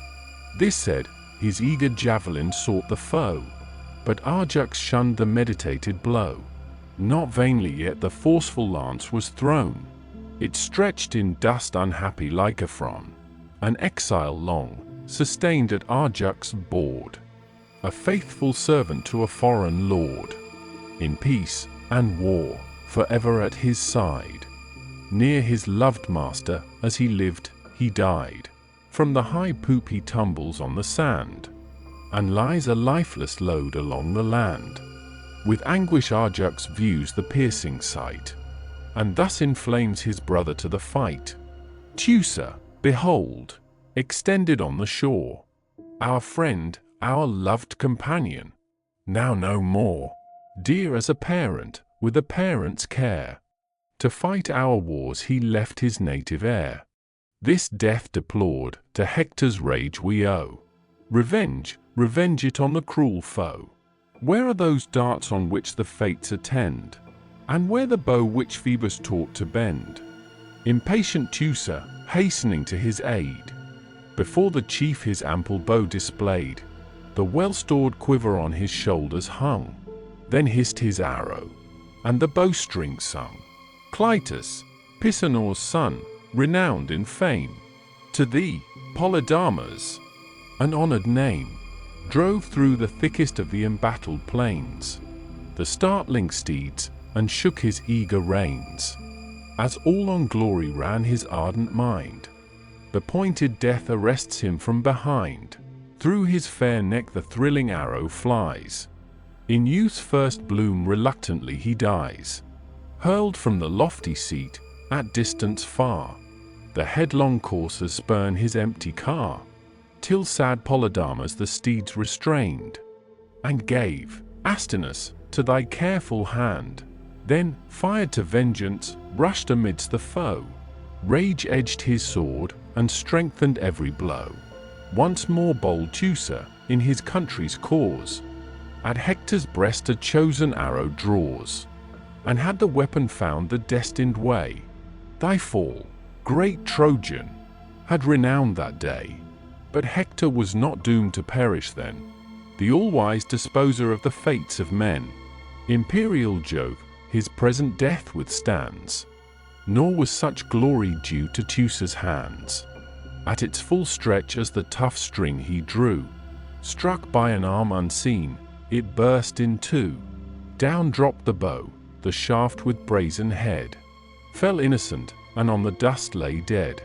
The astonished archer to great Arjux cries, some god prevents our destined enterprise.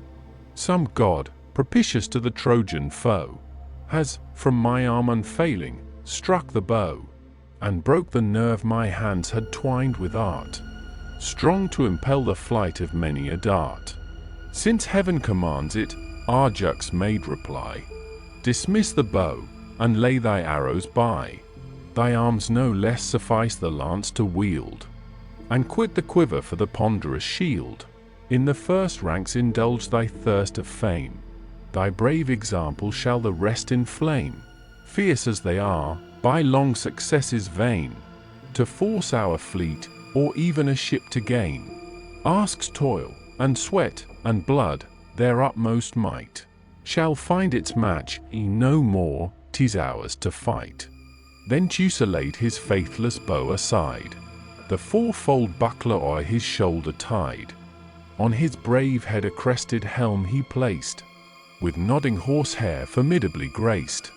A dart, whose point with brass refulgent shines, the warrior wields, and his great brother joins. This Hector saw, and thus expressed his joy: Ye troops of Lycia, Dardanus, and Troy, be mindful of yourselves, your ancient fame, and spread your glory with the navy's flame. Jove is with us, I saw his hand, but now, from the proud archer strike his vaunted bow. Indulgent Jove, how plain thy favors shine, when happy nations bear the marks divine. How easy then, to see the sinking state of realms accursed, deserted, reprobate. Such is the fate of Greece, and such is ours. Behold, ye warriors, and exert your powers. Death is the worst, a fate which all must try, and for our country, 'tis a bliss to die. The gallant man, though slain in fight he be, yet leaves his nation safe, his children free, entails a debt on all the grateful state. His own brave friend shall glory in his fate, his wife live honored, all his race succeed, and late posterity enjoy the deed. This roused the soul in every Trojan breast. The godlike Ajax next his Greeks addressed. How long, ye warriors of the Argive race? To generous Argos what a dire disgrace! How long on these cursed confines will ye lie, yet undetermined, or to live or die?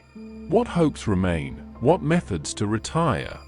If once your vessels catch the Trojan fire, mark how the flames approach, how near they fall, how Hector calls, and Troy obeys his call.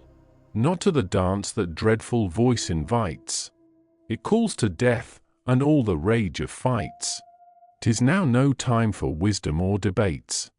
To your own hands are trusted all your fates, and better far in one decisive strife, one day should end our labor or our life, than keep this hard-got inch of barren sands, still pressed, and pressed by such inglorious hands.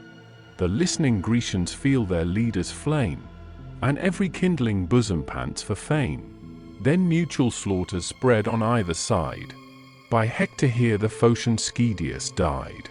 There, pierced by Ajax, sunk Laodamas, chief of the foot of old Antenor's race. Polydamas laid Otus on the sand, the fierce commander of the Epean band. His lance bold Meges at the victor threw. The victor, stooping, from the death withdrew. That valued life, O Phoebus, was thy care. But Croesma's bosom took the flying spear. His corpse fell bleeding on the slippery shore. His radiant arms triumphant Meges bore. Dolops, the son of Lampus, rushes on, sprung from the race of old Laomedon, and famed for prowess in a well-fought field. He pierced the center of his sounding shield. But Meges, Phileus' ample breastplate wore, well known in fight on Celes' winding shore. For King Euphetes gave the golden mail, compact and firm with many a jointed scale, which oft, in cities stormed, and battles won, had saved the father, and now saves the son. Full at the Trojan's head he urged his lance, where the high plumes above the helmet dance, new tinged with Tyrian dye, in dust below, shorn from the crest, the purple honors glow. Meantime their fight the Spartan king surveyed, and stood by Meges' side a sudden aid. Through Dolops' shoulder urged his forceful dart, which held its passage through the panting heart, and issued at his breast, with thundering sound. The warrior falls, extended on the ground. In rush the conquering Greeks to spoil the slain, but Hector's voice excites his kindred train. The hero most, from Hysteon sprung, fierce Melanippus, gallant, brave, and young. He, ere to Troy the Grecians crossed the main, fed his large oxen on Pacotes' plain. But when oppressed, his country claimed his care, returned to Ilion and excelled in war. For this, in Priam's court, he held his place, beloved no less than Priam's royal race. Him Hector singled, as his troops he led, and thus inflamed him, pointing to the dead. Lo, Melanippus! Lo, where Dolops lies! And is it thus our royal kinsman dies? O'ermatched he falls, to two at once a prey. And lo, they bear the bloody arms away. Come on, a distant war no longer wage, but hand to hand thy country's foes engage, till Greece at once, and all her glory end, or Ilion from her towery height descend, heat from the lowest stone, and bury all in one sad sepulchre, one common fall. Hector, this said, rushed forward on the foes. With equal ardor Melanippus glows. Then Ajax thus, O Greeks, respect your fame, respect yourselves, and learn an honest shame. Let mutual reverence mutual warmth inspire, and catch from breast to breast the noble fire. On valor's side the odds of combat lie. The brave live glorious, or lamented die. The wretch that trembles in the field of fame meets death, and worse than death, eternal shame. His generous sense he not in vain imparts. It sunk and rooted in the Grecian hearts. They join, they throng, they thicken at his call, and flank the navy with a brazen wall. Shields touching shields in order blaze above, and stop the Trojans, though impelled by Jove. The fiery Spartan first, with loud applause, warms the bold son of Nestor in his cause. Is there, he said, in arms a youth like you, so strong to fight, so active to pursue? Why stand you distant, nor attempt a deed? Lift the bold lance, and make some Trojan bleed. He said, and backward to the lines retired. Forth rushed the youth with martial fury fired. Beyond the foremost ranks his lance he threw, and round the black battalions cast his view. The troops of Troy recede with sudden fear, while the swift javelin hissed along in air. Advancing Melanippus met the dart with his bold breast, and felt it in his heart. Thundering he falls, his falling arms resound, and his broad buckler rings against the ground.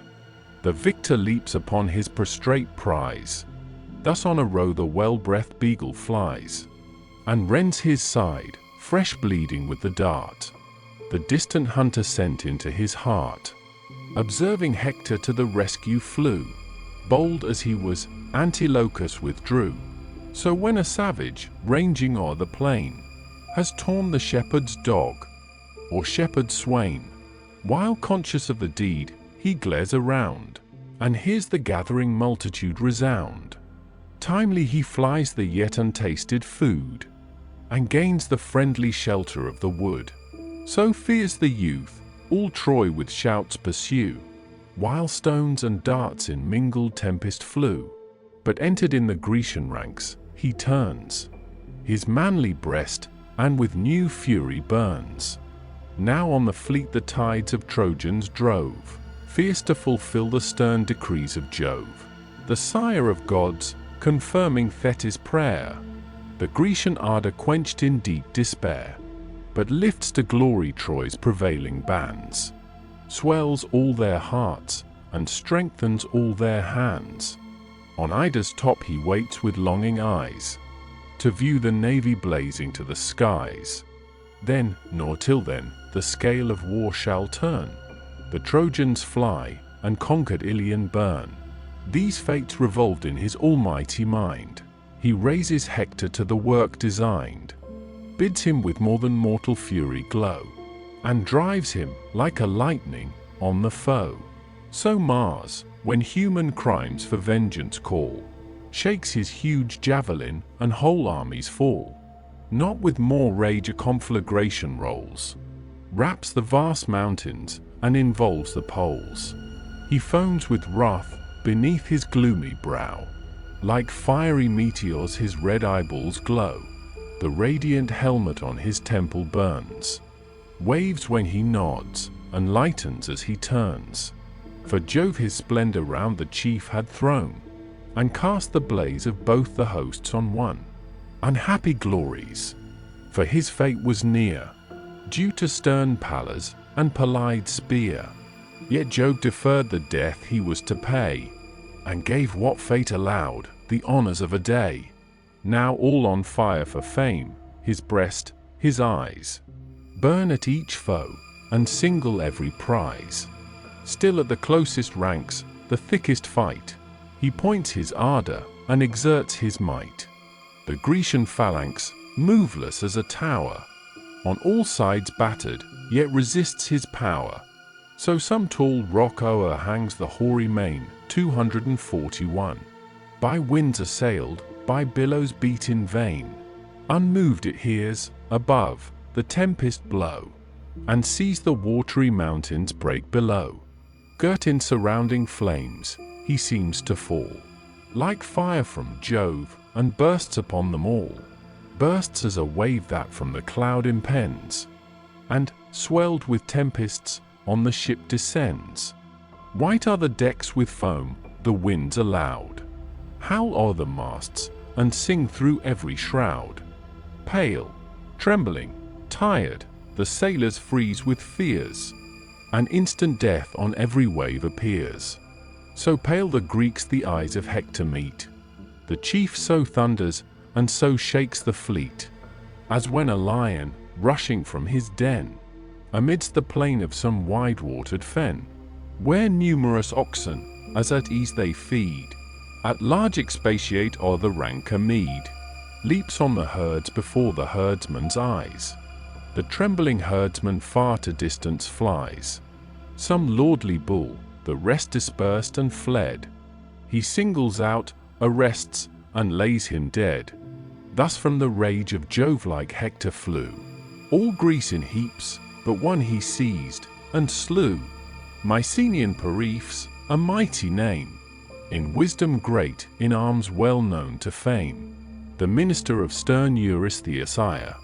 Against Alcides, Copreus was his sire. The son redeemed the honors of the race, a son as generous as the sire was base. Are all his country's youth conspicuous far, in every virtue, or of peace or war, but doomed to Hector's stronger force to yield, against the margin of his ample shield. He struck his hasty foot, his heels upsprung, supine he fell, his brazen helmet rung. On the fallen chief the invading Trojan pressed, and plunged the pointed javelin in his breast. His circling friends, who strove to guard too late, the unhappy hero, fled, or shared his fate.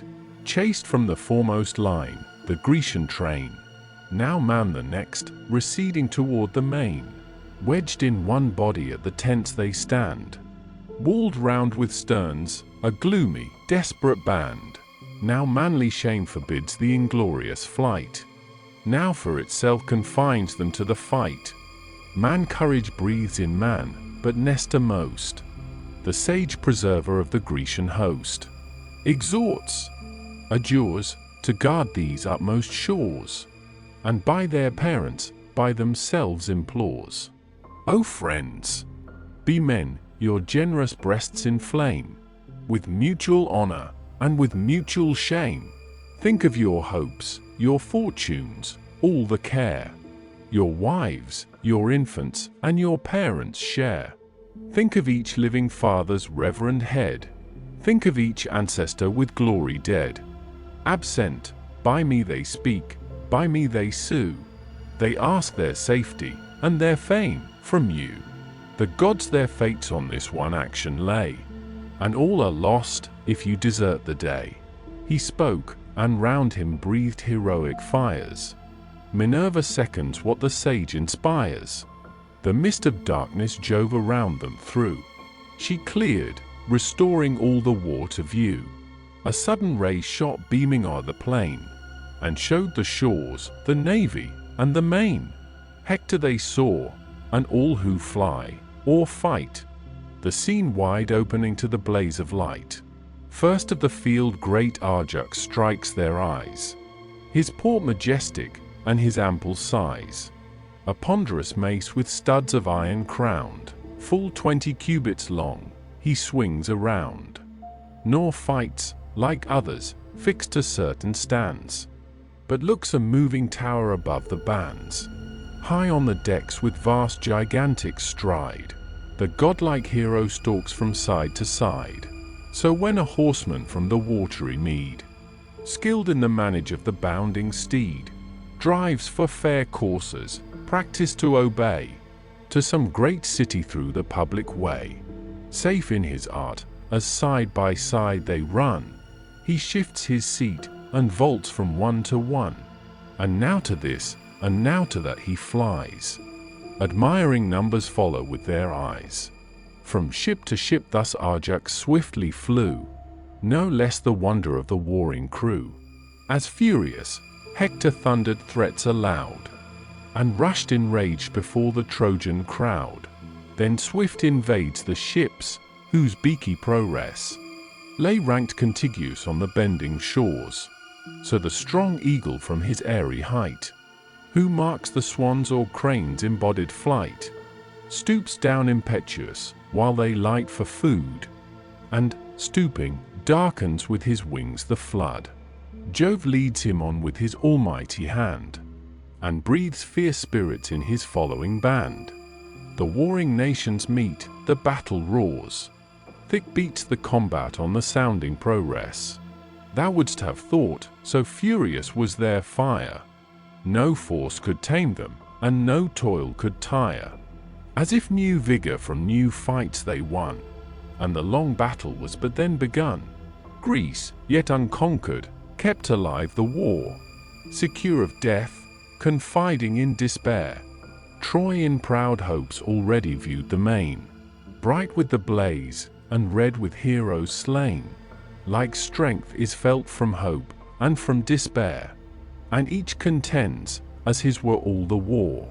'Twas thou, bold Hector, whose resistless hand first seized a ship on that contested strand, the same which dead Patroclus bore, 242, the first that touched the unhappy Trojan shore. For this in arms the warring nations stood, and bathed their generous breasts with mutual blood. No room to poise the lance or bend the bow, but hand to hand, and man to man, they grow. Wounded, they wound, and seek each other's hearts, with falchions, axes, swords, and shortened darts. The falchions ring, shields rattle, axes sound, swords flash in air, or glitter on the ground. With streaming blood the slippery shores are dyed, and slaughtered heroes swell the dreadful tide. Still raging, Hector with his ample hand grasps the high stern and gives this loud command. Illustration: Ajax defending the Greek ships. Haste, bring the flames. That toil of 10 long years is finished, and the day desired appears. This happy day with acclamations greet, bright with destruction of yon hostile fleet. The coward counsels of a timorous throng of reverend dotards checked our glory long. Too long Jove lulled us with lethargic charms, but now in peals of thunder calls to arms. In this great day he crowns our full desires, wakes all our force, and seconds all our fires. He spoke, the warriors at his fierce command pour a new deluge on the Grecian band. Even Ajax paused, so thick the javelins fly, stepped back, and doubted or to live or die. Yet, where the oars are placed, he stands to wait. What chief approaching dares attempt his fate? Even to the last his naval charge defends. Now shakes his spear, now lifts, and now protends. Even yet, the Greeks with piercing shouts inspires, amidst attacks, and deaths, and darts, and fires. O friends! O heroes! Names forever dear, once sons of Mars, and thunderbolts of war. Ah! Yet be mindful of your old renown, your great forefathers' virtues and your own. What aids expect you in this utmost strait? What bulwarks rising between you and fate? No aids, no bulwarks your retreat attend, no friends to help, no city to defend. This spot is all you have to lose or keep. There stand the Trojans, and here rolls the deep. 'Tis hostile ground you tread, your native lands. Far, far from hence, your fates are in your hands. Raging he spoke, nor further wastes his breath, but turns his javelin to the work of death. Whate'er bold Trojan armed his daring hands against the sable ships with flaming brands. So well the chief his naval weapon sped, the luckless warrior at his stern lay dead. Full 12, the boldest, in a moment fell, sent by great Ajax to the shades of hell. Illustration: Castor and Pollux. Book 16. Argument: The sixth battle, the acts and death of Patroclus. Patroclus, in pursuance of the request of Nestor in the 11th book, entreats Achilles to suffer him to go to the assistance of the Greeks. With Achilles' troops and armor, he agrees to it, but at the same time, charges him to content himself with rescuing the fleet without further pursuit of the enemy. The armor, horses, soldiers, and officers are described. Achilles offers a libation for the success of his friend, after which Patroclus leads the Myrmidons to battle. The Trojans, at the sight of Patroclus in Achilles' armor, taking him for that hero, are cast into the uttermost consternation. He beats them off from the vessels. Hector himself flies. Sarpedon is killed, though Jupiter was averse to his fate. Several other particulars of the battle are described, in the heat of which Patroclus, neglecting the orders of Achilles, pursues the foe to the walls of Troy, where Apollo repulses and disarms him. Euphorbus wounds him, and Hector kills him, which concludes the book. So what both armies on the ensanguined shore, while the black vessels smoked with human gore. Meantime Patroclus to Achilles flies. The streaming tears fall copious from his eyes. Not faster, trickling to the plains below. From the tall rock the sable waters flow. Divine Pelides, with compassion moved, thus spoke, indulgent, to his best beloved sad smiley 243. Patroclus, say, what grief thy bosom bears, that flows so fast in these unmanly tears? No girl, no infant whom the mother keeps, from her loved breast with fonder passion weeps. Not more the mother's soul, that infant warms, clung to her knees, and reaching at her arms, than thou hast mine. Oh, tell me, to what end thy melting sorrows thus pursue thy friend?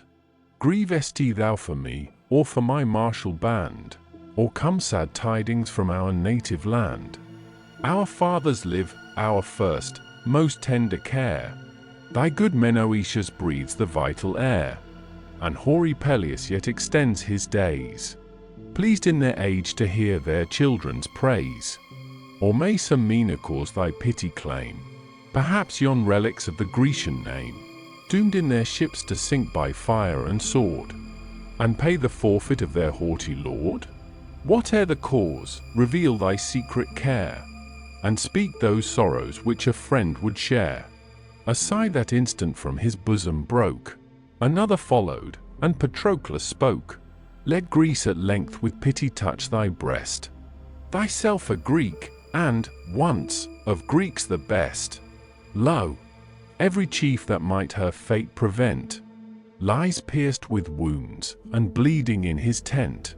Eurypylus, Tydides, Atreus' son, and wise Ulysses, at the navy groan, more for their country's wounds than for their own. Their pain's soft arts of pharmacy can ease. Thy breast alone no lenitives appease. May never rage like thine my soul enslave. O great in vain, unprofitably brave, thy country slighted in her last distress. What friend, what man, from thee shall hope redress? No, ye men unborn, and ages yet behind, shall curse that fierce, that unforgiving mind. O man unpitying, if of man thy race, but sure thou springest not from a soft embrace, nor ever amorous hero caused thy birth, nor ever tender goddess brought thee forth. Some rugged rock's hard entrails gave thee form, and raging seas produced thee in a storm, a soul well suiting that tempestuous kind. So rough thy manners, so untamed thy mind. If some dire oracle thy breast alarm, if aught from Jove, or the Tees, stop thy arm, some beam of comfort yet on Greece may shine. If I but lead the Myrmidonian line, clad in thy dreadful arms if I appear, proud Troy shall tremble, and desert the war. Without thy person Greece shall win the day, and thy mere image chase her foes away. Pressed by fresh forces, her o'erboard train shall quit the ships, and Greece respire again. Thus, blind to fate, with supplicating breath, thou beggest he his arms, and in his arms thy death. Unfortunately good, a boding sigh, thy friend returned, and with it this reply: Patroclus, thy Achilles knows no fears, nor words from Jove nor oracles he hears, nor aught a mother's caution can suggest. The tyrant's pride lies rooted in my breast. My wrongs, my constant thought engage. Those, my sole oracles, inspire my rage. I made him tyrant, gave him power to wrong. Even me, I felt it, and shall feel it long. The maid, my black-eyed maid, he forced away, due to the toils of many a well-fought day, due to my conquest of her father's reign, due to the vote of all the Grecian train. From me he forced her, me, the bold and brave, disgraced, dishonored, like the meanest slave. But bear we this, the wrongs I grieve are past. 'Tis time our fury should relent at last. I fixed its date, the day I wished appears. How Hector to my ships his battle bears.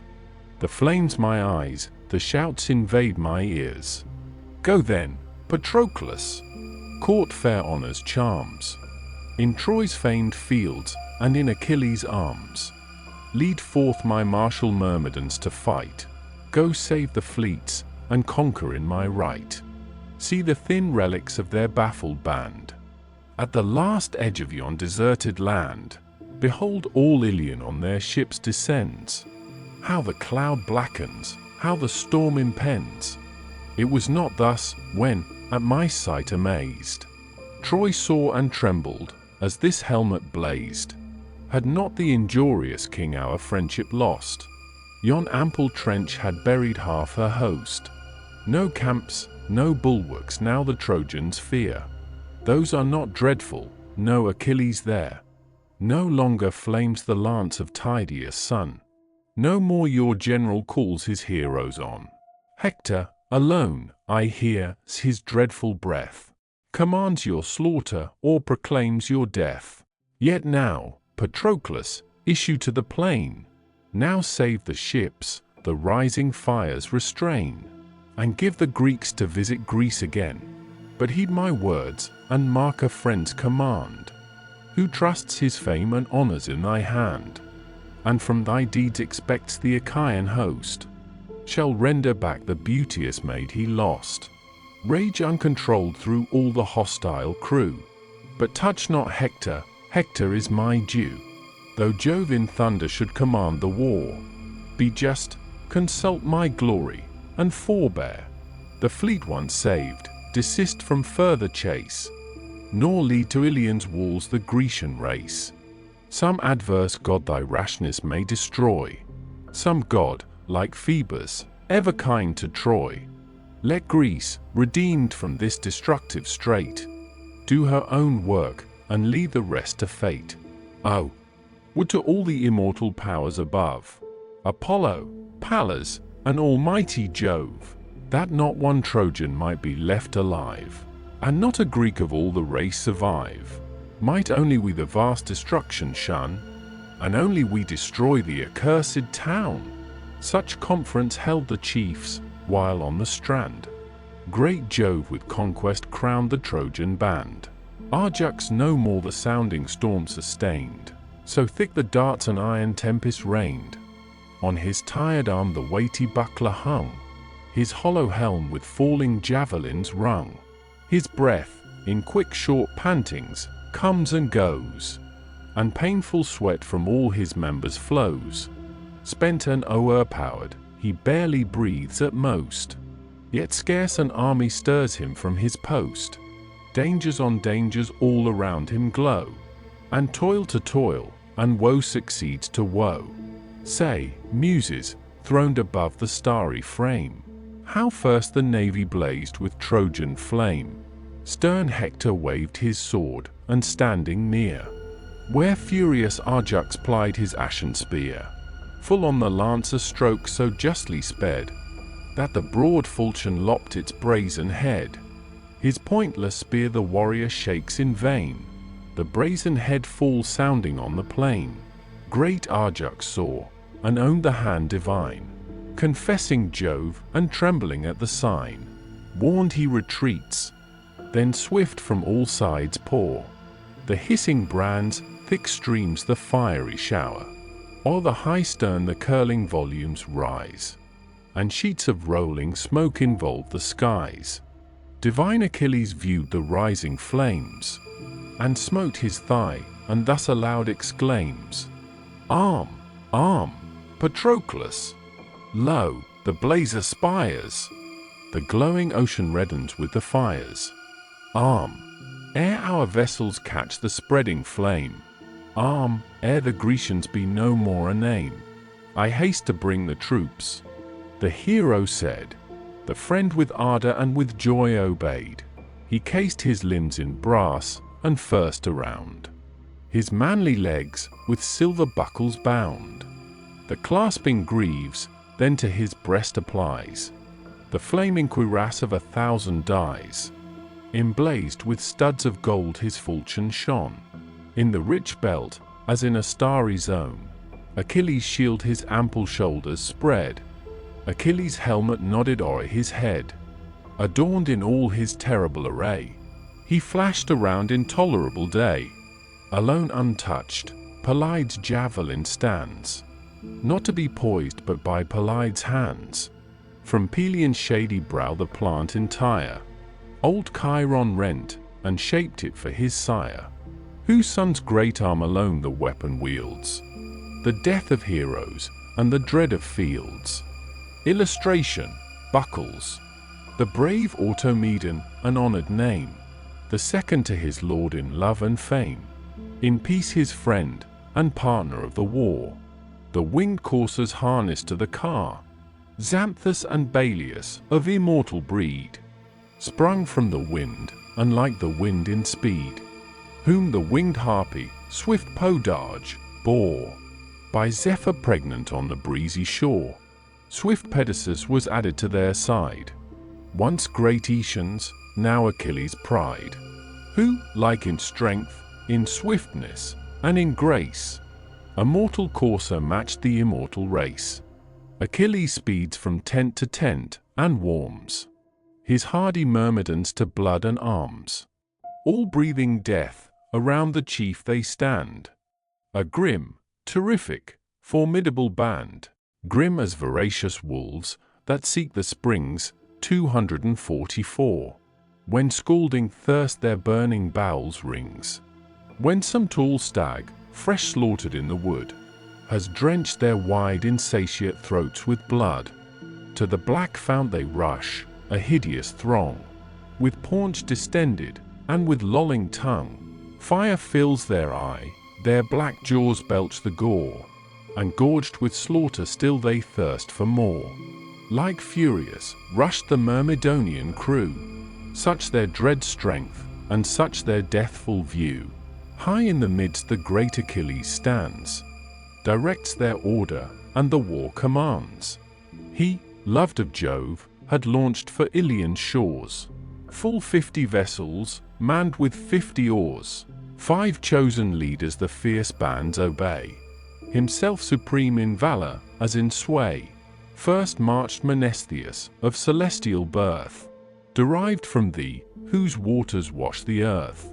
Divine Sperchius, Jove-descended flood, a mortal mother mixing with a god.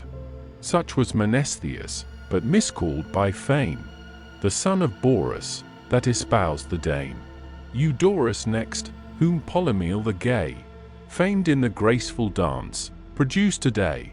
Her, sly Selenius loved, on her would gaze, as with swift step she formed the running maze. To her high chamber from Diana's choir, the god pursued her, urged, and crowned his fire. The sun confessed his father's heavenly race, and aired his mother's swiftness in the chase. Strong Echecleus, blessed in all those charms that pleased a god, succeeded to her arms. Not conscious of those loves, long hid from fame, with gifts of price he sought and won the dame. Her secret offspring to her sire she bare. Her sire caressed him with a parent's care. Pisander followed, matchless in his art, to wing the spear, or aim the distant dart. No hand so sure of all the Emathian line, or if a surer, great Patroclus, thine. The fourth by Phoenix' grave command was graced, less his valiant offspring led the last. Soon as Achilles with superior care had called the chiefs, and ordered all the war, this stern remembrance to his troops he gave. Ye far-famed Myrmidons, ye fierce and brave, think with what threats you dared the Trojan throng. Think what reproach these ears endured so long. Stern son of Peleus, thus ye used to say, while restless, raging, in your ships you lay. O nursed with gall, unknowing how to yield, whose rage defrauds us of so famed a field? If that dire fury must forever burn, what make we here? Return, ye chiefs, return. Such were your words. Now, warriors, grieve no more. Lo there the Trojans, bathe your swords in gore. This day shall give you all your soul demands, glut all your hearts, and weary all your hands. Illustration, Diana. Thus while he roused the fire in every breast, close and more close the listening cohorts pressed. Ranks wedged in ranks, of arms a steely ring still grows, and spreads, and thickens round the king, as when a circling wall the builder forms, of strength defensive against wind and storms. Compacted stones the thickening work compose, and round him wide the rising structure grows. So helm to helm, and crest to crest they throng, shield urged on shield, and man drove man along. Thick, undistinguished plumes, together joined, float in one sea, and wave before the wind. Far o'er the rest in glittering pomp appear their bold Automedon, Patroclus here. Brothers in arms, with equal fury fired, two friends, two bodies with one soul inspired. But mindful of the gods, Achilles went to the rich coffer in his shady tent. There lay on heaps his various garments rolled, and costly furs, and carpets stiff with gold, the presence of the silver-footed dame. From thence he took a bowl of antique frame, which never man had stained with ruddy wine, nor raised in offerings to the power divine. But Peleus' son, and Peleus' son to none, had raised in offerings, but to Jove alone. This tinged with sulphur, sacred first to flame, he purged, and washed it in the running stream.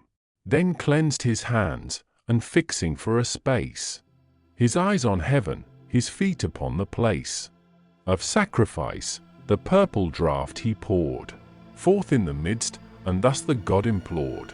O thou supreme, high-throned all height above, O great Pelasgic, Dodonian Jove, who amidst surrounding frosts and vapors chill, presidest on bleak Dodona's vocal hill, whose groves the Selli, race austere, surround, their feet unwashed, their slumbers on the ground.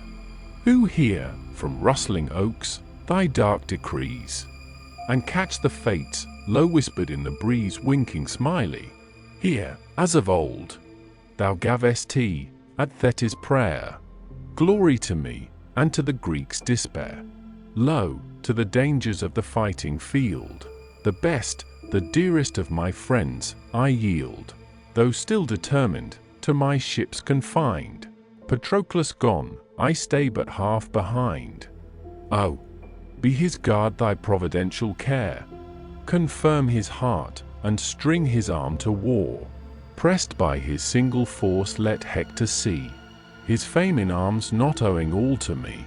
But when the fleets are saved from foes and fire, let him with conquest and renown retire. Preserve his arms, preserve his social train, and safe return him to these eyes again.